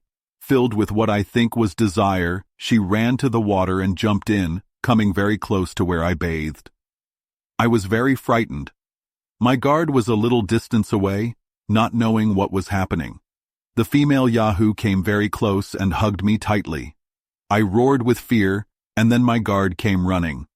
The female yahoo then left slowly and jumped onto the opposite bank. She stood there, gazing and howling while I was dressing again. This incident was both funny and very embarrassing for me. I could no longer hide that I was a real yahoo in every way because the females naturally treated me as one of their own. I noticed that her hair was not red as some yahoos are, but black like a slowberry, and her face was not as ugly as the others. I think she was about 11 years old. After 3 years in this country, I began to study the customs and ways of the Huinams. They are very noble and kind. They love reason and practice every virtue. They do not know evil because they follow reason completely. Their language is very clear. They do not argue like we do. When I tried to explain the word opinion and how points can be disputed, my master laughed. He said that a creature with true reason only says things that are certainly true or false. In his land, there is no argument or confusion because they are guided by reason. I have seen that friendship and kindness are the 2 most important virtues among the Huinams. A stranger is treated just like a neighbor. They feel at home wherever they go. They keep decency and civility very high, but they do not care much for ceremony. They do not love their young in a personal way, but they take care of them from a rational point of view. I saw my master show the same care for his neighbor's young as he did for his own. He said that nature teaches them to love all members of their species. Only reason makes them treat some people better than others. When the matron Huinams have a young of each sex, they usually do not stay with their mate after a while, unless one of them dies. In that case, a couple from the neighborhood may help by giving one of their own young. This keeps the number of animals balanced, but the lower Huinams, who work as servants, are allowed to have 3 of each sex. They work in the noble families. In marriage, the Huinams are very careful to choose partners with matching colors so that their offspring do not look strange.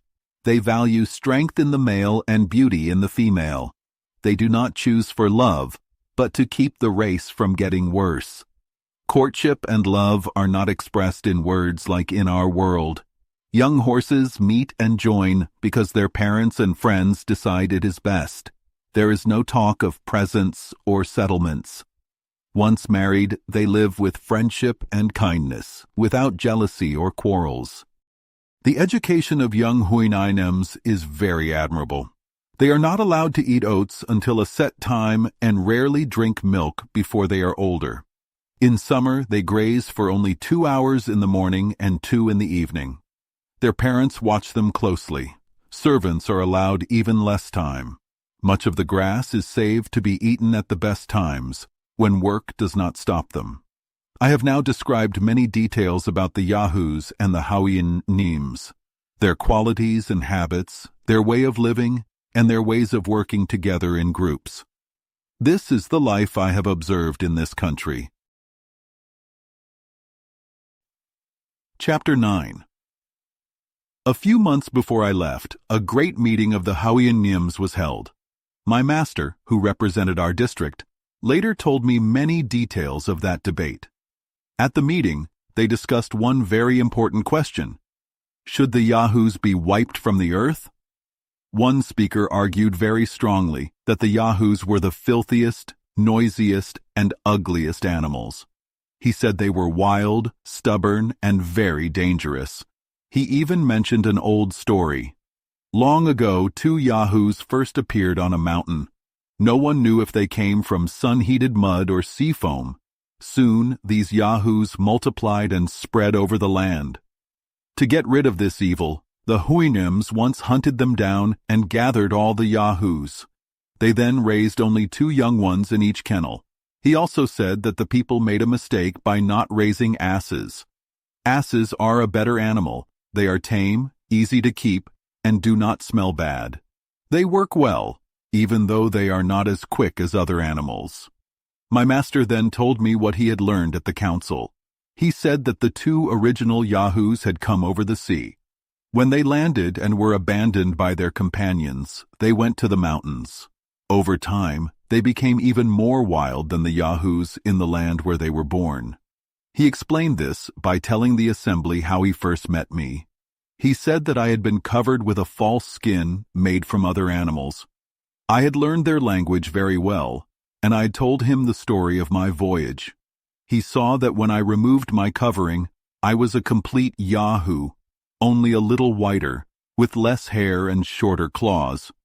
I also told him how, in my country, the Yahoos rule and hold the Huinainims in subjection. I explained that I had learned how we sometimes castrate our Huinainims when they are young to make them tame. This operation was easy and safe. I said that it was no shame to learn wisdom from animals, just like the ant teaches industry and the swallow teaches building. I even mentioned that this idea might be used on the younger Yahoos here. He then suggested that the Huinainims should grow asses. Asses can be used from a very young age, while our other animals are not used until they are older. My master told me all this at the Grand Council. He also kept one detail secret that related to me, and I later felt the unhappy effect of it. The Huinainims have no written letters. They remember history by tradition. In their peaceful land, few events change, so they do not need long records. They do not suffer from diseases, so they do not need doctors. However, they do have good medicines made from herbs to treat minor injuries. They measure the year by the sun and the moon, but they do not divide time into weeks. They understand eclipses very well. Their poetry is very fine.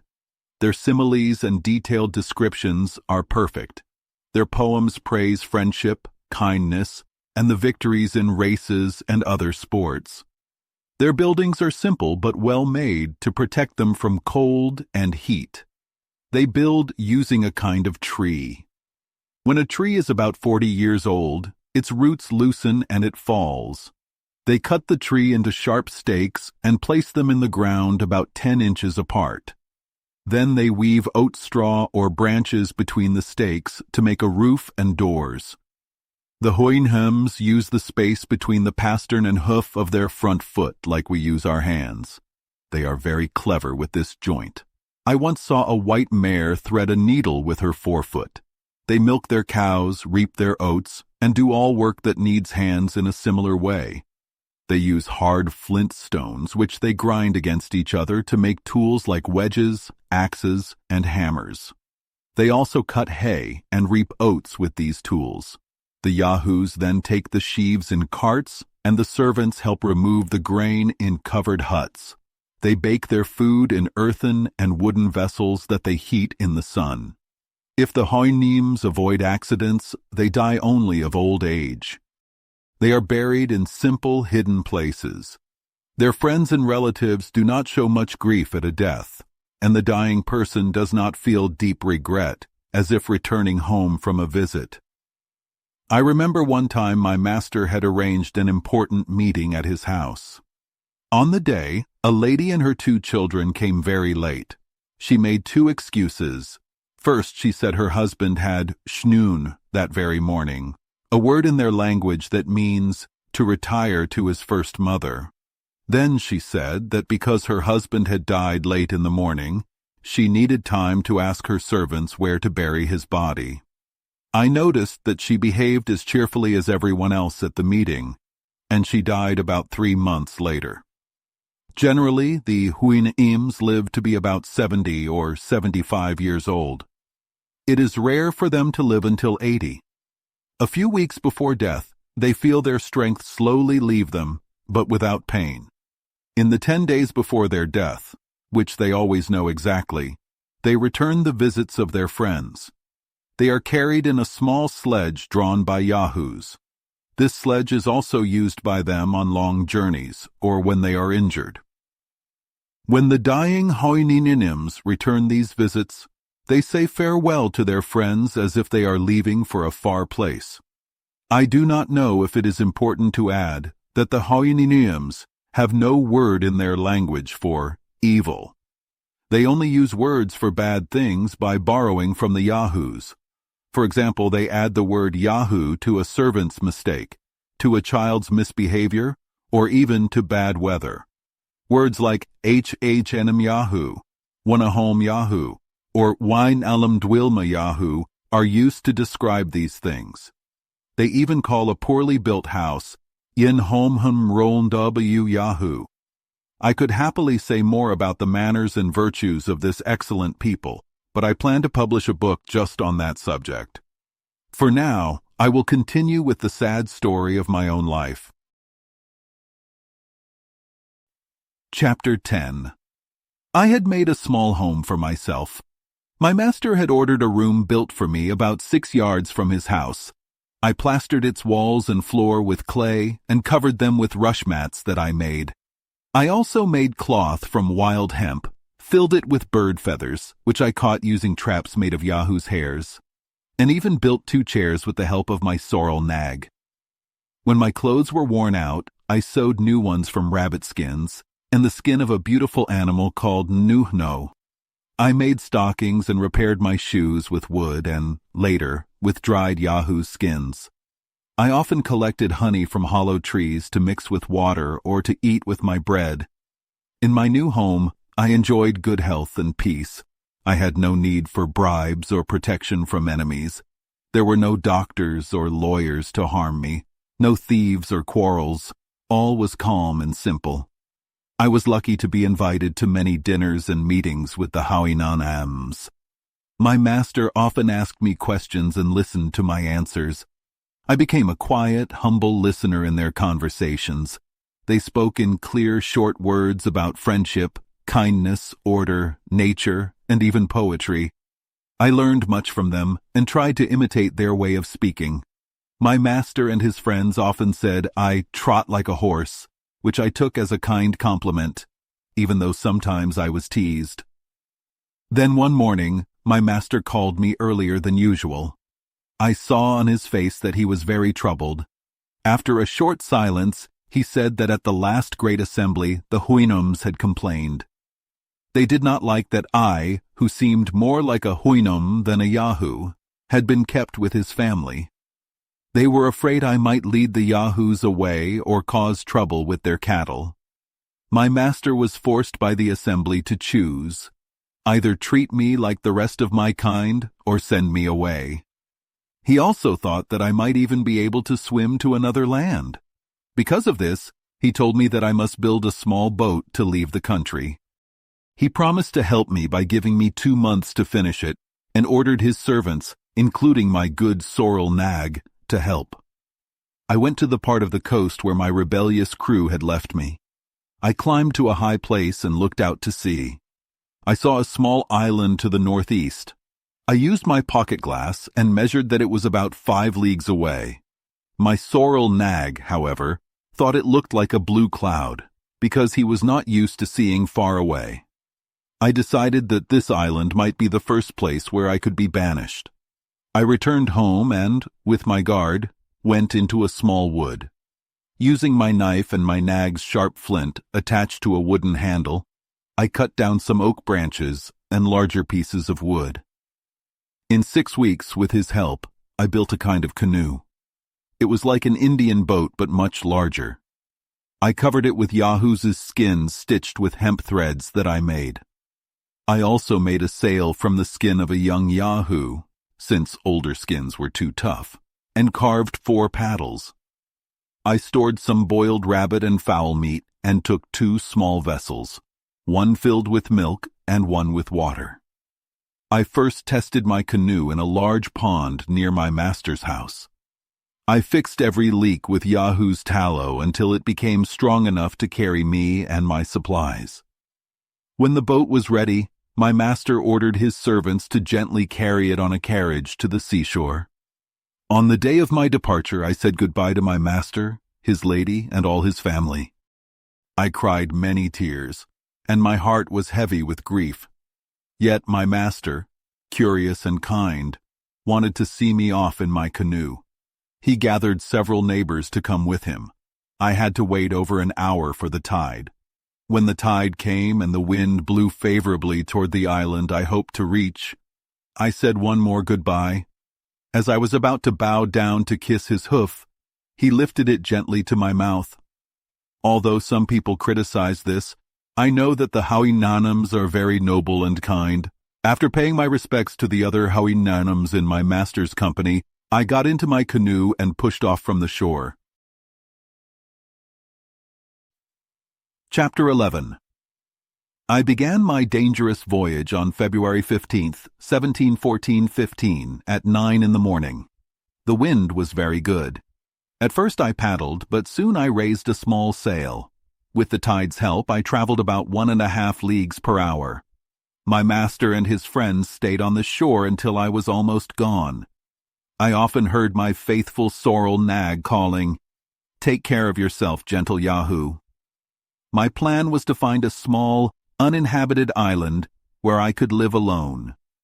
I did not want to return to live among the noisy and corrupt Yahoos. I hoped to find a peaceful place like the land of the Hawaiians. You may remember that my crew once conspired against me. They locked me in my cabin for many weeks, and then left me in a long boat. They swore they did not know where we were. I believed we were about 10 degrees south of the Cape of Good Hope, near 45 degrees south.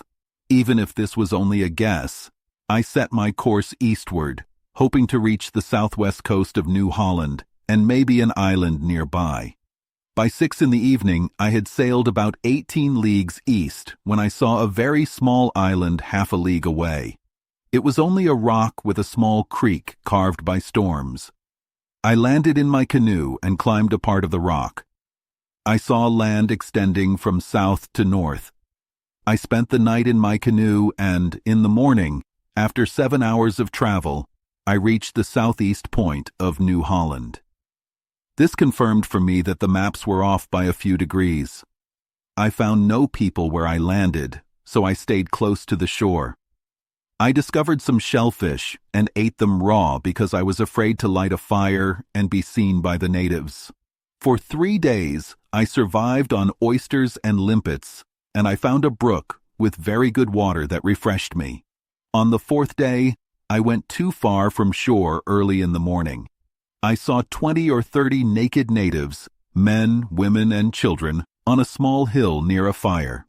One native saw me and warned the others. 5 of them came toward me. I hurried back to my canoe and paddled off quickly. Before I could get far into the sea, one native shot an arrow. It struck me deeply on the inside of my left knee, and I knew I would carry that mark for life. I feared the arrow might be poisoned, so I paddled away and quickly sucked my wound and tried to dress it as best as I could.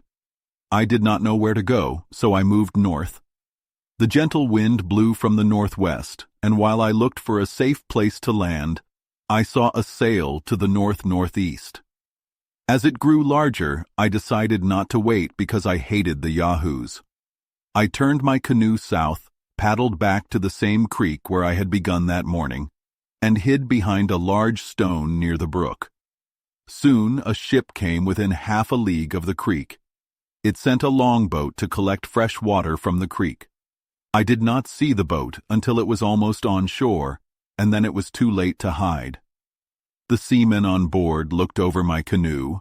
4 armed men searched carefully until they found me lying flat behind the stone.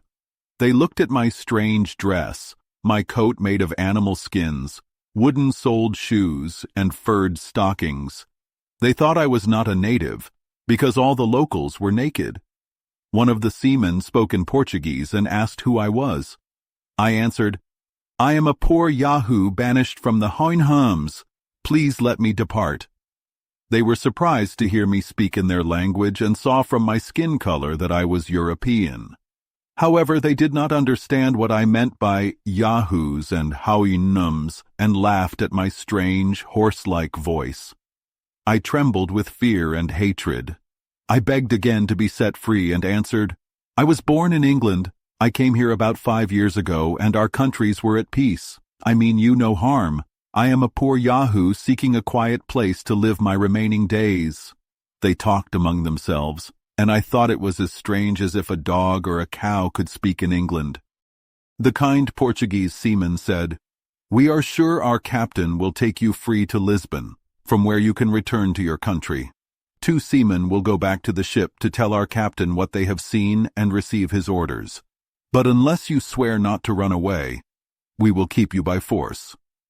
I agreed, as I did not want to be left behind. They were very curious about my story, but I told them little. They thought my misfortunes had made me mad. In 2 hours, the boat returned with orders to fetch me. I knelt to try to save my freedom, but they tied me with ropes and lifted me into the boat. I was taken onto the ship and then into the captain's cabin. The captain's name was Pedro de Mendez. He was very courteous and generous. He asked me to tell him about myself and what I wished to eat or drink, saying, "I will treat you well." He spoke many kind words, and I was surprised such civility came from a Yahoo. I felt so sick and unhappy that I almost fainted at the smell of him and his men. Soon I asked for something to eat from my own canoe, but he ordered a chicken and excellent wine. Then he said I should rest in a very clean cabin. I did not undress, but lay on the bedclothes.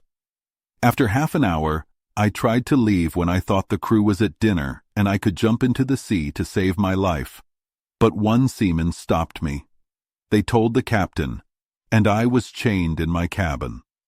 After dinner, Don Pedro came to me and asked why I had tried to escape. He assured me that he meant only to help me and spoke kindly. So I began to tell him a short version of my voyage.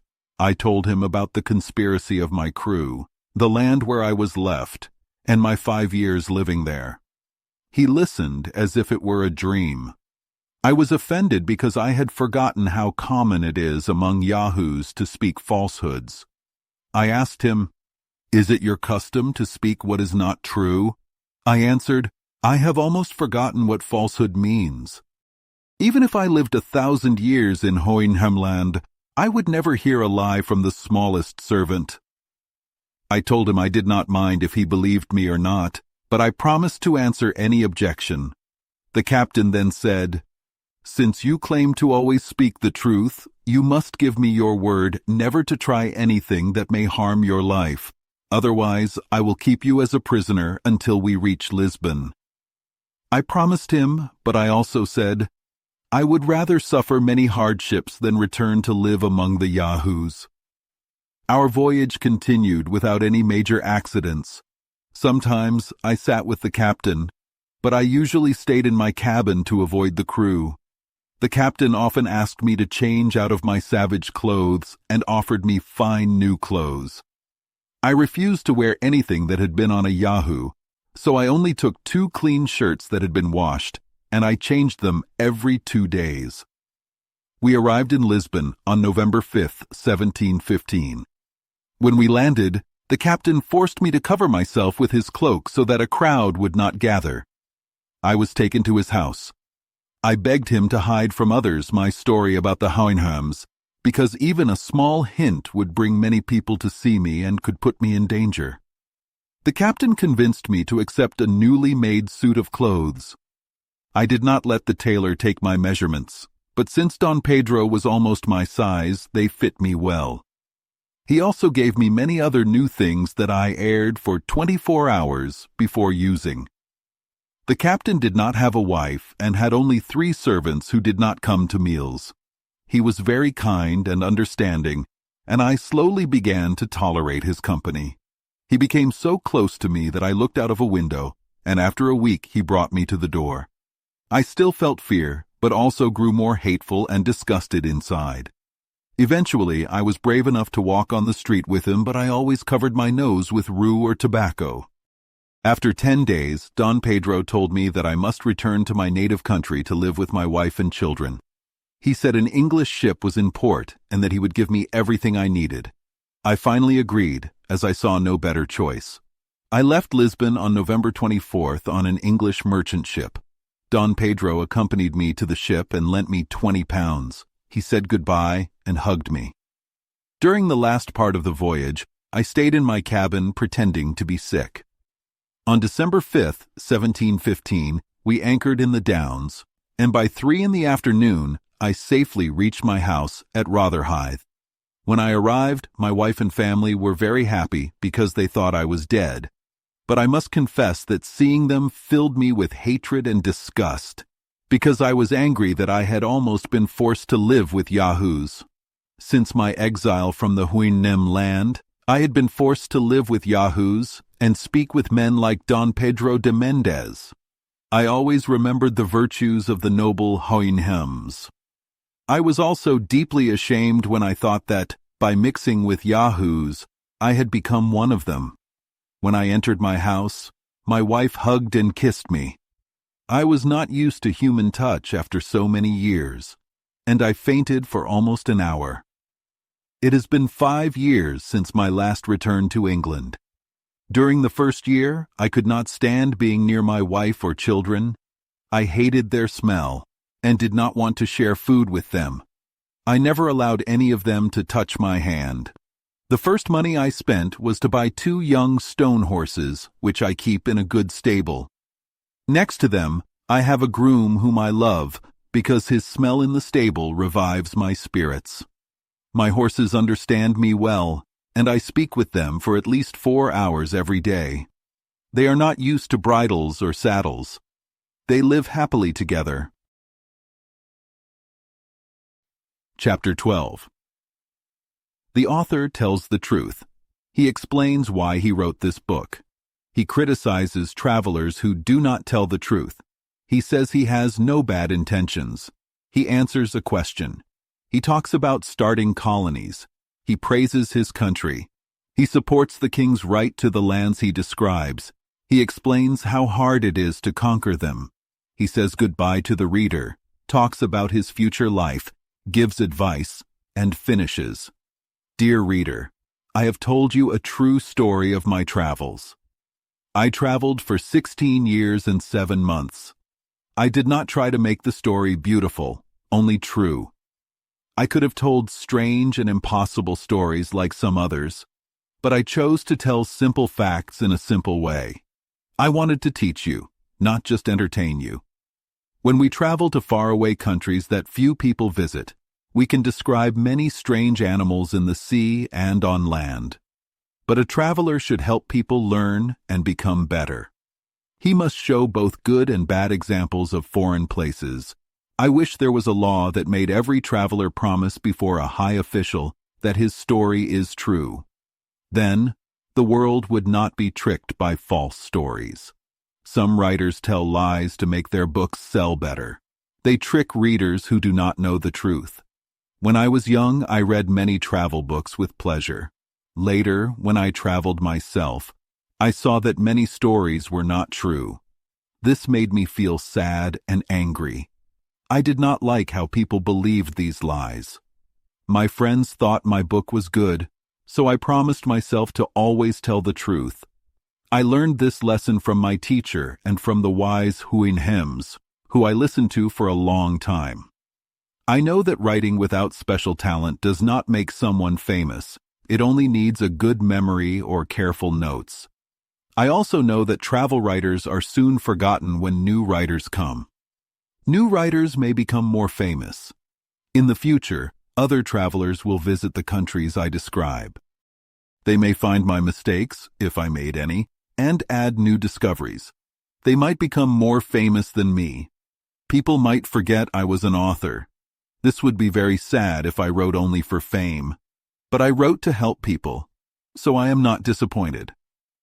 Who can read about the good qualities of the wonderful Houyhnhnms without feeling shame about his own bad habits, when he thinks he is the most intelligent animal in his country? I will not talk about the faraway lands ruled by Yahoos. Among them, the Brobdingnagians are the best. Their good ideas about life and government can help us. I will let you think about this yourself. I am happy that no one can complain about my work. I tell only plain facts about distant countries. These countries do not affect our trade or business. I have tried hard not to make the mistakes that many travel writers make. I do not take sides. I write without strong feelings, prejudice, or hate for anyone. I write to help people learn. I may say that I am a little better because I spent a long time with the wise Houyhnhnms. I do not write for money or praise. I never write anything that could hurt someone. I try very hard not to offend anyone. I hope you see that I am a good author. No critics can find a fault in my work. I have heard that I had a duty as an English subject to send a report to a high official when I arrived. This is because any land discovered by an English person belongs to the king. But I think it would be very hard to conquer the countries I describe. It is not like what happened with Cortez and the Americans. I think the Lilliputians are very small and do not need a big army. I also wonder if it is wise or safe to fight the Brobdingnagians. I am not sure an English army would feel safe with a flying island above them. The Houyhnhnms do not know much about war. They are not used to fighting, especially with missiles. Even if I were a minister, I would not advise attacking them. Their careful thinking, unity, and love for their country make up for their lack of military skill. Imagine 20,000 Houyhnhnms joining an English army. They would confuse the soldiers, overturn the carriages, and hit the warriors with their strong hooves. They would deserve the praise of Augustus, recalcitrat undique tutus. I do not want to conquer that great nation. I hope they can send enough people to help civilize Europe. They could teach us about honor, justice, truth, self-control, courage, kindness, and loyalty. These virtues are known in many languages. You can find them in both modern and old books. Another reason I did not claim land for the king is because I had doubts about how kings take land. Pirates sometimes find land by accident in a storm. A boy sees land from the top of the ship. They go ashore to steal and rob. They meet a kind and peaceful people. They give the land a new name. They say it belongs to their king. They place a simple mark, like a plank or a stone, to remember it. They kill some natives and take others by force. Then they go home and are forgiven. This is how kings take new lands. Later, ships are sent. The natives are forced out or killed. Their leaders are tortured to find gold. People are allowed to do cruel things. The land is filled with blood. This terrible group, on a holy mission, becomes a colony. They are sent to change and civilize a people who worship idols and who are seen as barbarous. But this does not describe the British nation. The British are a good example for the world. They show wisdom, care, and fairness when they create colonies. They give money to support religion and learning. They choose good and able pastors to spread Christianity. They send people with honest lives from the mother country. They work hard for justice by placing skilled and honest officers in their colonies. They also send very careful and virtuous governors who care only about the people's happiness and the king's honor. The countries I describe do not want to be conquered. They do not have much gold, silver, sugar, or tobacco. I think they are not worth our effort, courage, or interest. However, if someone disagrees, I will say, when I am asked, that no European visited those countries before me. Some say 2 Yahoos were seen years ago on a mountain in Hoinemland. Some think the people of these lands came from them. I suspect those Yahoos were English. I never thought about claiming the land for my king. Even if I had thought about it, I would have waited for a better time to be safe. I have answered the only complaint people could have about my travels. Now I say goodbye to my kind readers. I return to my small garden at Redriff. I will think about the good lessons I learned from the Hoinams. I will try to teach my family, the Yahoos, as much as I can. I will look at myself in the mirror to learn to accept my own image. I feel sad about how the Hoinams are treated in my own country, but I will always respect them for the sake of my teacher, his family, his friends, and the whole Hoinam race. Last week, I allowed my wife to sit with me at dinner at the far end of a long table. I asked her a few short questions, but because the smell of a Yahoo is very bad, I always cover my nose with rue, lavender, or tobacco leaves. Even though it is hard to change old habits, I hope that soon I can sit with a Yahoo neighbor without being afraid of his teeth or his claws. I can accept Yahoos if they show only their natural bad habits. I do not mind a lawyer, a thief, a soldier, a fool, a gambler, or a politician. These things happen in life. But when I see someone who is very ugly and sick but still proud, I lose my patience. I do not understand how a person can be like that.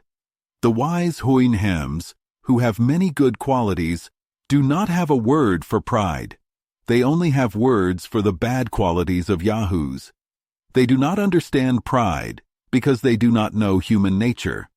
But I, who have more experience, can see some pride in wild Yahoos. The Hoinhems, who live by reason, are not proud of their good qualities. I talk about this because I want life with an English Yahoo to be not so hard. I ask those who have even a little pride not to come near me.